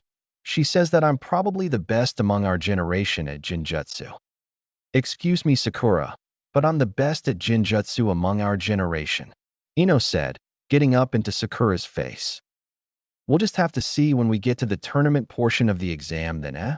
Sakura taunted. Shino walked past the 2 and up to Naruto, greeting his friend with handshake. Naruto, it is good to see you. You too, man. Naruto smiled widely. Shino was a good friend, and someone Naruto had genuinely missed hanging out with. I hope things have been well, Shino said. You haven't been slacking, hopefully. Naruto laughed. Me slacking? Never. I hope you've been training hard, because if not, I'll kick your ass. Shino's body seemed to buzz. Naruto, your enthusiasm is as contagious as ever. I too want us to meet in the ring and test one another, Shino said. Hey, what about me, Shino? Aren't I supposed to be your rival? Kiba asked as he came up to them. Kiba, Naruto was the first person that I called a friend. Though you are my rival, Naruto is my best friend. I cannot say that I do not wish to fight you, but the idea of meeting one's best friend in battle is an opportunity that does not come often, so I am far more excited to challenge him. Kiba growled. We were friends in the academy, too, Shino. I don't know why Naruto is the one you call your best friend. He swung his arms out. He was the first one to talk to me. Even teachers ignored me, thinking that I was less human due to my clan's symbiotic nature with our insects. But Naruto approached me and offered to eat with me. He was the first outside my clan to accept me for my insects, and as such he became my best friend, Shino said. Kiba growled again. I can't compete with that, he said, But just so you know, Naruto, Shino is gonna blow through you so that he can face me in the finals. Naruto laughed. You'll have to get through team here first, Kiba, and he's not as weak as he looks. Naruto jabbed a thumb towards Sasuke. I'll destroy you, Mutt, the Uchiha said. It'll be the Dobe and me in the finals. YSH, a green blur flew into the group. It is admirable of you to think that you and your rival will meet in the final, Sasuke. But it shall be Neji and I who clash to decide the most youthful Genin this year. Rock Lee said, his voice a perpetual shout as usual. You're right, bushy brows. I'll blow right through you. I don't care how good you are at taijutsu. With my newest ninjutsu taught to me by Ero Sennin himself, I can't lose. Naruto shouted. How troublesome. Naruto has a green clone. Shikamaru's lazy voice wafted over to the group, Choji beside him eating potato chips, as usual. Hey Shika. Choji. Naruto and Ino said at the same time. Hey Ino. Naruto. Choji said with a smile, offering them both a chip. They each took one with a smile. Naruto Shikacho reform. Naruto shouted, grabbing Ino and getting into a flamboyant pose beside Shikamaru and Choji. The group heard Hinata giggle at Naruto's antics as everyone else face-palmed. Hinata, I didn't see you there. Naruto said with a smile. How's training under Asuma-sensei? Why didn't he ask us? Shikamaru asked. Because you two are lazy bums. Ino said matter-of-factly as she too went to see Hinata. Hey Hina, hope everything is well. Yes, Asuma-sensei is laid back, but he's taught me a lot of skills that'll help me break away from the gentle fist style when I need to. I know quite a few long-range jutsu and a few jinjutsu now, Hinata said. Hinata, don't reveal too much. They're still our enemies, you know, Shikamaru said. Neji and Tintin walked up to the group. Smart. Lee, let's go. We won't be accompanying these rookies to the exam room, Neji said. He then turned to the group, eyes focusing on Hinata for a moment before wandering over to Naruto and Sasuke. I will win this tournament, Neji said, then kept walking. Wow, he's almost as douchey as Team over here. Naruto dodged a kick from Sasuke as he finished his sentence. Neji has always been cold, Hinata said. I think he has a grudge against the main branch of the Hyuga family. How come? Shikamaru asked. I don't know the details, but I think it has to do with his father's passing. It happened almost 10 years ago, but he hasn't let it go, Hinata said. I see. Shikamaru shook his head, troublesome. Anyways, we should head to the exam. Shikamaru, what did you say about a team alliance between us? Naruto asked. You guys too, Shino, he said to the Aburame clan heir. Shikamaru thought for a minute before nodding. It'll raise out chances of making it to the finals. Okay, Naruto. As long as my team is okay with it, so am I. Choji nodded. Doesn't bother me, he said in between potato chips. I am okay with it too, Hinata said. Shino nodded. I had hoped you would ask, he said. I think it's smart. Naruto and Sasuke are probably the best fighters among us, and Shikamaru is super smart. Shino and Kiba are amazing trackers. It's a dream team, Sakura said. And what do you add, Sakura? Ino asked jokingly. Jinjutsu. Unlike a certain blonde, I'm useful, the Pinkette said with a smirk. Troublesome. Let's get to the exam room, Shikamaru said, leading the way. The room was full of older genin, most from the Leaf Village, but there were a few genin from the Rock Village IWA, as well as some from the Sand Village Suna. A few were from a smaller village known as the Rain Village AIM, and there was a single team from a village that just recently popped up, the Sound Village Odo. As they walked in, everyone glared at them. Great, being a rookie really put a target on our backs, eh? Ino murmured. It's troublesome for sure, Shikamaru added. Choji nodded while munching on potato chips. Hey, are you bastards looking down on us for being rookies? Naruto shouted at them. How many of you have gone toe-to-toe with Itachi Uchiha and come back alive? He shouted, causing everyone to recoil a bit. That's right. Bring it on. Shut up. Sasuke smacked him in the head. Team, you want to die? Naruto glared at him. Naruto, he's right. Put on your big boy boots. It's serious now. They know we're strong. We're a big target. Ino said. Naruto instantly sobered up, smacking his kunai pouch twice and releasing a seal that held an ANBU-style fox mask that he tied around his neck. Right, sorry. I'm ready, he said. Ino smirked, along with the other 7 rookies. Though they would never admit it, Naruto was their leader, and now that he was taking things seriously, they were going to pass this test with flying colors. As the group of rookies looked at Naruto, a teen with white hair and glasses walked up to them. He was from Konoha, as was evident from his headband. You sure are some brave rookies, he said with a small laugh. I'm Kabuto Yuki. And I'm sure you know who we are. Shikamaru said. There was something fishy about this guy. Noticing his friend's reluctance, Naruto nodded at Ino slightly, an action that she returned. A simple message was passed through the group of rookies. Do not trust. Everybody here does. You're the largest group of rookies that I've ever heard of. And the first group of rookies in a few years at that. Kabuto said with a shrug. I just wanted to offer some fellow villagers some advice. And what kind of advice would that be? Sasuke asked. He had got the message, but he wanted to test this guy for himself. Well, the layout of the exam, maybe some data on the other competitors. Kabuto offered. I could even tell you who's favored to win the exam tournament. Tell me anyone who could be a threat, Sasuke said. Kabuto smirked and pulled out a deck of playing cards, placing 5 cards on the ground. Well, first there's you, Sasuke Uchiha. Last loyal Uchiha and a prodigy in his own right. Completed 50 D ranks, 1 C rank, turned A rank. A stage 2 Sharingan in either eye, and an affinity for lightning and fire chakras. Currently learning the Hatake style of Kenjutsu and being trained in ANBU assassination techniques. Kabuto said, flipping over a card that had all of Sasuke's stats on it. Next, there's Naruto Namikaze Uzumaki, son of Minato Namikaze, the 4th Hokage, and Kushina Uzumaki, an elite Jonin, has been training under Kakashi Hatake since a young age. Has an affinity for every chakra nature, with wind nature being nearly unparalleled. Currently training with Jiraiya of the Sannin and Fuinjutsu, and a practitioner of the Hiraishin Taijutsu style. Kabuto flipped over a card with Naruto's face and stats on it. Then there's Neji Hyuga, branch member of the Hyuga clan. Rookie of the year before you, and a prodigy compared to Itachi Uchiha. Since he trains in secret and hasn't appeared on any missions in the last month since returning from the Land of Waves with Squad 7, not much is known about his mastery of the Hyuga clan's gentle fist.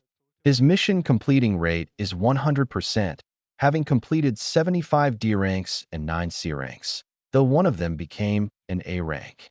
Kabuto said, flipping over a card with Neji's face on it.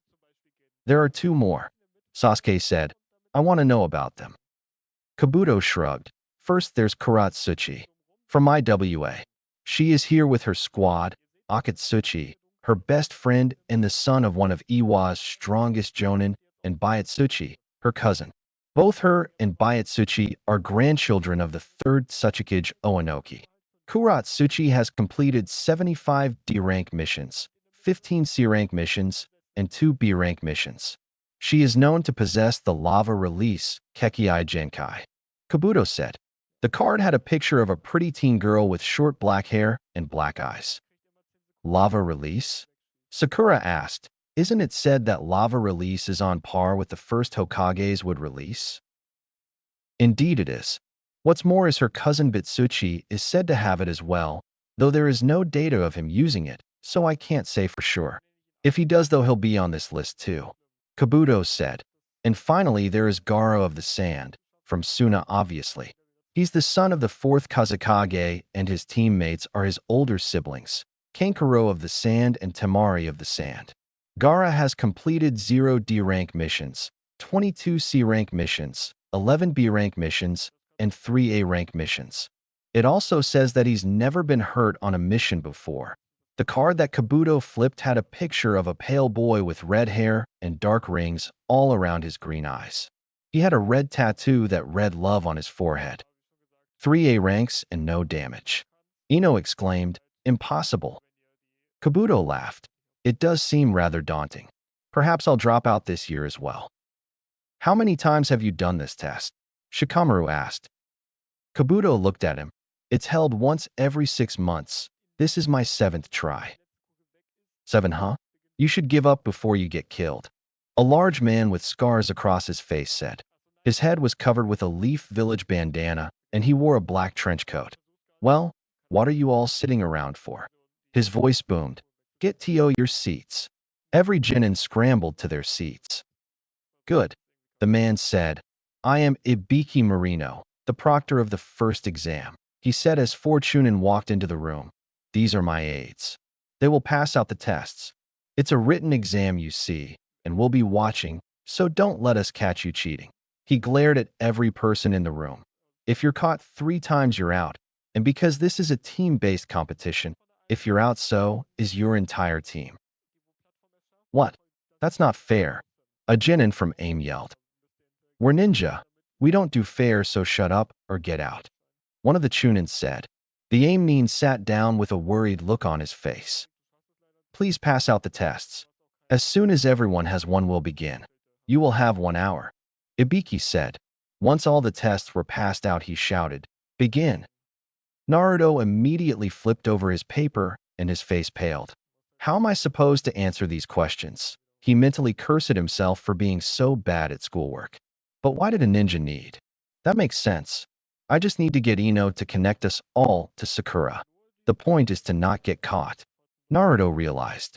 He used chakra to sharpen his nail and dug a message into his pencil before he began to spin it on his fingers, accidentally flicking it at Shino, who sat just 2 rows down from him. Come on, Shino, pick it up. Naruto mentally screamed at his friend, who looked at the pencil but did nothing. Unfortunately, it had landed message down, so he couldn't read it. What can I do now? Naruto pulled another pencil from his kunai pouch. He couldn't toss another pencil towards Shino. He didn't want to chance the idea that they could take it as cheating. This would be his last chance. He could get caught once more. Examinee number 33 out. Take your team with you. Ibiki shouted. Number 17. You and your team as well. A couple seconds passed until Ibiki eliminated another 4 teams. Think, what can I do? I need to get a message to Ino, but she's somewhere behind me. Shino is really the only person who can get a message across other than Ino. Maybe I don't have to reach Shino, though. I can pass the message to everyone else with this shot. There are 5 people in front of me, for without Shino. They each have at least 1 chance after I send them the pencil, so that's 4 chances to get the message to Shino. Sasuke, Shikamaru, Choji, and Hinata were all in front of him. Lee was there too, but he wasn't part of their alliance. I can use the kunai shadow clone on my pencil as I toss it, multiplying it into 4 and passing it to each of them. By the rules, it should only count as cheating once. Naruto started carving a message on the pencil again before he started to twirl it, subtly going through the hand signs for his new jutsu as he did so. He locked eyes with Ibiki, who glared slightly at him. Examinee 55. Ibiki shouted. That was Naruto's number. Are you working on your test? Yes, sir, I am. Naruto said. I'm just thinking of my answer. He silently cursed as his pencil slipped, hitting Sasuke, who was in the front row, in the head. Sasuke turned around, holding the pencil. Dobe, you dropped something. Sasuke's eyes then picked up the message and he tossed the pencil upwards, causing it to stab into Shino's desk. Give that back to Naruto. Sasuke turned around and continued working on his test. It worked. Naruto's accident had saved him. Smart, Naruto. I'm surprised you figured it out. Ino's voice rang in his head. Here are the answers from Sakura. She said. What else would you expect from him? Shikamaru asked through the connection. He's an idiot sometimes, but he's good at the whole, underneath thing. You aren't wrong, Shikamaru. Sakura added. I am impressed though, Naruto. I didn't even figure that out, I just answered the questions. Same here, Sasuke said. As did I. Shino added. Yup, me too. Ino said mockingly. You guys are jerks. Naruto told them as he scribbled down the answers. It's okay, Naruto. I didn't get them. Kiba said. Great. Now I'm on the same level as Kiba. Naruto very nearly flipped his desk. What's that supposed to mean? Kiba growled over the mental connection. Only that you're an idiot, Naruto mentally said, though he felt the connection cut as 8 more teams were kicked out. 5 minutes left, Ibiki called out. Naruto finished writing down the answers in the last few minutes he had left. In that 5 minutes, 19 more groups were kicked out. One group tried to attack Ibiki, but was quickly knocked out faster than most of the genin in the room could see. Time, Ibiki shouted, pencils down. Every genin dropped their pencils. Good. Now that that's all done, it's time for the 10th question. If you answer it correctly, you will pass on to stage 2 of the Chunin exams. However, if you answer incorrectly, then you will be stuck as a genin. Forever. That's not fair. The rules say we can try as many times as we want. Kabuto stood up and shouted. I never made the rules before. Ibiki responded. Now because I'm a nice guy, I'll give you all a chance to leave. You can try again in 6 months, he said. Of course, if you leave, so do your teammates. And you will have to leave before hearing the question. As Ibiki spoke, a genin from Suna stood up. I'm sorry, guys, but I can't face never being able to become a Chunin, he said. I understand, his teammates said as they walked out together. This happened to another 3 squads, leaving just 30 groups left. Can I really answer a question like this? Naruto asked himself. Naruto, I can link us to Sakura again. Ino said, we won't have to worry about getting it wrong that way. We could even all work together. Sorry, Ino, but I can't risk it. If I can't make Chunin, how am I going to become Hokage? Naruto turned to face her, cut the mental link. She could see tears in his eyes as his gaze met hers. Naruto, Ino was shocked as Naruto forcibly cut the connection. Ino, I'm sorry, but I'm doing this for you too. Naruto thought as he continued to look her in the eyes, his hands slowly leaving his desk. Please don't hate me, but we can try again. I can't let you fail this question too. It'd ruin your reputation as an amazing kunoichi. As Naruto's hand was going up, one of Shino's bugs landed on him, carrying a pencil. Naruto turned to see all of his friends who were sitting lower than him smiling. He turned the pencil over and read it. Naruto, you were my first friend. You were the one who sat with me for 9 days just to name my bugs. You introduced me to everyone else. You are the reason I am here right now. You have to come to the finals with us. You are our leader. He teared up more as he read Shino's message. Dobe, I refuse to quit here. You may be an idiot, but you're the idiot I look to for backup. Don't let me down. Sasuke's message made him laugh a bit, just like the team to ignore the fact they were friends. Naruto, you're the kind of troublesome guy who'd sneak into Iruka's office to get back Choji's special potato chips or my nap blanket. You're not the kind of guy to give up. Stop being troublesome. P hesitant face, tell Ino you like her. Shikamaru's message made him think back to the times they spent together at the academy. Then he read the last part and his jaw dropped. Naruto, the entire reason I'm here is because you pushed me to be. When we were young, you helped me out when I was getting bullied, and then you made friends with me and introduced me to everyone at the academy. You even helped me work on my stutter. You're my hero, Naruto. Don't give up. Hinata's message hit him hard too. Naruto, you are almost as youthful as Gai-sensei. You are the only person I have ever met to be as youthful as me. You must not give up. Let your flames of youth ignite and drive you forwards. Even Lee had written something. Naruto took a deep breath and stood up. You think your damn mind game will get to me? I'm gonna be the next Hokage. I won't let a stupid little question get in my way. Naruto shouted, slamming his hand down on the table. Bring it on, Ibiki, he shouted. I'll take whatever you throw at me. I've got my friends here. Ino and Sasuke, and Shikamaru, Choji, and Hinata, and Shino, Sakura, and Kiba. Even Bushy Brows is someone I'd bet my life on because I know they'd bet their lives on me. So hit me with your best shot, cause I'm not going anywhere but up. Naruto sat down and glared at Ibiki.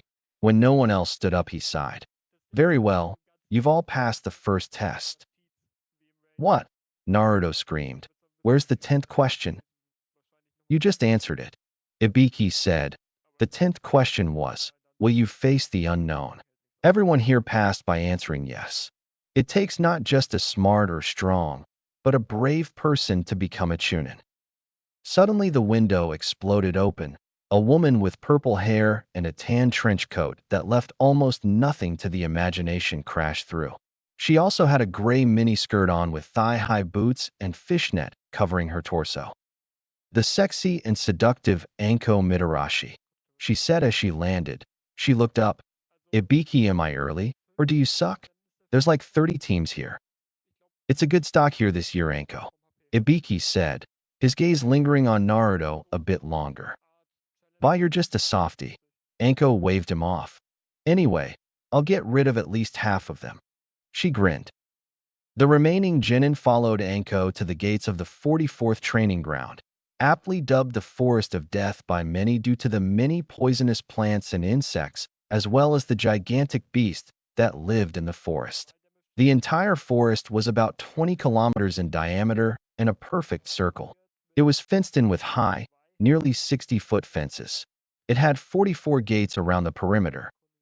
This, my little friends, is the Forest of Death, Anko said.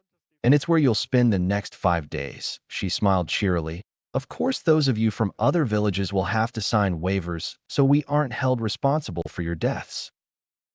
As she said this, 2 full wooden shop stands popped up behind Anko, a Chunin behind each with stacks of papers waiting to be signed. Well, get a move on. I'll explain the test whenever you've all filled out your waivers. Anko clapped, and everyone went to sign a waiver. Once everyone had signed their forms, Anko collected them and clapped. 2 more wooden stands appeared out of nowhere, this time filled with scrolls. This task is simple. Select both a heaven and an earth scroll and get to the tower in the center of the forest. Anko said, there are no rules except for these 2. Don't leave the forest and don't open the scrolls. If you are caught doing either, you will be disqualified, she said. Now you'll each send 1 member to get a scroll, and I'll send a Chunin to escort you to your team's gate. Ino connected her mind to all of her friends. Guys, I won't be able to cover the entire forest.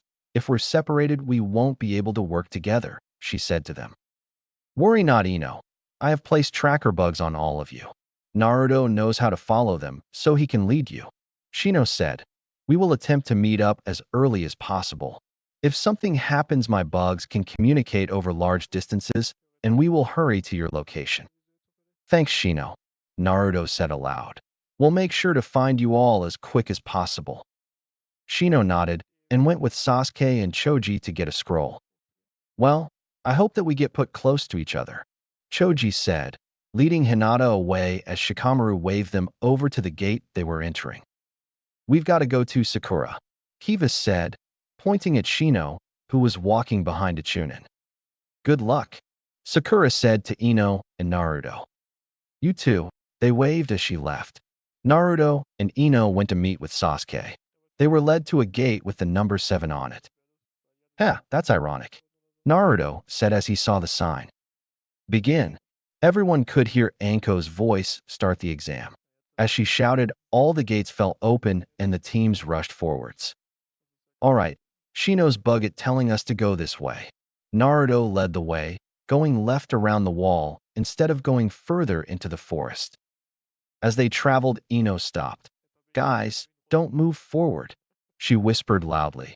I can sense another group of Genin really close to us. Naruto and Sasuke stopped, jumping back to land on either side of Ino. We can't just not go forward though, and the bug will get confused if we go too far around, Naruto said. I say we plow right through them. We need a second scroll anyways. The Dobe is right. They aren't going to be stronger than us, so I don't see why it matters if we waste a bit of time taking them out, Sasuke said, unsealing his sword and attaching it to his belt. Ino shook her head. All right, if you 2 think you can do it alone, I'll stand back, because one of us needs to make sure that Shino's bug doesn't get squashed, she said. All right, you up for a team? Naruto asked Sasuke as he passed the little bug to Ino, who looked a little uncomfortable with the insect crawling on her. Try and keep up, Dope. Sasuke smirked and ran forwards. We could at least try to be stealthy. Naruto sighed, following after Sasuke. When the blonde reached the small path that the group was traveling, he saw Sasuke landing in between the three, slashing one across the stomach as he fell, leaving a deep cut that spurted blood all over the Uchiha. Fire style, searing hands, Sasuke shouted, clasping his hand over the face of another genin, leaving a gross burn mark as she fell to the ground, leaving just one left. Please, I'll give you my scroll, just don't hurt me. The man cried. Sasuke held a hand out. The genin pulled out his scroll, an earth scroll. Sasuke scoffed and smacked the teen over the head with the hilt of his sword, knocking him out. They're dealt with. Two of them need medical attention. Naruto called out as Sasuke pocketed the scroll. Naruto took the bug away from Ino as they both leapt down to the path. Good Kami Sasuke, you didn't have to be so ruthless, Ino said as she healed the first genin's stomach gash. Yateem, that was rough to watch. Naruto said, good job though. Sasuke scoffed. They're from the grass village, Kusa. They're in an alliance with Iwa, possibly Konoha's greatest enemy of the 5 major villages. I should have killed them all. Naruto nodded. Hate to say it, but the team's right, especially with Iwa signing that treaty with Kumo a little while ago, and the fact that just last week our alliance expired, and with the Chunin exams Gigi has been too busy to go to Iwa to sign it. Ino shook her head. Still, this is crazy. Iwa is participating in the exams. I doubt we're going to war with them. She finished healing the Kusa-nin, and the group continued to follow Shino's bug. We have a tail, Ino said. Not too far, but not too close. And they're strong, more chakra than even Naruto. We should hurry and find the others so we have a chance. More chakra than me? Naruto asked. That's insane. I have the biggest damn Biju and Uzumaki blood. No genin should have as much chakra as me. Sasuke's face went dark. Then maybe it isn't a genin. Itachi was after you before as well, remember? He said. It could be another from that group. Naruto shook his head. This is bad. You guys go ahead. Sasuke, take the bug. Follow its antenna.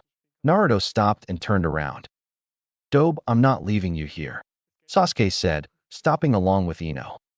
Me neither, Naruto. Ino shouted. You really expect me to leave my best friend behind to face someone who's probably looking to kill him? Naruto smiled. I guess not. Ino, try and reach the others, if you can tell them not to come for us. Ino nodded.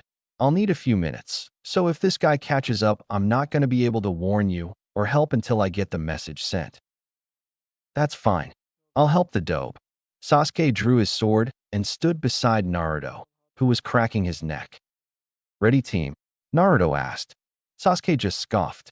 Thought so. Naruto grinned. Then there was a kunai in his stomach. Naruto fell to his knees and coughed up blood. What the? He was kicked hard in the face and sent flying to the ground below. The spawn of that damned Minato isn't very strong, a woman from Kusa said, standing beside Sasuke and looking down at Naruto's body. How strong are you, Sasuke? She spun around with a kick that Sasuke blocked with his sword. Even though he blocked, Sasuke was still forced to jump to another tree branch or fall to the ground below. She's strong, he thought. A simple kick had sent jolts of pain through his entire body. Who are you, and what do you want with us? Sasuke asked, pointing his sword at the woman. I don't want the other two, Sasuke. Only you. She turned her head 180 degrees to stare at him. But first I need to test you, she said, jumping over to the branch he was on and lashing out in a fast flurry of hits that Sasuke couldn't dodge. I contacted Shino, Ino shouted, opening her eyes and seeing Sasuke getting pounded on. I hope he comes, she thought. Then she noticed the woman was using the serpent-style taijutsu. Sasuke, it's like dodging my hits, she shouted as she began to go through hand seals. Angelic illusion, tranquility, Ino shouted, causing the woman to look over at her. Once she made eye contact, Ino trapped her in a powerful genjutsu. Sasuke took advantage of this and stabbed her with his sword, plunging it all the way through her shoulder. That was an unexpectedly strong genjutsu, the woman said, barely noticing the sword that was inches from her face. I almost had a hard time breaking out of it. What are you? Ino asked. My dad told me that barely anyone can break out of that jinjutsu. It takes all my chakra to do, she shouted, slumping against the tree. The woman grabbed Sasuke by the throat. I'm Orochimaru of the Sannin. No Jinin can trap me within a jinjutsu. Orochimaru. Ino gasped. The traitor. Sasuke growled as he kicked Orochimaru in the face, causing the Sannin to let go of his throat. Sasuke quickly went through hand seals, fire style, phoenix flower. He let loose 10 fireballs that all hit Orochimaru, revealing that the visage of a woman was just a disguise, and he was really a white-skinned man with yellow eyes and purple markings around them. Impressive, that almost hurt. Orochimaru laughed, his tongue slithering out of his mouth. Wind style, vacuum bullets. Naruto's voice boomed, and Orochimaru was hit by 12 bullets made of compressed air that almost knocked him off the tree. Damned brat.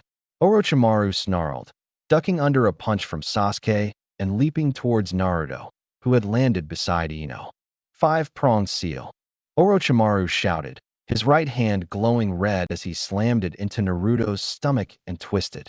The color drained from Naruto's face as he slumped down. It's just me and you now, Sasuke, Orochimaru said creepily. What do you want with me? Sasuke took a step back subconsciously. I just want to leave you a little gift. The Sannin's neck stretched out, leaving his face right in front of Sasuke's. Heaven's mark, he shouted, biting down on Sasuke's neck and leaving a strange mark that looked like 3 asterisks in a circle. Sasuke slumped down, unconscious. Orochimaru took the sword from his shoulder and placed it next to him. What did you do to them?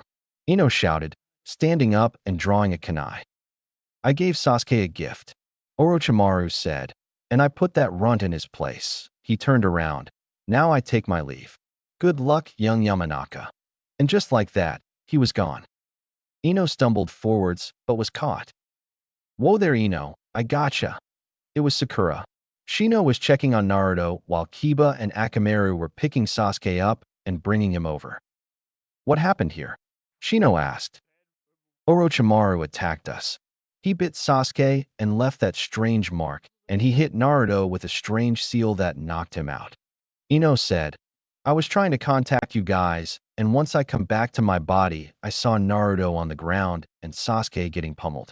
I tried my newest jinjutsu, and it was working, but he broke out after Sasuke stabbed him. He barely seemed to notice anything. Then Naruto jumped back up and hit him with a jutsu, which made him mad, I guess. He hit Naruto with something called a 5-pronged seal, and it knocked him out. Then he bit Sasuke. You are lucky that is all that he did to you, Shino said. Orochimaru is notoriously ruthless and cruel. Let's get you out of here, and we can meet up with Shikamaru's squad. Ino nodded and tried to stand up only to get dizzy and fall over again. I may need a break, she said. Here. Kiba gave her a pill. She took it and instantly felt better. Soldier pill. Refills your chakra. Shouldn't take too many though. They aren't great for you. Thanks. Ino nodded as she stood up. I will carry Naruto. Kiba, you take Sasuke. Shino said. Sakura, Ino, you two will be our main fighters for now. The 3 other Chunin nodded. Shino picked up Naruto, and Kiba fixed Sasuke on his shoulder. Let's move, they aren't far. The group set off to find their friends. I can't believe we haven't found them yet. You said they were close, Shino. Ino said as they sat down to take a break.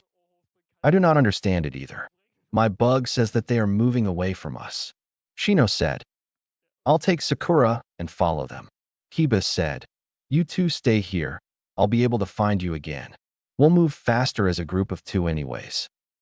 Shino, go with them. Ino said, I can handle anyone who comes for a little while. Plus with my jinjutsu, I'll be able to hide us easily. I must refuse Ino. Shino started. Orochimaru is still out there. Ino said, you can't leave your squad for us. Go Shino, we'll be fine. Shino looked hesitant but nodded and led his team away. Ino quickly hid Sasuke and Naruto in the nearby cave and then put a jinjutsu on the cave, making it appear as if it were a large, sturdy tree. This isn't an easy Jinjutsu to hold, Shino. I need you to hurry up. Ino said as she performed another check on Naruto and Sasuke with her medical jutsu. It seemed like both of them had strange chakra flows. Naruto's usually overflowing rivers of chakra were dulled down to that of a shallow pond in the fall, while Sasuke's once large streams seemed to be flowing over slightly. What happened to Naruto's chakra? She asked no one in particular. I can't imagine a seal that powerful that was done in that short span of time, unless that bastard was planning on going after Naruto and sealing him. Are you sure, Kin? A male voice asked. He sounded roughly Ino's age, probably a few years older. Shut up, Zaku. Yes, I'm sure. A female responded. I told you I can smell lavender shampoo a mile away. I don't use lavender shampoo. Is there someone else here? Ino asked herself, then sniffed the air. Naruto, I'm gonna murder you. She glared daggers at her best friend. So where are they? Another male voice asked. This one was raspy and deep. After a few seconds, he spoke again. Kin, that's a tree. We came from that way. There's no way they're in a tree that large. Dosu, I'm telling you, they're right in that tree. Kin said, look, watch this. Ino's eyes widened as she sensed a chakra build up and cursed. Earth style. Pit trap. She created a large hole underneath her teammates. Earth style illusion. False floor. She threw a net over the edge of the hole, and it was covered by imaginary dirt. Release Jinjutsu.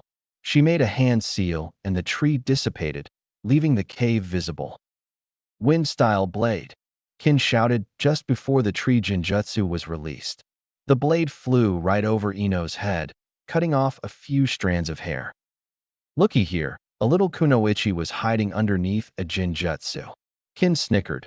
She had long black hair and wore camo pants with a beige top. Beside her were two teens, probably 16 or so. One had a cocky smirk on his face with tall, spiky brown hair. The other was covered in bandages with a large bundle of straw on his back.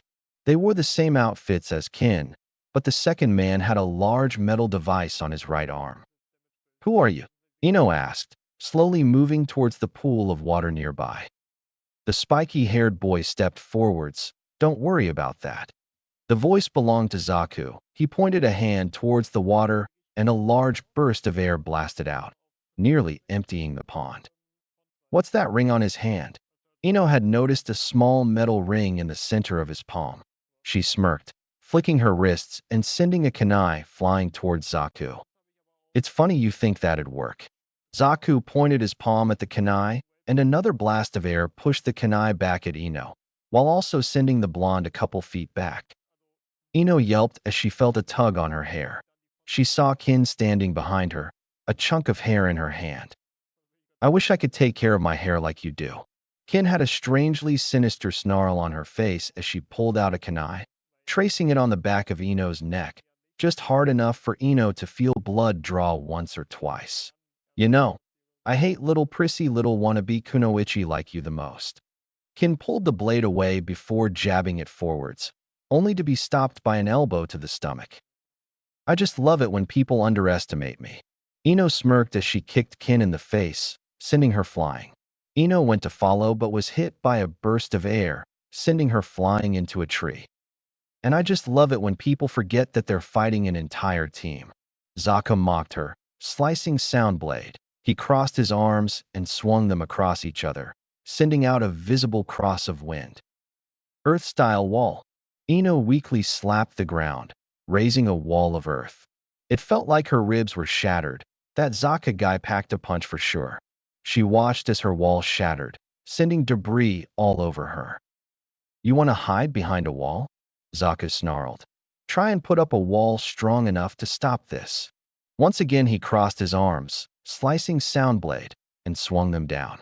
This time his blades of air were strong enough to carve trenches in the ground as they traveled.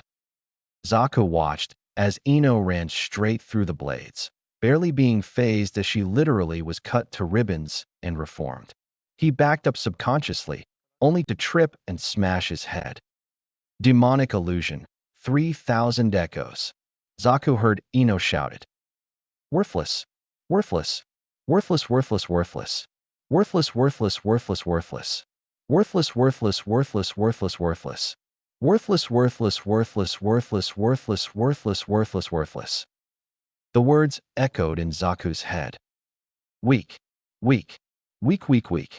Weak, weak, weak, weak, weak. Weak, weak, weak, weak, weak, weak, weak, weak, weak, weak. Zaku screamed as his head felt like it was imploding. Make it stop, he screamed, tears rolling down his face. Idiot, idiot, idiot, idiot, idiot. Idiot, idiot, idiot, idiot, idiot, idiot. Idiot, idiot, idiot, idiot, idiot, idiot. Idiot, idiot, idiot, idiot, idiot, idiot, idiot, idiot, idiot, idiot. Zaku's mouth began to froth with saliva as he went unconscious. Dosa laughed. Well, that was interesting to watch. You still have two of us to deal with though, girly. Ino was standing behind him and could see both Dosu and Kin staring at her astral clone. Beside her was a puddle. She held her left hand in a half-dragon seal. The water formed a blade in her outstretched right hand. Hydro blade, she said as the blade fully formed. She noticed Kin throw a senbon into her clone's chest and felt a ping in her own chest as the clone fell dead. Ino grunted as she ran forwards, slashing Dosa's back, but only managing to cut the straw bundle. There you are. Dosu punched her in the chest, sending her flying back, along with a strong vibration that seemed to crack most of her bones that weren't already broken. I guess this is how it ends, Ino said to herself. Sorry, Naruto.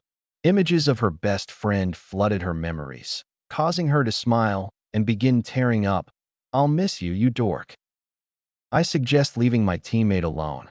Sasuke's voice rang through the clearing. He stood there, the net thrown off to the side of the hole. Ah, there's Sasuke. We've been looking for you. Dosu turned from Ino to face the Uchiha. He had strange markings covering the entire left side of his body. You shouldn't be looking for someone that can kill you without blinking, Sasuke said. Suddenly, he was behind Dosu, holding the man's large metal device, and by extension his entire right arm, behind his back. Dosu struggled against Sasuke's immense strength. With a sickening crunch, Dosu's arm hung loosely at his side. Sasuke looked at Kin, and his Sharingan spun into existence. The woman convulsed for a second before falling flat on her face. The marks receded into Sasuke's neck, and he fell to his knees. Ino struggled to crawl over to her teammate, but didn't make it far. Soon the pain took over, and she fell unconscious. When Ino next woke, she saw Naruto's face above her, and she leapt up, hugging her friend and knocking him on his back. Ino. Naruto was beet red as he looked at his crush on top of him, gripping him so tightly he couldn't breathe.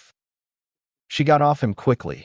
Sorry, it's just, I thought I was gonna die, and Sorry I wasn't there to help you. Naruto looked down. I should have been there, should have stopped those guys from attacking you.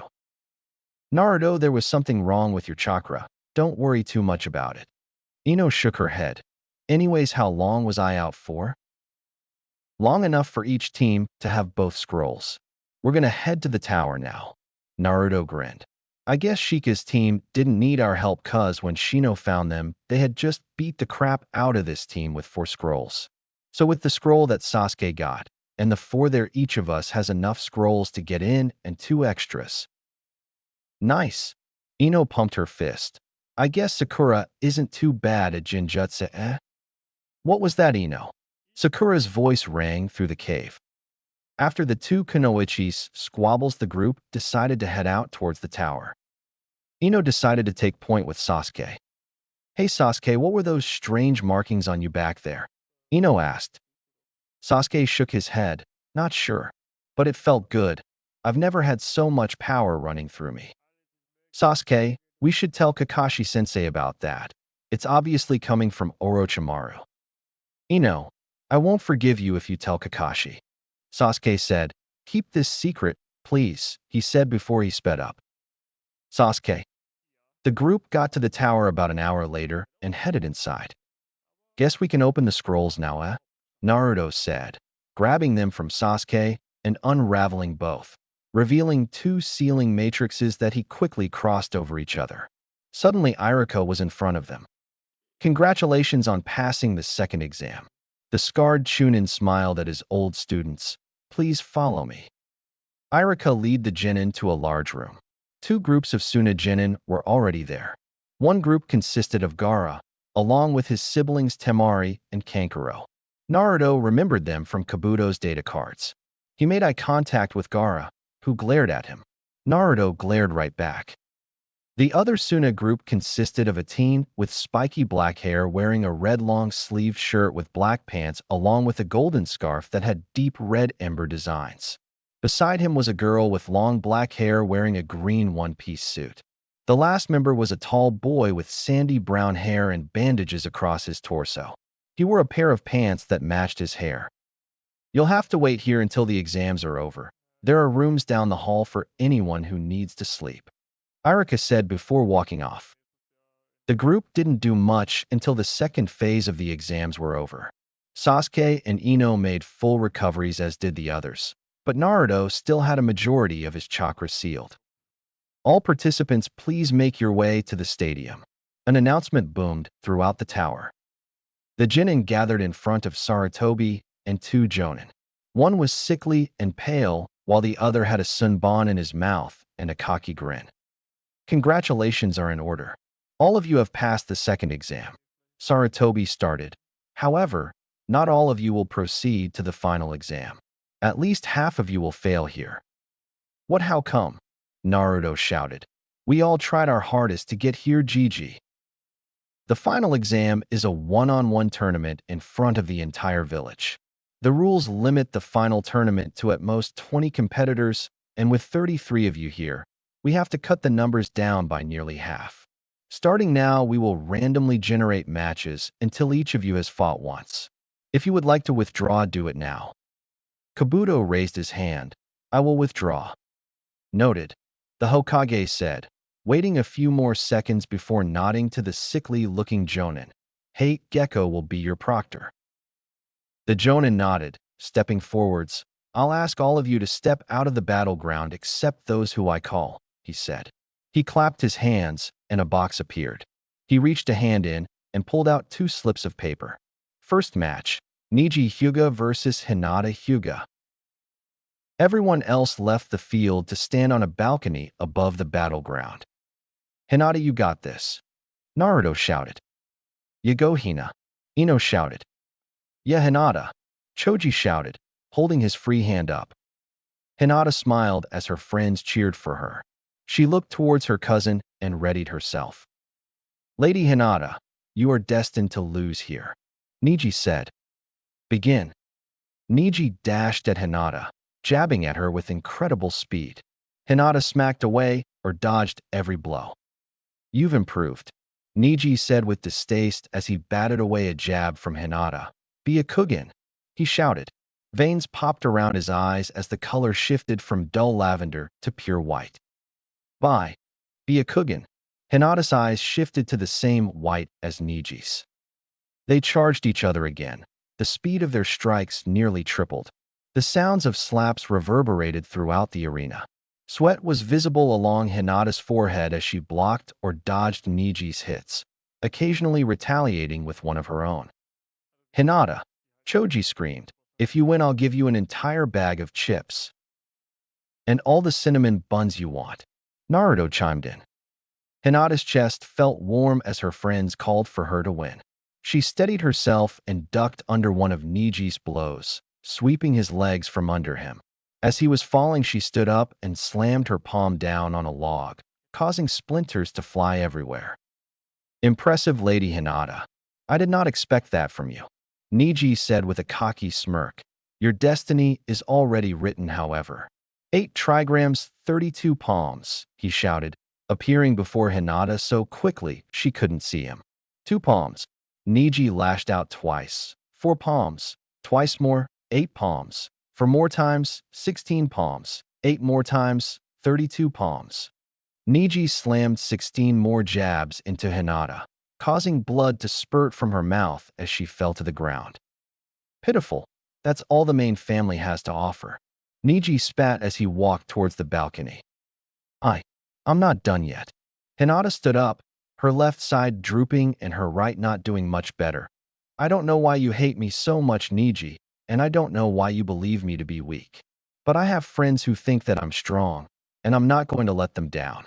Hinata pulled her right arm back. 8 trigrams air palm. She shot her hand forwards, creating a wall of air that struck Niji in the stomach, sending him flying back. Way to go, Hina! Ino shouted. Cha, that's how we do it, Hinata. Sakura cheered. Thank you, my friends. Hinata whispered as she slowly hobbled towards Niji, who was standing up. Impressive. Would you like to see mine? Niji asked, cocking his right arm back. 8 trigrams air palm, he shouted, copying Hinata's move from earlier and creating a much denser wall of air that slammed into Hinata, sending her nearly 30 feet back with blood trailing from her mouth. She hit the ground and didn't move. Hate called a medic. A team of 5 ninja rushed to grab Hinata, put her on a stretcher, and leave. I've got to go make sure she's okay, Naruto shouted, jumping onto the battlefield only to be restrained by Kakashi. Naruto, I know she's your friend, but please, let the medical squad do their jobs. She'll be fine, Kakashi said. Naruto stopped struggling and his face went dark. Fine. Hate waited for Naruto to get back to the balcony before reaching into the box again. Next match, Dosu vs Naruto Namikaze. Naruto leapt off the balcony and landed on the far side of the field. Dosu, the bandaged Otonin, walked down the stairs. Begin. Dosu rushed Naruto, pulling his right arm back to punch the Chunin. I remember breaking his arm. Do they have a medic on their squad? Sasuke thought. Naruto tried to dodge the punch, but was hit in the chest. He flew back and hit the far wall, while also feeling the incredible pain of bones nearly shattering. What the hell? Naruto screamed. Why am I so slow? He questioned. He saw Dosu coming and jumped up. Catching himself on the wall, he bounced to the middle of the arena. Guess I'll have to use my new specialty from Arrow Sennin. Blue chakra swirled around Naruto's body, turning orange as it spun. Once the entire shroud was orange, Naruto stretched both arms beside him. Adamantine chains, chakra sealing whips, he shouted. The orange chakra wrapped around Naruto's arms, going down to his hands and extending into 30-foot-long whips. Naruto whipped Dosu, wrapping him up and throwing him across the stadium. The whips receded into Naruto, who was bent over panting. Takes a lot out of me still. Dosu stood up, orange burn marks all over his body. He ran through hand seals quickly. Wind style, vacuum bullets, he shouted, but nothing happened. What happened to my chakra? He glared daggers at Naruto. I kinda maybe sealed it away. The blonde scratched his head while grinning. Let's finish this. Naruto quickly ran through hand seals. This is the most I can manage right now. Wind style, air bullets. Naruto shot 6 bullets of air from his mouth, each of them hitting Dosu and leaving shallow wounds in his chest. Dosu fell over, unconscious. Hei called a medical squad for both Naruto and Dosu. Next match, Kwai vs Sasuke. Yite announced. Kwai was an IWA Chunin who wore a blue and black outfit. His black hair was slicked back, and he had a scar on his right eye. Sasuke grunted at his opponent. This wouldn't be hard. Begin. Sasuke ran at Kwai. Lightning style, shocking fists. Sasuke's hands and feet were covered in electricity as he pummeled Kwai with taijutsu before jumping upwards. Fire style. Phoenix Talon. Sasuke extended his left leg up in the air. It caught fire, which formed a large bird's talon. He raked it across Kwai and sent the teen flying back, bleeding profusely. Sasuke Uchiha wins his match. Hate said, calling yet another medic squad. They took Kwai as Sasuke was walking back to the balcony. Next match will be Linky versus Byakuya. Linky was an older Konoha Chunin, about 16 years old. They belonged to an extinct clan that held a powerful dojutsu named the Chaos Gon. It was powerful dojutsu that allowed the wielder to teleport objects or people around them, though the range was small. With advanced users, it even granted the ability to slow time around themselves. Linky always kept the Chaos Gon active, making their eyes pink with small galaxies swirling inside them. Linky himself wore a dark pink hoodie with black pants. He had black hair and two swords crossed on his back. Bayatsuchi was a lean teen from IWA. He too was 16, but radiated the same aura as a veteran shinobi. He had a large spear on his back and wore a skin-tight brown t-shirt along with red pants. His black hair was styled in a ponytail. Begin. Linky unsheathed both their swords and ran at Bayatsuchi. The IWA Genin flashed through hand seals and stomped on the ground, sending a huge boulder flying towards Linky, whose eyes flashed as the boulder suddenly appeared behind Bayatsuchi, who barely managed to dodge it in time. Linky took advantage of Bayatsuchi's disorientation and slashed him with both swords, leaving deep gashes in one of Bayatsuchi's arms. Bayatsuchi spun his spear with his free arm, slamming the butt into Linky's chest before spinning it again and stabbing them through the left arm. Earth style, stone spear. Bayatsuchi shouted. The ground beneath Linky became a large spear which impaled the Genin's leg, causing them to cry out in pain.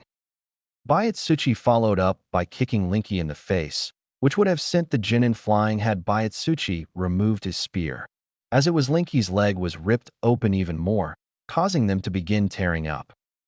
Chaos gone. Time slow. Linky shouted. Time around them seemed to slow as they ripped the spear out of their leg and slashed at Bayatsuchi, cutting the IW Genin's chest. This is the end. Linky stabbed their swords forward. Earth style, stone spear. Bayatsuchi said, twisting his foot. Linky's time slow ended just before he stabbed Bayatsuchi, and Linky himself ended up impaled by a spear of stone. That's a fantastic ability. If you were better at using it, you would have won. Bayatsuchi spun his spear at Linky's head, but the Genin managed to dodge. You're wrong. I have one. Linky shouted as their eyes flashed pink. Chaos gone. Self-teleportation. Linky appeared behind Bayatsuchi with both swords ready to stab the larger Genin. I surrender. Bayatsuchi said. Linky Chaos has won. Hate announced, calling a medic squad for both Genin, and they were taken away. Next match, Kiba Inuzuka versus Gaara of the Sand.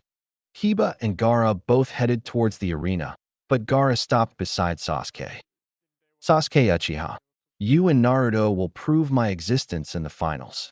Gaara whispered before walking down the stairs and facing off against Kiba and Akamaru. You should send the dog away before I kill it. Like you could touch Akamaru. Kiba taunted. I'll even let you move first. Begin. Gaara raised a hand, causing a claw of sand to form underneath Kiba and squeeze his legs. What a foolish move, Gaara said as the sand squeezed down on Kiba's legs, nearly liquefying them. Now you won't be able to walk anymore. Naruto was walking back onto the balcony just at this second and glared at Gaara. Gaara, he screamed, about to jump down, but Ino grabbed him first. Naruto, Ino said, looking him in the eyes. They were filled with rage. Kiba knew what he was getting into. I'm sure he'll make a recovery. Naruto held his head down. Neji, Gaara, I promise I'll pummel both of you. Me too, Choji shouted, treating our friends like that.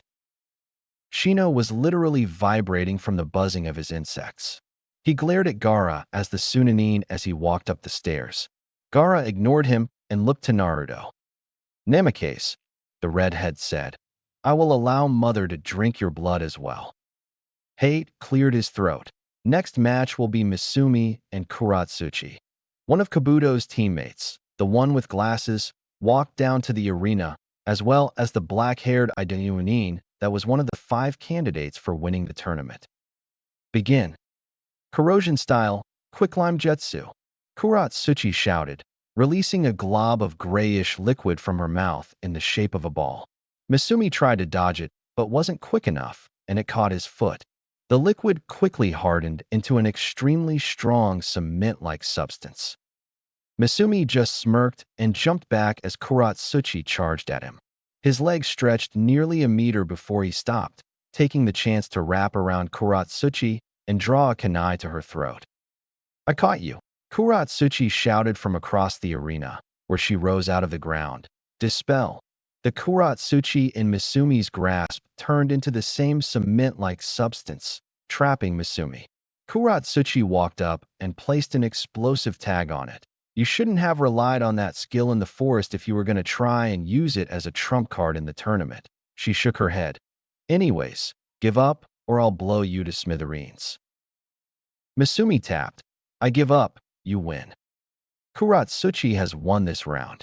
Hate announced. Next match will be NYXX versus Choji Akimichi. Choji closed up his chips and walked down onto the arena floor.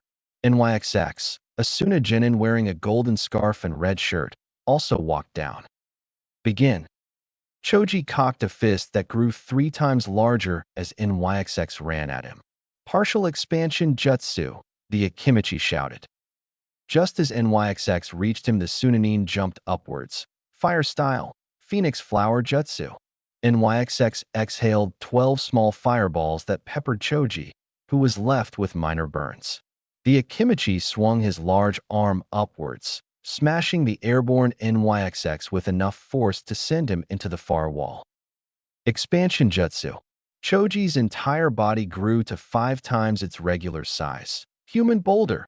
He tucked in his arms and legs as chakra poured out like a jet engine. Choji rolled at NYXX, smashing the Jinin even deeper into the wall. He bounced away and rolled back for another blow. This should finish it.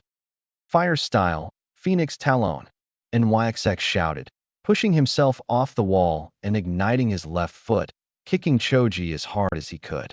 Fire style, Phoenix Wing. NYXX's arms caught flames, which were shaped as large wings, and he slashed Choji with them, sending the Akimichi flying.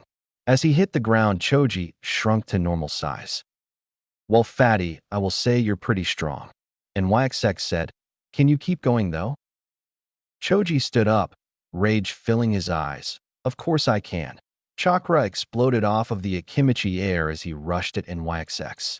And don't call me Fayat. Choji exploded with rage, both his arms exploding in size and covered in stones. Stone tank smash. Choji shouted as he slammed into NYXX with both hands, sending the scarf-wearing ninja away. Fire style, Phoenix Fireball Jutsu. NYXX shouted as he flew back, expelling flame from his mouth. The flames took the shape of a phoenix and flew at Choji, burning the preteen and leaving him unconscious. NYXX is the winner of this round. Hate said hesitantly. He called a medic squad for Choji and they took him away. Choji. Shikamaru glared at NYXX. Those Chunin are no joke, he said. Yeah? I can't believe how strong they are. Or how ruthless. Naruto said. Red chakra seemed to swirl around him until Ino put her hand on his shoulder. He looked to her and apologized. Next match will be Ino Yamanaka against Kimi. Hate announced. Ino went down to the arena. Her opponent was one of Linky's teammates. The girl had short brown hair that went down to her shoulders with brown eyes. She wore a blue short-sleeved shirt with mesh underneath along with a pair of brown pants. Begin. Kimi immediately ran at Ino, scalpels of chakra appearing on her hands. Chakra scalpels, eh? Ino asked as she danced through slashes. Dust spray jutsu. Ino shouted as she jumped away from a particularly wide slash. Ino coughed up a plume of dust. Hiding won't do you any good. Kimi shouted, running right in the direction Ino was moments before, slashing the Yamanaka heiress with her scalpels, but she didn't feel any resistance as she cut the girl in two. Astral clone. Ino shouted from behind Kimi, kicking the older girl in the back and hopping back into the obscure dust. A hidden jutsu, or hijitsu of my clan. It's only visible to those who I chose. And while it can't touch anyone, it's a great distraction and infiltration jutsu. Ino explained, once again kicking Kimi in the back and hopping away. Kimi closed her eyes and listened to try and figure out where Ino was. She spun around and slashed, cutting another astral clone in half. Damn it, come out and fight. Kimi shouted. Nah. Ino teased, throwing a kunai at Kimi's feet. As she threw the kunai, Ino layered a jinjutsu over Kimi, who didn't notice due to the kunai nearly impaling her pinky toe. Stone pillar jutsu. Kimi shouted, creating a tall pillar of stone that overlooked the battlefield. Can't hide from me now, she shouted. She looked around and saw Ino running up the pillar. That won't work. Landslide jutsu. Kimmy made 2 quick hand seals and slapped the pillar, causing a chunk of it to fall off on every side. The rubble hit Ino and sent her crashing into the ground. Hot take that. Kimmy jumped off the pillar and slapped it. Stone arrow jutsu. The entire pillar shattered and every piece flew at Ino. Earth style, stone shell. Ino slammed her hands down, creating a dome around herself that took the attack. I don't like using fire style to attack, but I don't see another choice. Fire style. Great fireball jutsu. Kimmy shouted, unleashing a ball of fire that engulfed Ino's shell, melting it. I can also make the astral clone able to take a hit or two without dispelling. Ino said, stepping out of the ground. It really is an amazing ability. Who? Go Ino. Naruto shouted from the balcony. Ino smiled at him. I'll end this with one more move. Ino put her hands into the Yamanaka seal and concentrated. Chakra poured off of her. The chakra formed into butterflies and flew around Kimmy. What's this? Kimmy found herself unable to move as the purple butterflies landed on and around her. Release. Ino opened her eyes and the chakra stopped flowing from her. Kimmy noticed that the butterflies were gone, replaced with nearly 100 explosive tags. Now, give up or I'll detonate them. Kimmy gulped. I give up, she said. Ino Yamanaka is the winner of the 8th match. Hate announced. That was awesome, Ino. Naruto shouted. That was a good match, Ino. Shikamaru said. That was an impressive Jinjutsu, Ino. Sakura said. Not better than mine, though. You think I'd bring out my best in the qualifiers? Ino asked while fake smiling as she and Sakura butted heads. The 9th match will be Rock Lee and Tor of IWA. Hate announced. Lee jumped down, clad in his green jumpsuit and orange leg warmers. Tor was a large man, so tall he had to hunch over. He wore nothing but chains and a pair of black shorts. Begin. Lee rushed Tor, appearing behind the large Chunin and unleashing a flurry of blows that knocked the teen on his face. Lee jumped into the air and delivered a brutal axe kick to Tor's back. YSH. Lee shouted as he jumped up again, spinning and slamming a second heel into the man's back. Let's see you get up after that. Lee jumped away. Tor stood up slowly. He looked to Lee and ran on all fours, shoulder-checking Lee and continuing on into the wall, where he slammed Lee out into the forest. Tor stood up and slammed both fists on his chest, roaring at Lee, who was standing up. Quite impressive, Lee said as he dusted himself off. Had I not been training under Guy-sensei, that may have beaten me. But as it is, you will need to do much more to me to win. Lee front kicked Tor, sending him back into the stadium. The bowl-haired Chunin followed, jumping in the air and leading with a kick.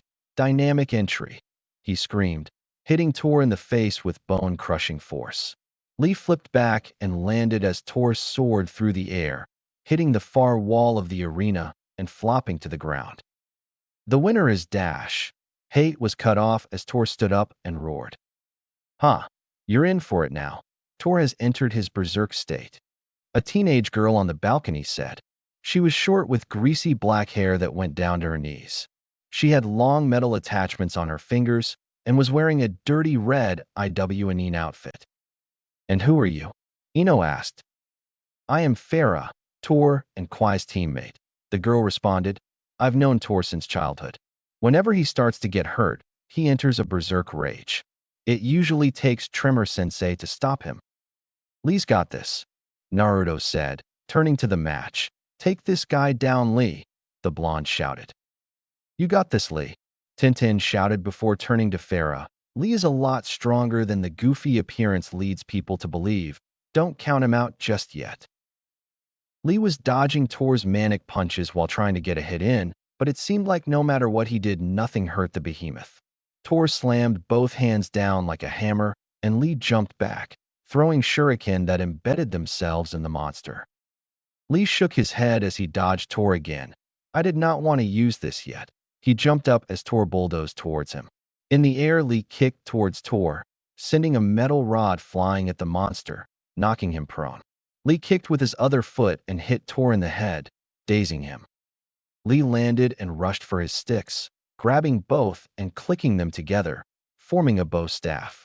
Tor began to stand up and Lee unloaded on his face, seemingly hitting the man faster than his brain could process as Lee jumped away before Tor roared in agony and fell unconscious. "The winner is Rock Lee," Haidt announced. "Now can I have a volunteer to fix the wall?" Kakashi shook his head and walked down to the shattered wall, Earth-style, mud wall.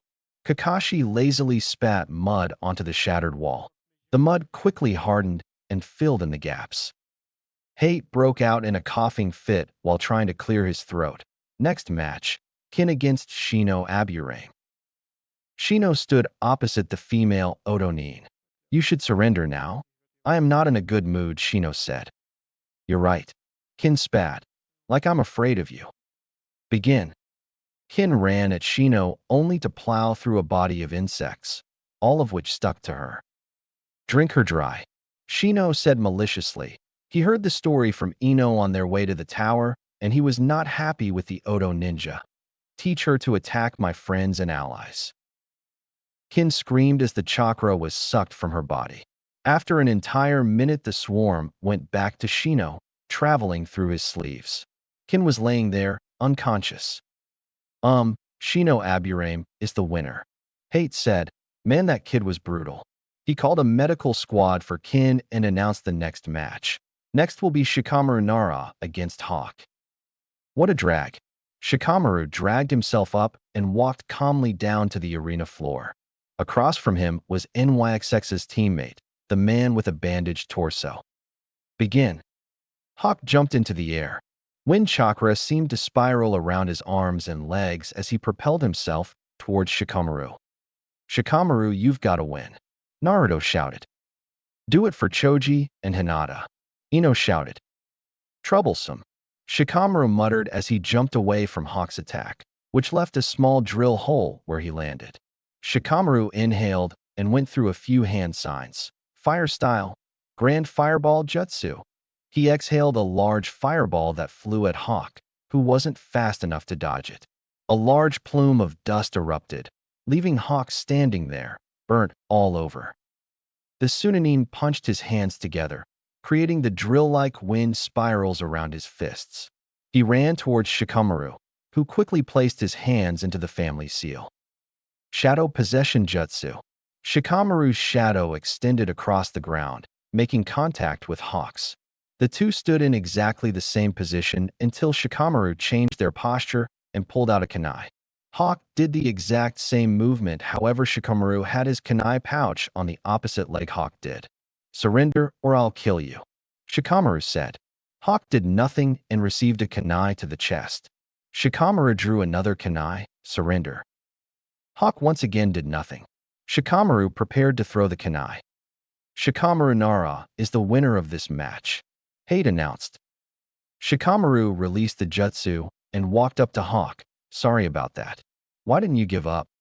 Hawk ignored him and walked to the balcony. "Troublesome." Shikamaru walked back to his spot beside Naruto. Next match, Tenten Tentetsu vs. Kankuro of the Sands, Haidt announced with a cough. Tenten walked down and faced off with Kankuro, who unwrapped the bandages on his back to reveal a puppet. "Begin." Tenten started off by pulling out a scroll and unleashing a torrent of shuriken at Kankuro, who stood behind his puppet as the metal bounced off its carapace. "How's this?" Tenten appeared behind Kankuro with two Chinese broadswords. Kankuro ducked underneath a slash that would have taken his head off and kicked Tenten in the stomach. He jumped back and wiggled his fingers. His puppet flashed towards Tenten with its large claws extended. It slashed continuously, Tenten barely stopping every hit with her swords. "Is that all you got?" Tenten asked as she blocked both arms at once. Kankuro laughed, pulling both his ring fingers back. Two extra arms popped out of his puppet, each with deadly claws of their own. "I don't think so. Go Crow." Kankuro began a wild dance with his fingers. Crow began slashing at Tenten faster than before, yet she managed to get away. Tenten was panting like crazy. "You're good," For a guy that wears makeup, she smirked. Kankuro snapped. It's not makeup, it's war paint, he screamed. Crow flew at Tintin, who readied her swords and ran at the puppet, ducking underneath and cutting the strings. Kankuro cursed and ran at Tintin, ducking under a sword slash and lashing out with a kick that was checked by the kunoichi. Tintin spun both her swords and stabbed them down towards the puppeteer, only to be hit by the puppet's claws. Kankuro had a grin on his face as he tugged his left thumb. He had reinforced the string with most of his remaining chakra, but Tintin hadn't noticed, and it had cost her. Tintin collapsed on the ground, spasming. Kankuro wrapped his puppet up.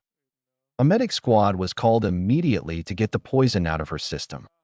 Hate looked sour as he announced Kankuro's victory. Hate to say it, but he's good, Sasuke said as he watched Kankuro go to stand beside Temari and Gaara. Next match, Farah versus Sakura. Hate announced. Sakura walked down and faced off against the small teen. Begin.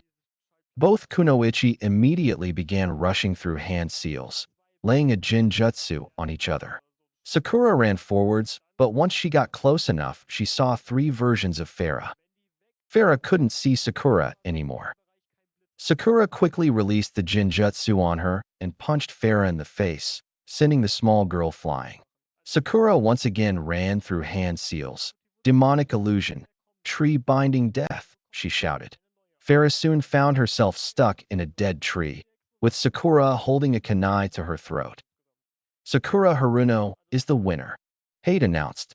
Farah cursed and walked away, only to step through one of the stairs leading to the balcony and fall on her face. Farah's eyes widened as she felt a knife in her back.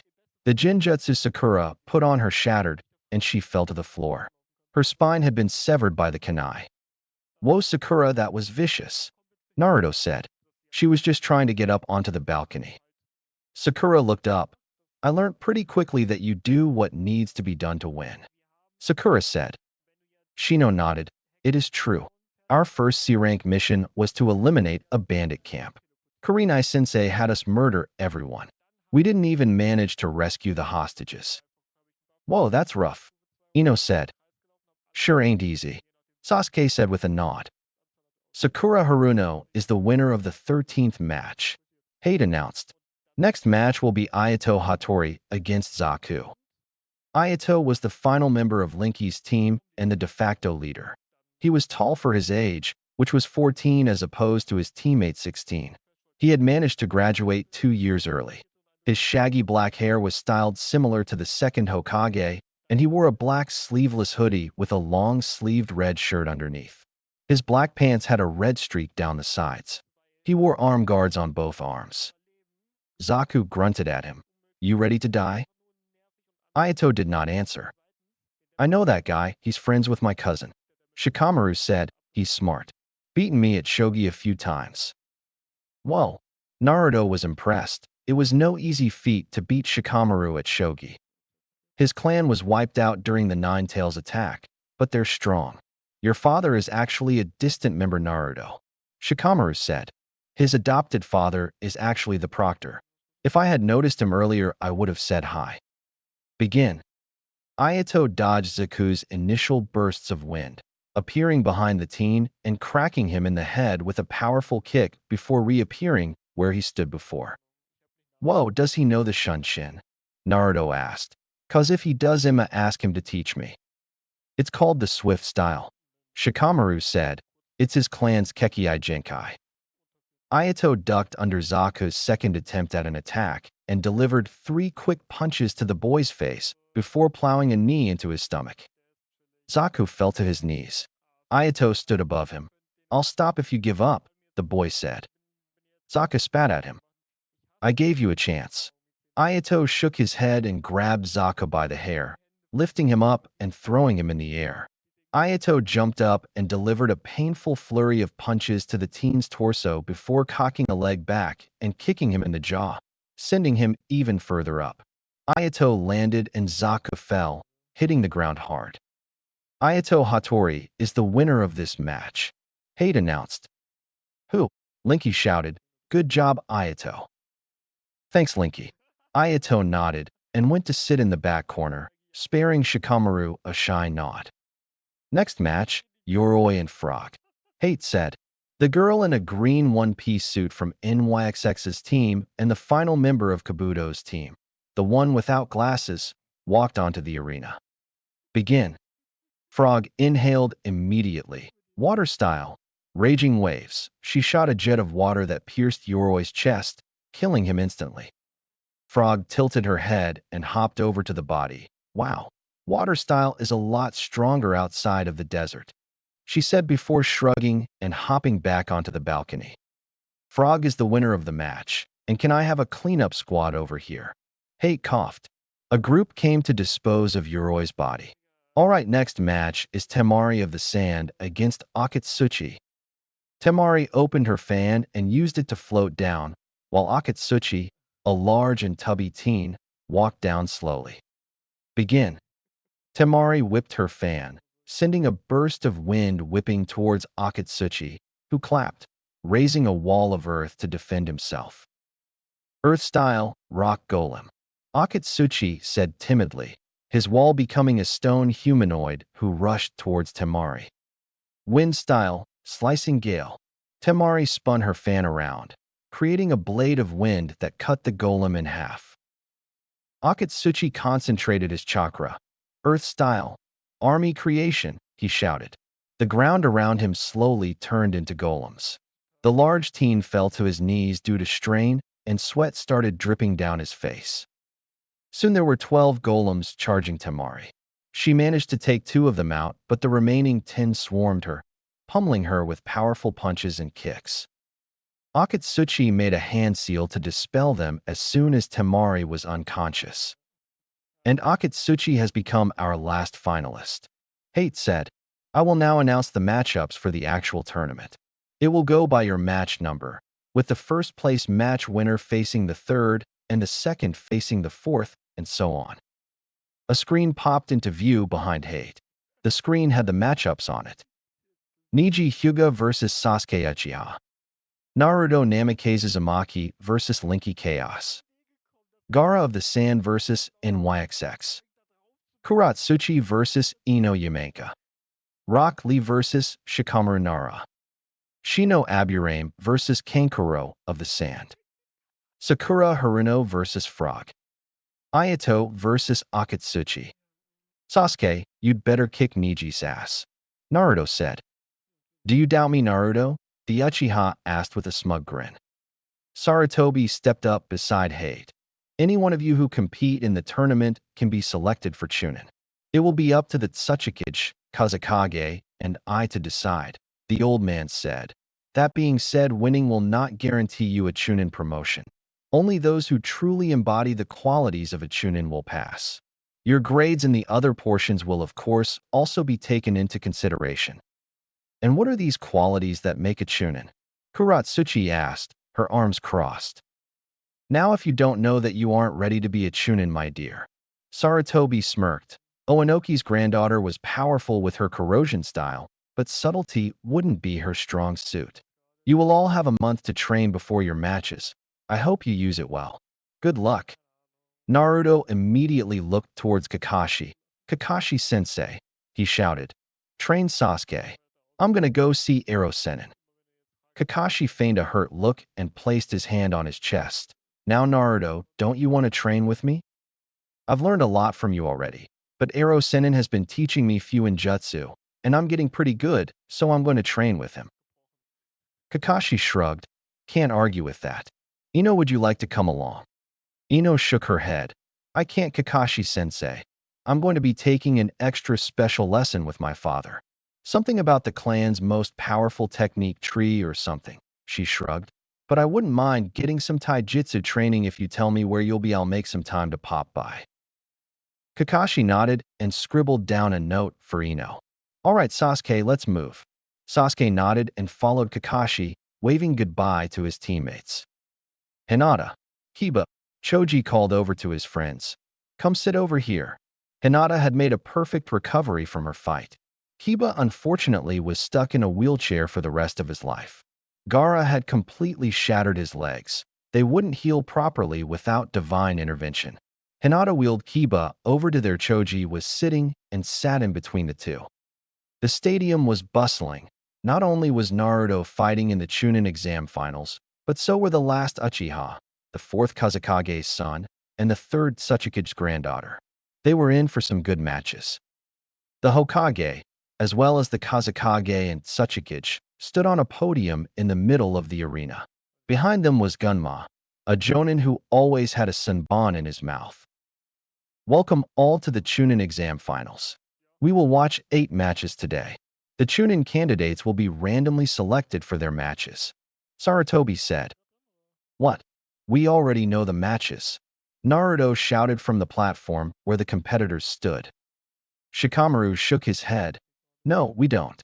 They had us prepare for the wrong kind of fight. He looked towards Asuma, who stood with the other Konoha Jonin teachers. Asuma nodded at his student. Troublesome, Shikamaru muttered. Gunma Shiranui will be the proctor for these exams. The Hokage said, I'll leave the rest to him. The 3 Kage all disappeared, appearing in the Kage box with a bodyguard each. Thank you, Lord Hokage. Gunma said. Well, I'm not going to keep you waiting any longer. The first match will be as follows. A box materialized in his hands, and he pulled out 2 names, Linky Chaos and Sasuke Uchiha. However, Sasuke wasn't there yet. No doubt Kakashi's doing. Linky was waiting, idly stabbing the ground with his swords. Gunma was impatient, and the crowd was shouting insults. A messenger appeared at Gunma's side and whispered something before disappearing. We have decided to wait until the end of the 3rd match for Sasuke's arrival. Gunma said, Linky, you may return to the stands until Sasuke gets here. Instead, the first match will be Sakura Haruno and Ino Yamanaka. Both girls nodded at each other as they walked down to the arena floor. No hard feelings, Sakura? Ino asked, putting her right hand up with 2 fingers outstretched. Sakura made the same sign and nodded. Don't worry, Ino. I know you won't hold a grudge. Begin. Gunma jumped away as 2 kunai clanged together right where he stood. Ino yunged at Sakura with a series of kicks that were barely dodged. Sakura retaliated with a powerful punch that knocked Ino back. Earth style, rock fists. Sakura shouted, weaving 3 hand seals and jumping back, tapping the ground. 3 toddler-sized fists made of stone were created and flew at Ino. The blonde jumped over the first one and ducked under the second simultaneously. The third nearly hit her, but she quickly made 2 hand seals, dust spray. Ino spat out a cloud of dust. The fist Sakura had created flew across the stadium, flying out of the dust and towards the wall, where it shattered, leaving a blood splatter. Ino, I know you're still in this. Don't give up so easily. Sakura shouted. She spun around, trying to spot her rival, but could see nothing. In the far corner, there was a small pool of water with a few trees. They provided most of, if not all, the natural cover in the arena and were the best spot to hide. Of course, there was the dust cloud too, but Ino most likely used a substitution jutsu to escape. The blood was probably from a packet or something. Drip, drip, drip, drip, drip. Sakura spun to face the dust cloud, which was settling now. Ino stood there, one of her legs gross and mangled, dripping blood. I caught you, Sakura. Ino smirked, making a circle with her hands. Mind transfer jutsu. In's body slumped over as Sakura's spine straightened. Inside Sakura's mindscape, a room with a giant picture of Sakura and all her friends and family above a fireplace. A large television on the opposite wall. How does it feel, Sakura? Ino asked, sitting on a comfy purple armchair. Sakura was tied up against a wooden kitchen chair. To have me able to control your body and be able to see any memories I want to? Ino walked to the edge of the room, where a door come into existence. Should I go to your first crush? No, no, no, no, no. Sakura shouted. Kiba was not a crush. I said he is cute one time, and we were, like, 7. He had a puppy, Ino. Ino laughed. Oh, Sakura, you're so cute. She patted the pinkette's head. All right, I'll get out. Sorry, I just had to see how you laid this place out. Ino winked. In the arena, Sakura looked towards Gunma. I give, she said, walking back to the competitor's stance. Ino's head snapped up and she looped DTO the crowd, both hands up in the air. That's right. I, the beautiful Ino Yamanaka, have won the first match of the Chunin exams, she shouted, causing the crowd to roar in applause. Now please give it up for my Riva Sakura Haruno. Ino was suddenly punched in the face by Sakura and sent skidding along the dirt. I didn't say I gave up, Ino. You only said I gived. Sakura smirked as she ran up and kicked Ino hard in the stomach. Ino laughed. Yeah, I thought I would get you with that. She stood up and stretched her arms. Time to get serious, I guess. Ino rapidly went through hand seals, demonic illusion, tree binding death. Ino appeared above Sakura in a tree that had wrapped around the pinkette. Sakura looked up and saw a large ball of flames coming towards the arena. Ino, look out. Sakura pushed her rival away as the meteor hit, charring the tree and the pinkette. Sakura didn't feel any burns as she woke up. She looked around and saw Kiba and Shino dead. Akamaru was eating one of Kiba's legs. She fearfully stepped back, bumping into Kurenai. Kurenai-sensei, help me. Sakura cried, only to watch Kurenai explode into dust. This can't be real. Sakura looked around, seeing more and more of the people she cared about dead or dying. She watched herself dancing with blades of stone, cutting down her parents, Irika-sensei, the Hokage. All of them fell before her blade. Sakura fell to her knees. No, I can't.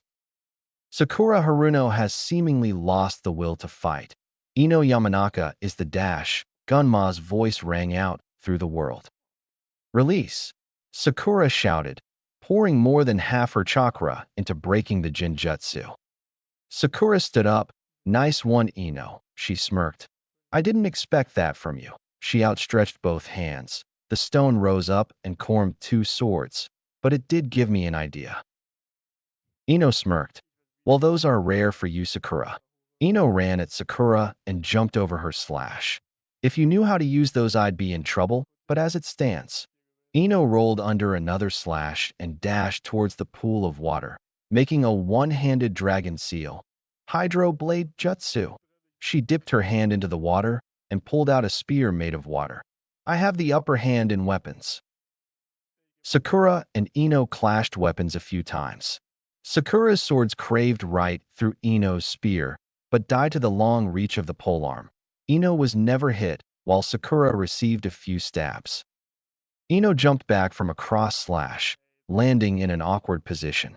As Sakura charged her, however, Ino twisted her foot, making a small wall of earth underneath her rival's foot. Sakura tripped forwards. Ino stood up and pointed her spear at Sakura's throat. Surrender. Sakura tapped the ground twice. I give up. Ino Yamanaka is the winner of the first match, Gama announced. Moving on, the second match will be Shikamaru Nara and Kankuro of the Sand. Kankuro shook his head. I give up. Gama looked bewildered. Seriously? I'm not fighting him. He can stop my puppets too easily with those shadows. Kankuro shrugged. Fine, fine. Next match, Rock Lee and Niji Hyuga. Lee jumped down. I am ready to show everyone the power of my youth. I will surpass you, Niji. Niji appeared in a swirl of leaves. Lee, had you been luckier, perhaps we would have met in the finals. However, destiny has seen it fit for you to lose here. I apologize, Niji said, activating his Byakugan. Lee, Naruto yelled. Beat that destiny stuff out of Niji's head. Naruto, Lee shouted. I will show Niji that the fires of youth can defeat destiny even if they burn hot enough. Enough talk. Time for action, Gama said. Begin.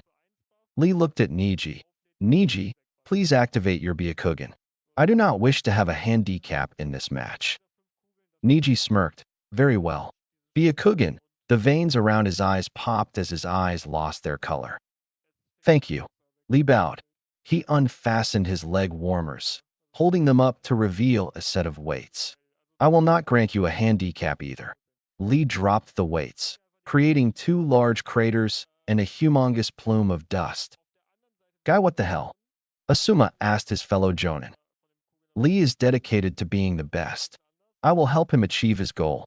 I stand beside Lee's dream of being recognized as an excellent shinobi based on taijutsu alone. Guy said, you really care for the boy. Asuma nodded. That's good. Even with those weights off, you cannot defeat me, Lee. Destiny has spoken. Niji dashed at Lee, striking with a flurry of palms. Lee managed to dodge every one of them. We shall see. Severe leaf hurricane. Lee spun around, smashing his foot into Niji's back and sending the Hyuga stumbling forwards. Leaf triple wedge hook. Lee appeared in front of Niji and brought his leg up for a kick. He kicked Niji in the chin, then stepped back. Stepping in for another kick, he hit Niji in the temple on the opposite side of his face. Lee sidestepped and kicked one last time, hitting Niji in the back of the head and putting the prodigy on the ground. You have done well, fighting Destiny to this point, Lee. Very well. However, no matter how much you struggle, Destiny will prevail. Niji get up and ran at Lee, striking him in both arms with a series of jabs. Lee jumped back, kicking sand into Niji's eyes. I am sorry, Niji, but you are wrong, Lee said. He ran at Niji, but was stopped by a palm to the stomach that sent him flying.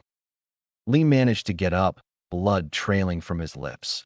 Guy-sensei, I'm sorry to do this on Niji, but I must accomplish my goal, and if I cannot, I will train even harder still. Lee inhaled, gathering chakra. The 8 inner gates. First gate, the gate of opening. Open. Lee's arms sprung up as a gust of wind blew from around him. Second gate, the gate of healing. Open. He began hopping up and down, his energy fully restored. Third gate, the gate of life. Open. Lee's skin turned red, and his veins nearly popped from his skin. Lee then appeared in front of Niji, his knee buried in the boy's stomach. Niji looked down and back up before he went flying. Nice trick, Lee, Niji said, wiping blood from his mouth. I will show you mine now. Lee appeared in front of Niji, going for another severe leaf hurricane. Kaiten. Niji spun around, releasing chakra and creating a dome that sent Lee flying. The bull-haired boy was bleed from his right leg from the recoil of his kick, his bones nearly broken from recoil. You are within my field of divination, Lee. I'm sorry, but it ends here. 8 trigrams, 64 palms. Niji appeared in front of Lee. 2. He slammed 2 palms into Lee. 4. 2 more. 8. 4 more. 16. 8 more. 32. 16 more. 64. 32 more. Lee went flying, landing right on his back. He somehow managed to will himself to a standing position. Niji, you are a worthy adversary. The 8 inner gates. The 4th gate, gate of pain, open. The 5th gate, gate of closing, open. Energy poured from Lee's body. He screamed in pain as his chakra points were forcefully opened. He appeared in the air above Niji. Leaf drop, he shouted. Kaiten. Niji created his barrier. Lee hit the barrier with his kick, tearing right through it and slamming his heel into Niji's shoulder. Lee stumbled back, his right leg completely mangled from the impact. Niji was standing, but his left shoulder looked to be shattered. Niji, I will change destiny here. Lee stumbled towards Niji, who was frozen in shock. You broke the unbeatable defense of the Hyuga. The Kaiten is a main branch technique. I risked everything to learn it, and you broke right through it. How? Hard work and determination, Lee said, standing in front of Niji. Lee cocked a fist back and punched Niji in the face, knocking his rival out. Lee looked up at Guy and smiled. I did it, Guy-sensei. He shouted before his skin returned to normal and he fell on his back. Rock Lee is the winner of this match, Gama shouted. He called a medic squad for the 2. They came and took them away. Was it really worth it, kid? Gama asked silently. Next match will be Ayato versus Frog. Ayato stepped onto the arena floor with a sword at his waist. He seemed to have bags under his eyes as if he weren't sleeping well lately. Frog hopped down and looked at Ayato. He knows, finish him quickly. The words rang through her head, and she looked up to the Kage stand and nodded towards the Kazekage. Begin. Water style, piercing needles. Frog blasted needles of water towards Ayato. The Konohani merely activated his swift release, Kekii Genkai, and walked around the needles. Drawing his sword, he dashed at Frog and sliced one of her arms clean off. You Suna bastards killed the man who became my father, murdered him in cold blood. Ayato looked towards Baki in the stands. Don't pretend to be our dash. His shout was cut off by a flurry of water needles stabbing him in the back, knocking him to the ground. Water style, raging waves, Frog shouted, hopping into the air and inhaling as she made one-handed hand seals. She expelled a torrent of water that flew towards Ayato's prone form. Swift style, teleportation, Ayato shouted. He disappeared, having teleported into the trees nearby. Frog landed and looked around. She turned to the trees, which were right beside a pool of water, and hopped into the water. Closing her eyes, she became one with the water. She could see from the surface now and would know when he resurfaced. Frog's eyes widened as she swam upwards. Lightning style, current. Ayato's voice rang out. He stepped up to the water and placed his lightning-covered sword into the pool. The electricity swam from the blade into the entire pool, causing Frog to begin convulsing. I win. Ayato walked away. Genma peered into the pool and saw an unconscious and convulsing Frog at the bottom. He dove in and grabbed her, coming out with sparks flying off him. He summoned another medical squad for the girl. Ayato Hattori has won this match, Genma announced. Next match will be Kuratsuchi and NYXX. Ayato Hattori has won this match, Genma announced. Next match will be Kuratsuchi and NYXX. Kuratsuchi walked onto the arena floor. Across from her, NYXX was fixing his golden scarf. He watched her tighten her headband. Begin. Kuratsuchi immediately inhaled. Corrosion style, quicklime jutsu. She spat out a gray ball of liquid. Fire style, searing heat jutsu. NYXX shouted. He radiated from his body, quickly hardening Kuratsuchi's jutsu into barely more than a piece of stone. He sidestepped and threw 3 shuriken. Kuratsuchi flicked a kunai into her hand and batted away the shuriken before running towards NYXX. She jumped in the air and dropped her heel down towards his head. NYXX's guard came up just in time to block the kick, though the force still broke the ground underneath him a bit. Kuratsuchi bounced back, running her hands along the ground as she went. Earth style, stone skin. Rocks floated around her for a moment before attaching to her skin, making a layer of armor. Kuratsuchi ran at NYXX, slightly slower than before. Fire style, melting pit jutsu. NYXX placed both hands on the ground and heated up a large section, melting it and causing Kuratsuchi to get stuck. Chakra swirled around the noirette as she struggled through. NYXX's eyes opened wide as she punched him in the face before stepping out of his jutsu. Bastard. Kuratsuchi glared at NYXX. I should kill you. She made a long series of hand seals. Fire style, immolation jutsu. Kuratsuchi expelled a white-hot cone of flames. NYXX was gone when the flames ended. Nothing remained but a pile of ashes and a golden scarf. Phoenix style, ashes. NYXX's voice rang out. The ashes began to spark, erupting into a full-on flame that took the shape of NYXX. He bent over and wrapped the scarf around his neck, the colors and solidity returning to the flames. Phoenix style, flames of rebirth. A ball of fire flew towards Kuratsuchi, who was barely able to move from her previous attack. Oenoki appeared in front of the ball. Earth style, guardian. The old man shouted, erecting a wall with a stag's face in the center. The wall took the blast, which erupted with enough power to shake the Kage booth, and stood firm. Unfortunately, there has been an outside influence on this match in Kuratsuchi's favor, so I must give the match to NYXX from Suna. Genma said. Oenoki glared at the teen. Try something like that again, and I'll vaporize you. You saw how well that worked, old man. NYXX glared. I'm a descendant of the Phoenix. I don't fear you. Golden embers radiated off of NYXX as he stared down the Tsuchikage. Oanoki, Sarutobi's voice rang out. I do not mean to be rude, but we should allow the matches to continue.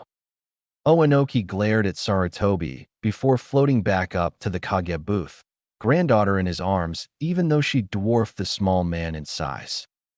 Genma shook his head. That was unexpected, he said to himself, to think that guy had a family legacy this entire time. He shook his head. Those were thoughts for later. Next match. Sorry we're late. Sasuke's voice rang throughout the arena. We ran across a black cat and had to go all the way around the village to make sure we didn't cross its path. Bad luck and all. Aw man, Kakashi-sensei got to him. Naruto facepalmed. Genma shook his head at Kakashi, who was standing nonchalantly with the other Konoha Jonin, as if he had been there the entire time. Next match will be Linky Chaos and Sasuke Uchiha, Genma announced with a sigh. Sasuke jumped from the open roof of the Colosseum onto the arena floor. Linky bounced on their feet, leaping from the balcony onto the floor in a front flip. Linky drew their swords. I understand being scared, but not showing up at all. Is the Uchiha legacy really this pathetic? They asked. Sasuke scoffed. Please, you're the least scary person here. Sasuke's Sharingan spun as it activated. He tapped his waist twice and unsealed a wakizashi which he tied to his waist. I mean, the Chaos Gon is barely heard of for a reason. Begin. Linky slashed at Sasuke with their swords. Sasuke jumped back and drew his own sword. He blocked another of Linky's slashes and kicked towards the teen. Linky jumped back, lightning style, thunder blades. Linky's swords were covered in lightning. They ran towards Sasuke and slashed with incredible speed. Sasuke blocked a couple slashes before ducking down, sweeping Linky's legs from under them. Linky hit the ground and Sasuke brought a heel down onto his chest. The air rushed out of Linky's chest as Sasuke brought a fist down onto his face. Linky managed to roll out of the way and lash out with a kick to Sasuke's face. Sasuke jumped back holding his face. He twisted his nose back into place and glared at Linky. Fire style, fireball jutsu. Sasuke exhaled a huge fireball towards Linky. Chaos Gon, teleportation. Linky shouted. Suddenly the fireball was behind Linky. It flew towards a wall and melted the concrete. Fire style, Phoenix Flower Jutsu. Sasuke shouted. He spat out nearly 30 small fireballs. Chaos Gon, teleportation. Linky shouted again, teleporting all of the fireballs away. Lightning style, lightning ball. Sasuke threw a huge ball of lightning towards Linky. Fire style, Phoenix Flower Jutsu. Another 30 fireballs. Fire style, Fireball Jutsu, a huge fireball. Chaos Gon, teleportation. Linky shouted. A visible strain was visible on their face as they teleported all of Sasuke's attacks away. Linky blinked and saw Sasuke in front of him. Sasuke plowed a fist into Linky's stomach, following up with a second, then a third. Sasuke kicked them in the side and slashed Linky across the chest. Linky stood up. Their swords were on the other side of the arena. With a blink, the swords appeared in their hands. Lightning style, Thunderblade. Wind style, Tornado Blade. One of Linky's blades was covered in lightning and the other in a vortex of sharp winds.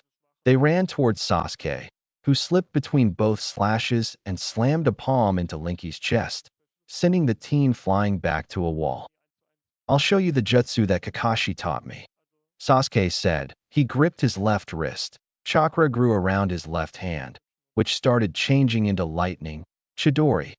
The sound of thousands of birds chirping filled the arena as Sasuke ran towards Linky. He plunged the jutsu into the wall beside Linky's head. Genma was holding Sasuke's wrist. Thank you for not killing a fellow Leaf Shinobi. Sasuke Uchiha takes the victory. The crowd roared. Sasuke held a hand out to Linky, who shook his hand. Good match, you're stronger than I thought, Sasuke said. You too, I didn't expect that last jutsu. Next time I'll win though. Linky smirked. Genma waited until both were up on the balcony before announcing the next match. Naruto Namikaze Uzumaki facing off against Shino Aburame. Hey Shino, Looks like we get outmatched after all.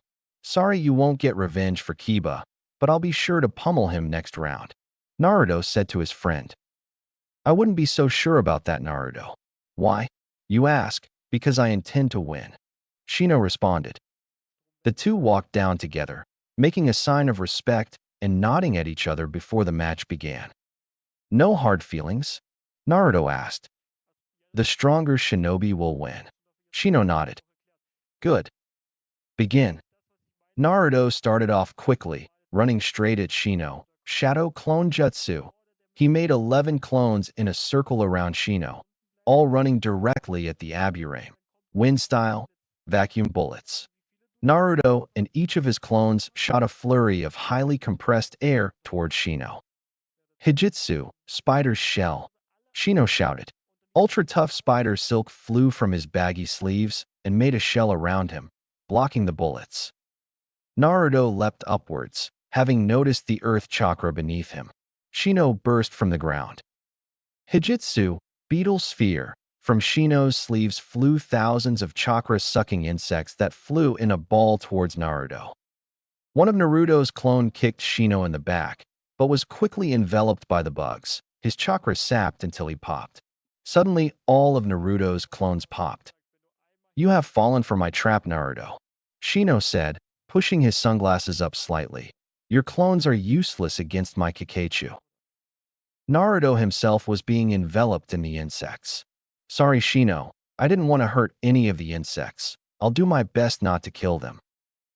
Shino's eyes widened as he saw his insects flying away from Naruto, terrified. The blonde was covered in a thin layer of scarlet chakra. His whisker marks were darkened, and his nails looked like claws. Sorry, Shino. I hope they don't get sick. It's just the only thing I could think of short of a powerful wind or fire jutsu. I have no ill will towards you, Naruto. I am thankful you care enough about them. Shino said, they will be fine. Good. Let's continue then. Naruto said. His whisker marks and nails returned to normal as the chakra seeped back into his skin. I hate using that. Naruto and Shino met in a clash of fists, each hitting the other a few times, but mainly evading and being evaded. Shino decided to change it up and kneed Naruto in the stomach, knocking the air from his lungs. Shino followed up with a hammer fist to Naruto's head, putting the Jinchuriki on the ground. The Aburame jumped away as Naruto's body exploded. Suddenly 7 blondes appeared around Shino, each hitting him with a different combo. Here's the finisher. Naruto's voice came from above. Shino looked to the sky as he was about to hit the ground and saw a shadow in the sun, growing larger. Soon he could make out Naruto dropping down at him, a blue orb in his right hand. Sorry, Shino. This is gonna hurt, but I gotta show it off. Naruto grinned. Rasengan, he screamed, plowing it into the ground beside Shino. He held up his left hand, and a Rasengan slowly formed. Surrender, or I'll have to hit you for real. Very well. If you promise me one thing, I will surrender. Naruto nodded. Anything. Get revenge for Kiba. Naruto grinned. Didn't I tell you I was already planning to? He got off of Shino. Proctor, I surrender. Shino said to Gunma, who nodded. Naruto Namikaze Uzumaki is the winner, Gunma announced. Next match will be the only 2 left, Gaara of the Sands and Akatsuchi. Akatsuchi stood opposite Gaara. He wasn't afraid to admit that the younger boy scared him. Never before had Akatsuchi felt such plain evil from a person. It shook him to his core. Begin. Gunma jumped upwards as sand buried the half of the arena that Akatsuchi stood on. Why is it that no one will prove a challenge? Gaara asked, holding his head. Mother wants nothing but a worthy challenge for us. Instead we get these sacrifices, he shouted. The Hyuga failed me, losing to a pathetic weakling like that. I want someone who can survive more than a few seconds. A large claw came from the sand, strange purple markings running along it. It was holding Akatsuchi, who was trying his best to break free to no avail. Are you strong enough? Gaara asked. You survived. Mother likes the smell of your blood. Not as much as Namikaze or Uchiha, but you will do for now. The hand slammed Akatsuchi down. The large teen wearily stood up and got ready to fight. Gaara stood cross-armed, 2 fingers on his right hand extended. Akatsuchi slammed the ground. Earth-style, golem jutsu. He created a 7-foot golem of stone that lumbered towards Gaara. Pathetic. Prove your worth to me. Gaara screamed, flicking his fingers. A claw of sand ripped through the stone. Earth-style, gunner golem jutsu. Akatsuchi created 4 golems about his size. Each of them had a large cannon. Earth-style, cavalry golem jutsu. He made 2 golems that were half-force, standing about 9 feet tall. Here's the kicker, Earth-style. Commander golem jutsu. Stones enveloped Akatsuchi, raising him 10 feet off the ground. It closed around him, leaving no visible crevices. Akatsuchi's golem put out its arm. An axe of stone was formed on the ground and raised into his hand. That's better, Gaara yelled. Fire, Akatsuchi shouted. The gunners all shot large rocks at Gaara as the cavalry ran at Gaara, slashing with their swords. Akatsuchi raised his axe above his head and swung down at Gaara. Tendrils of sand coming from Gaara's gorge stretched out, blocking each attack. The boulders were shattered by single whips from the tendrils, same as the cavalry. Akatsuchi's axe managed to cut one, but was shattered by the second. Another tendril had pierced the Iwa Genin's chest. The stone around Akatsuchi crumbled as he fell to the ground. Blood pooled around him. Of course he's a failure. My next opponent better not be a pushover like him. Gaara glared towards Naruto. Namikaze, I will feed you to mother. Just try it, Gaara. I'll finish you before your mother can whisper your name to you. Naruto glared at Gaara. 3 medical squads came out and tried to heal Akatsuchi, while a couple Iwa Jonin came and helped them carry the large teen to the hospital. Gaara of the Sand has won this match. Genma announced. We'll be moving on to the quarterfinals after an hour-long break. Please feel free to head to the concession stands just outside the arena. The crowd slowly poured out of the arena. The only people left were Ino, Sasuke, Naruto, Ayato, and YXX, Gaara, and Shikamaru. You guys ready for the next round? Shikamaru asked Team 7. I'm ready to kick Gaara's ass. Naruto shouted, garnering the redhead's attention. Namikaze, you should watch your mouth. Mother is still hungry, Gaara said as sand began to swirl around his feet. An orange aura grew around Naruto. Watch yourself, I can bind your mother pretty quickly. Gaara scowled and looked to the ground. You will bleed, he muttered. Naruto ignored him. Anyways, what about you guys? Naruto asked his friends. I'm not sure if they're putting Sasuke in his original spot or behind you, Naruto, but either way I'm ready. Ino grinned. Shika here won't fight a girl anyways. She smiled and patted the Nara on the back. Troublesome. Shikamaru laid down. It would have been a nice day for cloud watching, but I'll have to fight either Ino or Lee in this next round. Neither will be easy. You don't think they're going to change the bracket again? Sasuke asked. No, it'd be useless now. They only did that so we'd prepare for a certain fight, then go into something we weren't prepared for. The Nara answered. The group chatted away the next hour with small talk. They watched the crowds fill back up. Lee walked back onto the balcony, favoring one leg heavily. My flames of youth are reignited, Lee shouted. I will proceed into the finals. You could hear Genma before you could see him. We'll now proceed with our quarterfinals. Up first, Ino Yamanaka and Shikamaru Nara. Up first, Ino Yamanaka and Shikamaru Nara. Genma announced. Good luck, guys. Naruto nodded at them. Thanks, Naruto. Don't feel bad about cheering for Ino. She's your teammate after all. Naruto, you'd better cheer for me, Ino said with a fake smile that made no effort to hide the malice in her voice. Yes, ma'am. Naruto saluted. I will cheer for you. Sasuke patted Ino on the shoulder. Good luck. Ino nodded. Thanks. The 2 Genin walked down to the arena. Both knew the other's jutsu well from their fathers. Of course, Ino had the astral clone, but she didn't doubt Shikamaru had some equivalent. Begin. Ino smashed a smoke bomb on the ground and sent 3 astral clones at Shikamaru while she used an Earth-style ninjutsu to tunnel underground. Fire-style, flame bullet jutsu. Shikamaru shot 3 quick bullets of fire towards the clones, popping each of them. He spotted the hole that Ino made before and quickly ran towards it. Fire-style, fireball jutsu. He blasted a large flame down the tunnel. Water-style, raging waves. Ino's voice came from behind Shikamaru. A blast of water hit him in the back and knocked him over. Huh. I tricked you, Shika, she taunted as she ran towards him. She dodged 3 kunai from the Nara air and kept going, or at least tried to. Shadow Possession Jutsu, success. Shikamaru said. His shadow extended to the kunai and then to Ino. Shadow Stitching Jutsu. Spikes of shade erupted from the shadows around Ino's feet, leaving cuts around the girl's feet and legs. Shikamaru's shadow returned to him, and he tossed 3 kunai around Ino in a triangle. Each kunai had a seal on it. 3 pillars sealing jutsu.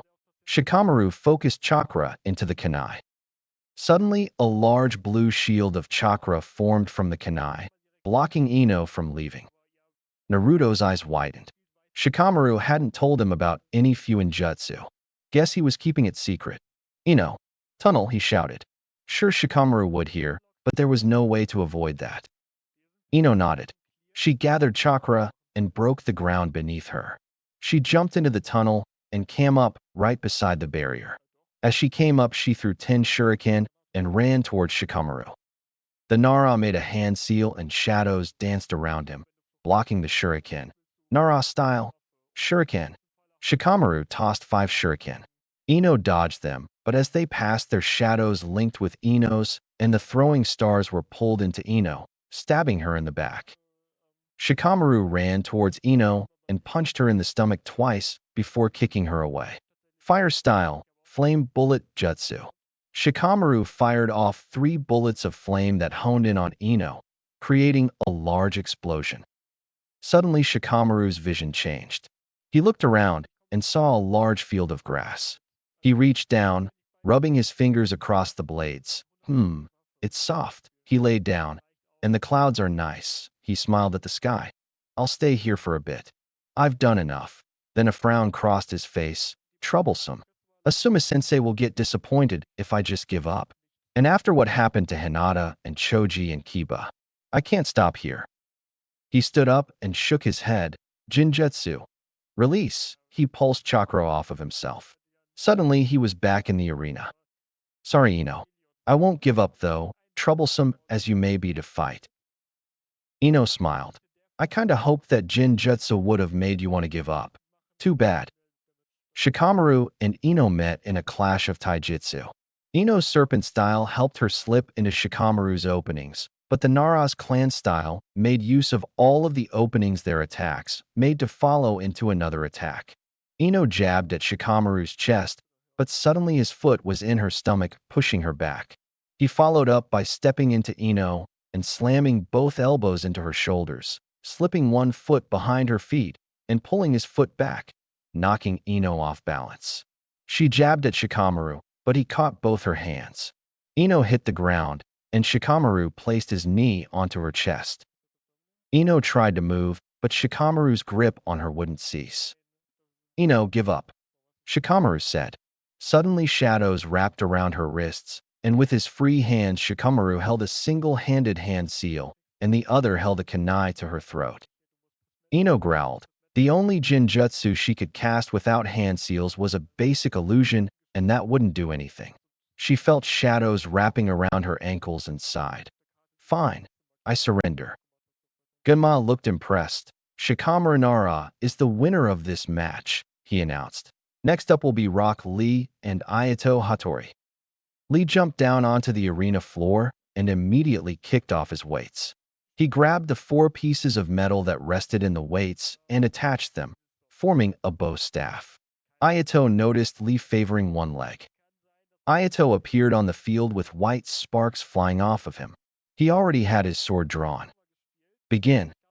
The 8 gates. First gate, gate of opening, open. Second gate, gate of healing, open. Third gate, Gate of pain, fourth gate. Gate of life, fifth gate. Gate of closing, open. Lee's skin turned red as his blood flow skyrocketed. Lee's injured leg didn't seem to bother him anymore either. Ayato and Lee met in a clash of sword on staff. Lee kicked Ayato hard in the side, sending him flying. Even with my swift style activated, he's still faster than me. Ayato blocked a powerful staff strike with his sword. He jumped back and held his sword upwards. Hazy Moon Knight, he whispered. Suddenly his sword appeared to be clones, forming a large circle. Suddenly a second Ayato appeared behind Lee. The taijutsu specialist watched as his bow split in two. Suddenly the first Ayato disappeared. 3 gashes exploded on Lee's chest. The bowl-haired boy dropped the pieces of his staff and clutched his chest, a look of pain on his face. Ayato turned around and looked at Lee. You're fast, but I'm faster. Are you? I will show you my youth, Lee said, appearing in front of Ayato faster than the boy could see and kicking him in the chin, knocking him into the air. Lee appeared above the boy. Leaf drop. He spun around and slammed a heel into Ayato's stomach, knocking the boy to the ground, hard. I believe I remember you from my first year in the academy. You took the exam as soon as you could and passed. I was jealous of you, Lee said as he landed beside the boy, who was laying on the ground. Ayato stood up. I'm sorry for thinking you were worthless, he said. I should have tried to help you instead of pitying you. Ayato spun his blade around. As an apology, I will finish this with my strongest jutsu. Lighting erupted around Ayato's sword. Shadow, clone jutsu. Ayato made 2 clones of himself, each with their own lightning-covered blade. Suddenly the Ayatos were around Lee, slashing from the front, left, and right sides. All 3 bodies converged in on each other behind Lee, as 3 more gashes appeared on the taijutsu user. Lee fell to his knees. He was bleeding too much. He couldn't keep going like this. No, he would. Lee stood up and looked to Guy. Guy-sensei, I am going to win. I promise. And if I cannot, I will perform 5,000 push-ups in 5 minutes. Lee, no. Guy shouted, about to jump down, but Asuma stopped him. Believe in the kid, he's got this. Asuma said. Guy still looked antsy, but stepped off the railing. 6th gate, Gate of Joy, open. Lee shouted. Power radiated off of him. Loose rocks floated around him in a vortex. I am ready to end this, Ayato. Lee appeared before the boy faster than even some of the Jonin could see. Leaf triple wedge hook.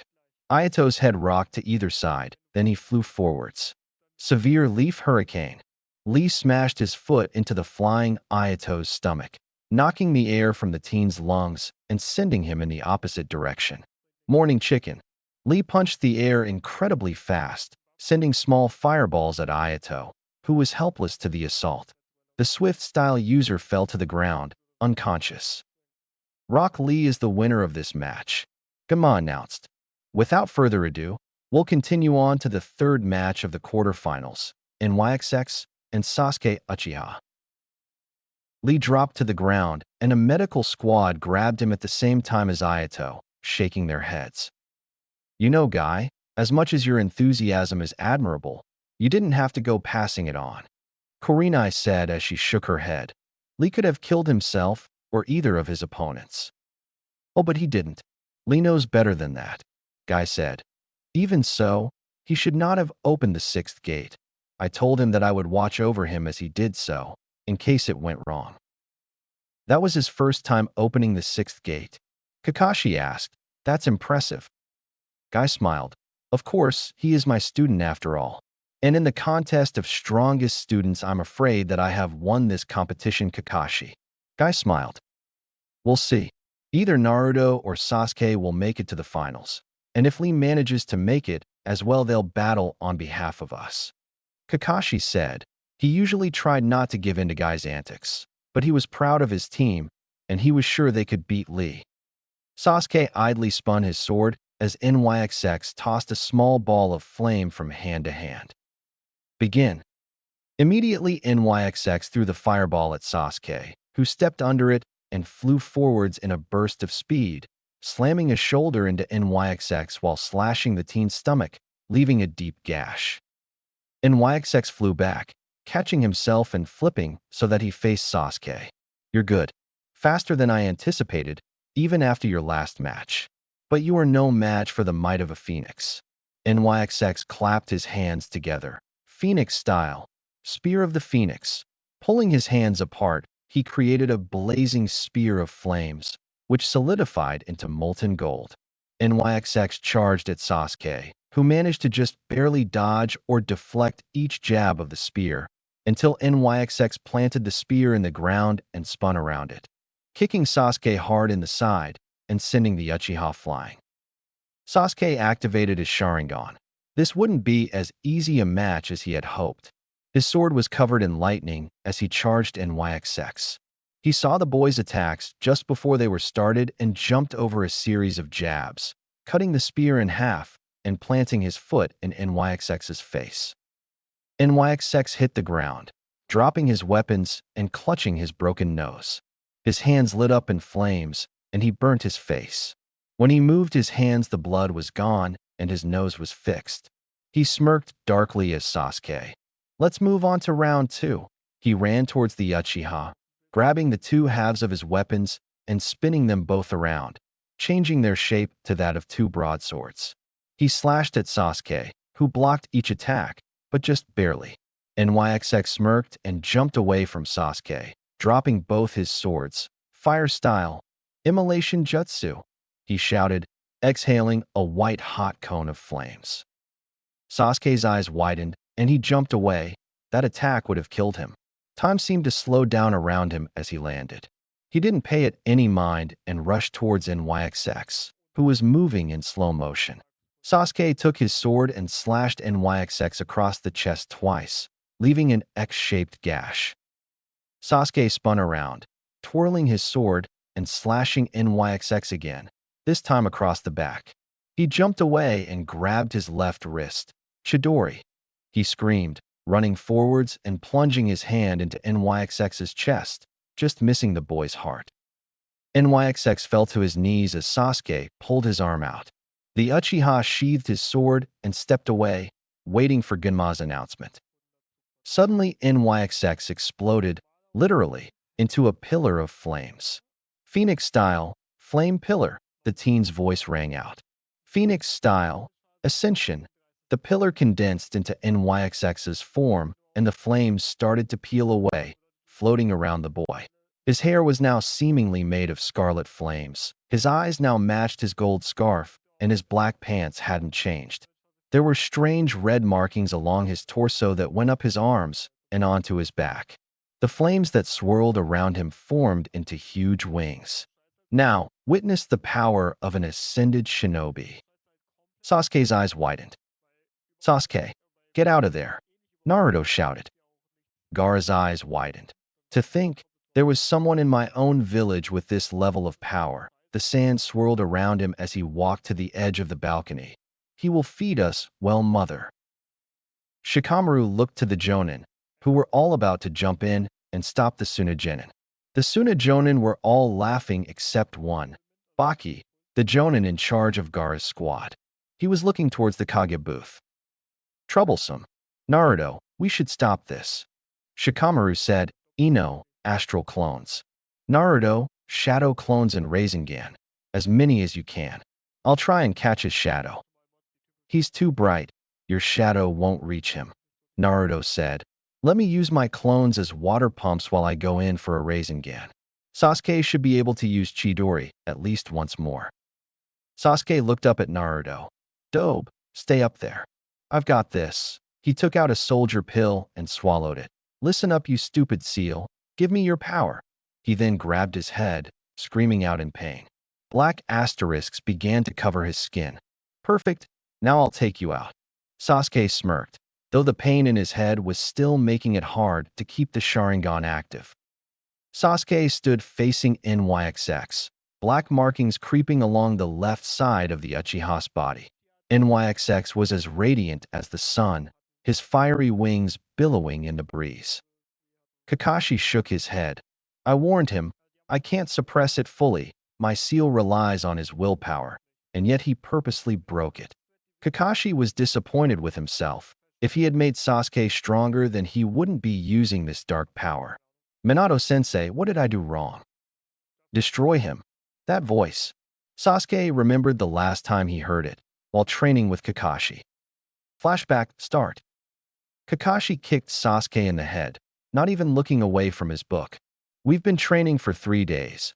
Are you really still not able to evade using Shunshin? The Jonin asked. Because if that's the case, then we're done here. Again, Sasuke shouted. He had gotten the premise of Shunshin down pretty quickly, but using it in the middle of battle was a lot harder, especially when your opponent was a Jonin on Kakashi's level. Kakashi shook his head. All right, come on. Sasuke charged Kakashi and ducked under a fist. Entering the Shunshin quickly, he dodged a knee. He stopped on the other side of Kakashi and caught his breath. Finally, he panted, only for Kakashi to deliver a painful punch, followed by an elbow, and finally a kick that sent him flying to the edge of the mountain they trained on. What was that for? Sasuke grabbed the ground as he felt his blood begin to boil. Oh, I thought we were sparing. Kakashi said, putting his book away. Ready? Sasuke screamed, angrily running at Kakashi and attacking expertly, his Uchiha-style taijutsu nearly perfected at this point. Kakashi lazily dodged each blow and poked at Sasuke with a finger every time the boy missed. Mama, Sasuke, you've got to be faster that if you want to beat Naruto. Kakashi shook his head.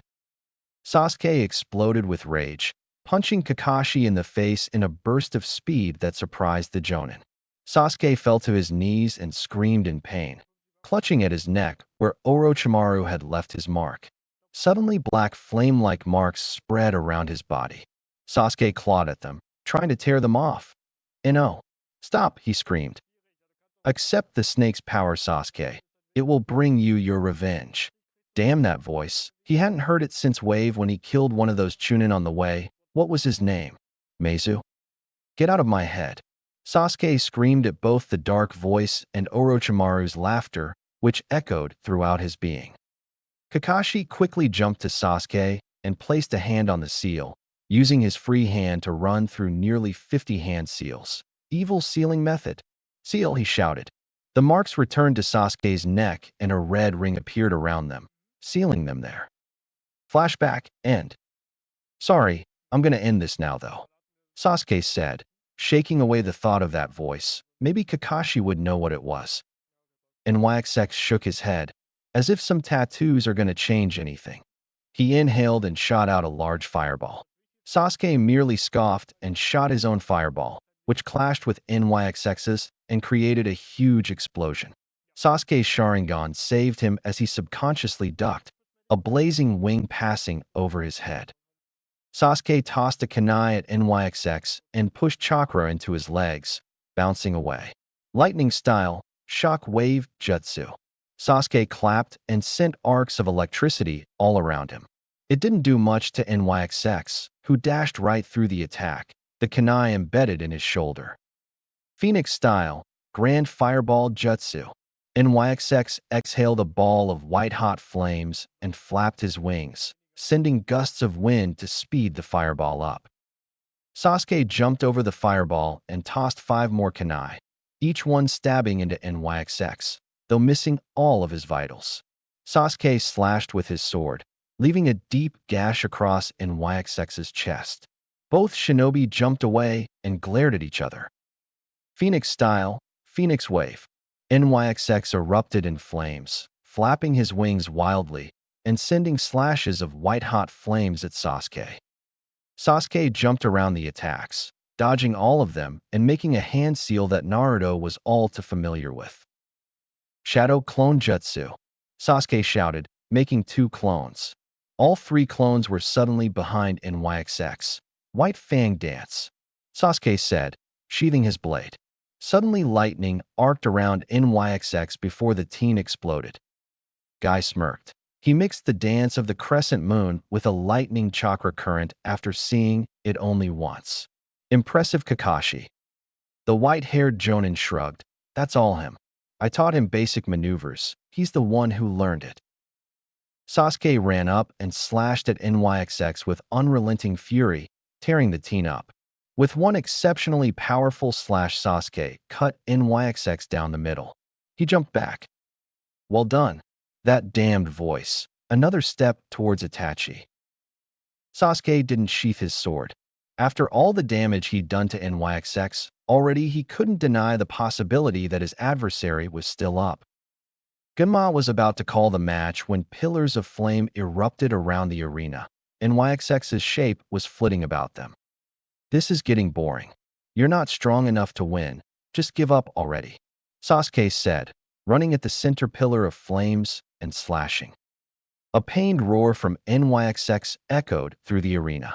Sasuke used Shunshin to appear on the other side of the arena as all of the pillars danced around, converging on the center pillar and creating a huge explosion. Deity, deity, NYXX shouted, white-hot fireballs flying all over, with a couple headed towards the crowded stands. Kakashi's eyes widened as he and the other Leaf Jonin went to work. Water style, water bullet, jutsu, Kakashi shouted, taking out half of the flames on his own. Guy appeared on the other side of the arena and kicked a few fireballs away, extinguishing them with his speed. Asuma spun his trench knives and the remaining fireballs in half, snuffing them out with vacuums of wind. Sasuke glared at NYXX, who walked out of the explosion. Would you just die already? NYXX's eyes widened. Die. He rushed Sasuke, creating a spear of flames that hardened into gold once again. He slashed and stabbed, but Sasuke read his moves too well, dipping past his guard and cutting his hands off. Suddenly Sasuke spun around. Chidori, he shouted. Lightning erupted around him, and he plunged the attack into NYXX's chest, finally downing the teen. As NYXX hit the ground, his hair returned to black and his wings faded into embers that floated away in the wind. The red marks faded. Sasuke placed the tip of his sword on the small of NYXX's back. You did well. He plunged the blade in. Now even if you heal from my Chidori through your heart, you should be paralyzed. Sasuke Uchiha is the winner, Genma announced, wiping sweat from his brow. A medical squad rushed in and took NYXX away. They offered Sasuke healing, but he waved them off. Sasuke looked towards Naruto. Dobe, you'd better win against that sand kid. Naruto grinned, poking himself in the chest. Of course I'll win. Next match will be Gaara of the Sand and Naruto Namikaze Uzumaki, Genma announced. Naruto jumped down on the arena, using Earth Chakra to harden the ground around him as he landed. Gaara floated down on a cloud of sand. Begin. You will be fed to mother. Gaara exploded, sand flying from all around Naruto, intent on crushing him. Gale surge. Naruto shouted. Wind exploded off of him, sending all the sand to the edge of the arena. Shut it with that mother thing, would ya? I'm not going to get fed to your mother. You know it's just a demon, right? Naruto said as he walked towards Gaara. You're from Suna, so I'm guessing it's Shikaku, the One-Tails. Gaara's eyes glossed over with rage. Mother is not a demon. Mother is the only one who loves me. The sand from the edge of the arena, as well as from Gaara's gourd, all flew at Naruto, forming into spears. Naruto dodged as many as he could before deciding that the nice guy approach was going to get him killed. Water style, raging waves. Naruto shot a stream of water into Gaara's shoulder, cutting through the sand and drawing a bit of blood. The sand fell as Gaara went silent. He began shaking as he looked at his shoulder. A malevolent purple chakra began pouring off of him. This is blood, my blood. Mother, he cut me, mother. Punish him, please. Gaara began sobbing. No, I can't do that. I need you to help me punish him, mother. Gaara twisted his head. Interesting. Yes, I'll do that, mother. Gaara screamed, and the sand drilled into Naruto. Naruto, however, was no longer there, having replaced himself with a clone. The blonde plowed a fist into Gaara's face, knocking him back a few feet. Gaara's face cracked, sand dropping down and revealing an armor that covered his entire body. His nose was bleeding from the punch, and he screamed. Bastard, Sand converged on Naruto before the blonde could react, burying him. Suddenly the sand became moist and fell flat around the arena. Naruto stood up, scarlet chakra leaking from his pores. All right, now I'm done. He appeared beside Gaara and delivered 3 quick punches before kicking the redhead in the chin. Shadow Clone Jutsu. Naruto created 12 clones, and they all jumped upwards, surrounding Gaara. Naruto followed suit, a blue orb being created in his hand as he flew upwards. Databeo. Hinata jumped up. Go Naruto, she shouted. Choji munched on some chips. He'd expected Gaara to be weaker. Even after what happened to Kiba, he'd labeled it a fluke. That Akatsuchi guy was just out of his element. Kiba watched, depression evident on his face. Akamaru yipped in excitement as he saw Naruto turn the sand to mud. Kiba took the young dog from his lap and placed him on Hinata's before wheeling away. Kiba, come. Hinata tried to stop him, but the Inuzuka just ignored her. Choji placed a hand on Hinata's shoulder. As much as I hate it, there's nothing we can do for him. Konoha's best doctors tried and nothing came of it. I know, but... Hinata looked down. Akamaru licked her face before running off after Kiba. Choji gave her a sad smile. I feel like something will happen. I don't know why, but it's the same kind of feeling I get when I hear Naruto talk about being Hokage. It's something that is going to happen, no matter what. Kiba will get better. Hinata smiled. Choji had a strange way of making her feel better. I believe you, Choji. Suddenly a blur passed by them, heading out the door. It was followed by 3 others. Hinata looked towards the exit. Something is happening. I don't like this feeling. Choji nodded. Let's go. Together they followed after whoever was running out of the arena that fast. As they ran, they saw Shino was following the shapes as well. Hinata, Choji. Hello, the Aburame said. Shino, what are you doing? Choji asked. I am following the enemy with the ANBU. He responded. Any idea who it is? Hinata asked. I'm not sure. I merely saw Lord Hokage tell 3 ANBU to pursue whoever it is. I decided to follow.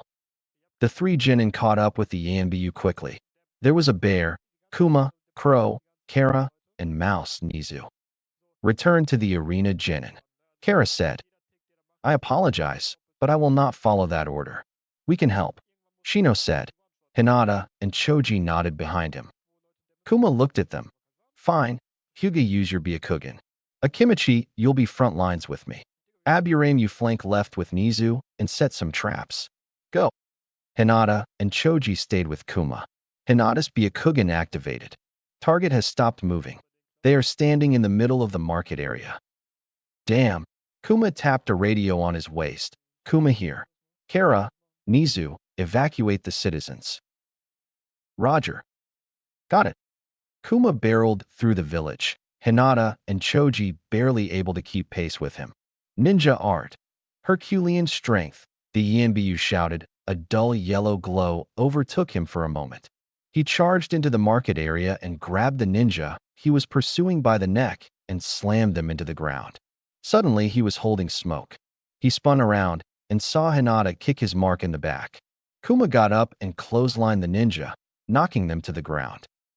Choji came barreling in from the air, slamming into the downed ninja with an enlarged leg.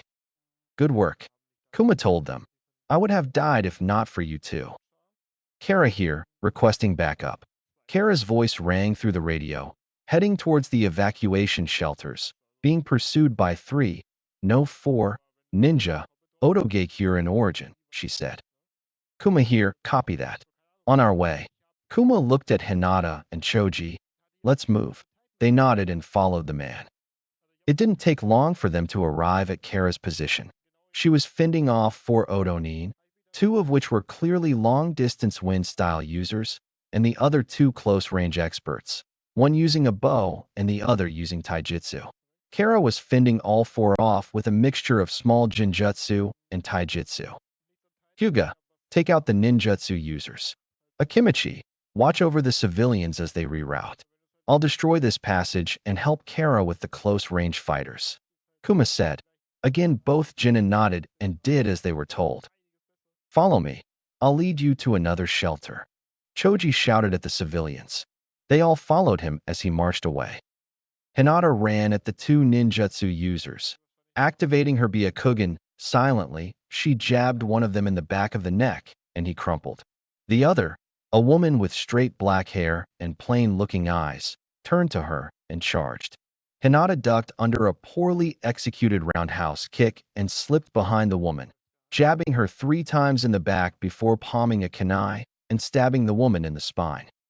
Hinata turned around to help Kuma and Kara, but saw them effortlessly kill both Odo Shinobi without hesitation. Kara simply snapped the man's neck, while Kuma literally ripped the woman in half at her waist. What should we do now, Kuma?" Hinata asked. The man ignored her, turning instead to Kara. "Find Nico and inform Lord Hokage. Konoha is being attacked by Odo." Kara nodded and disappeared. Kuma turned to Hinata, shaking his head and throwing 2 kunai at the girl. They whizzed past her head, and she flinched as she heard 2 pained squeals. "Never leave an enemy alive, Hyuga." Kuma berated her. "Other than that, well done. Head to the academy and inform Iriko of the attack. He'll give you orders from there." Hinata saluted and dashed off.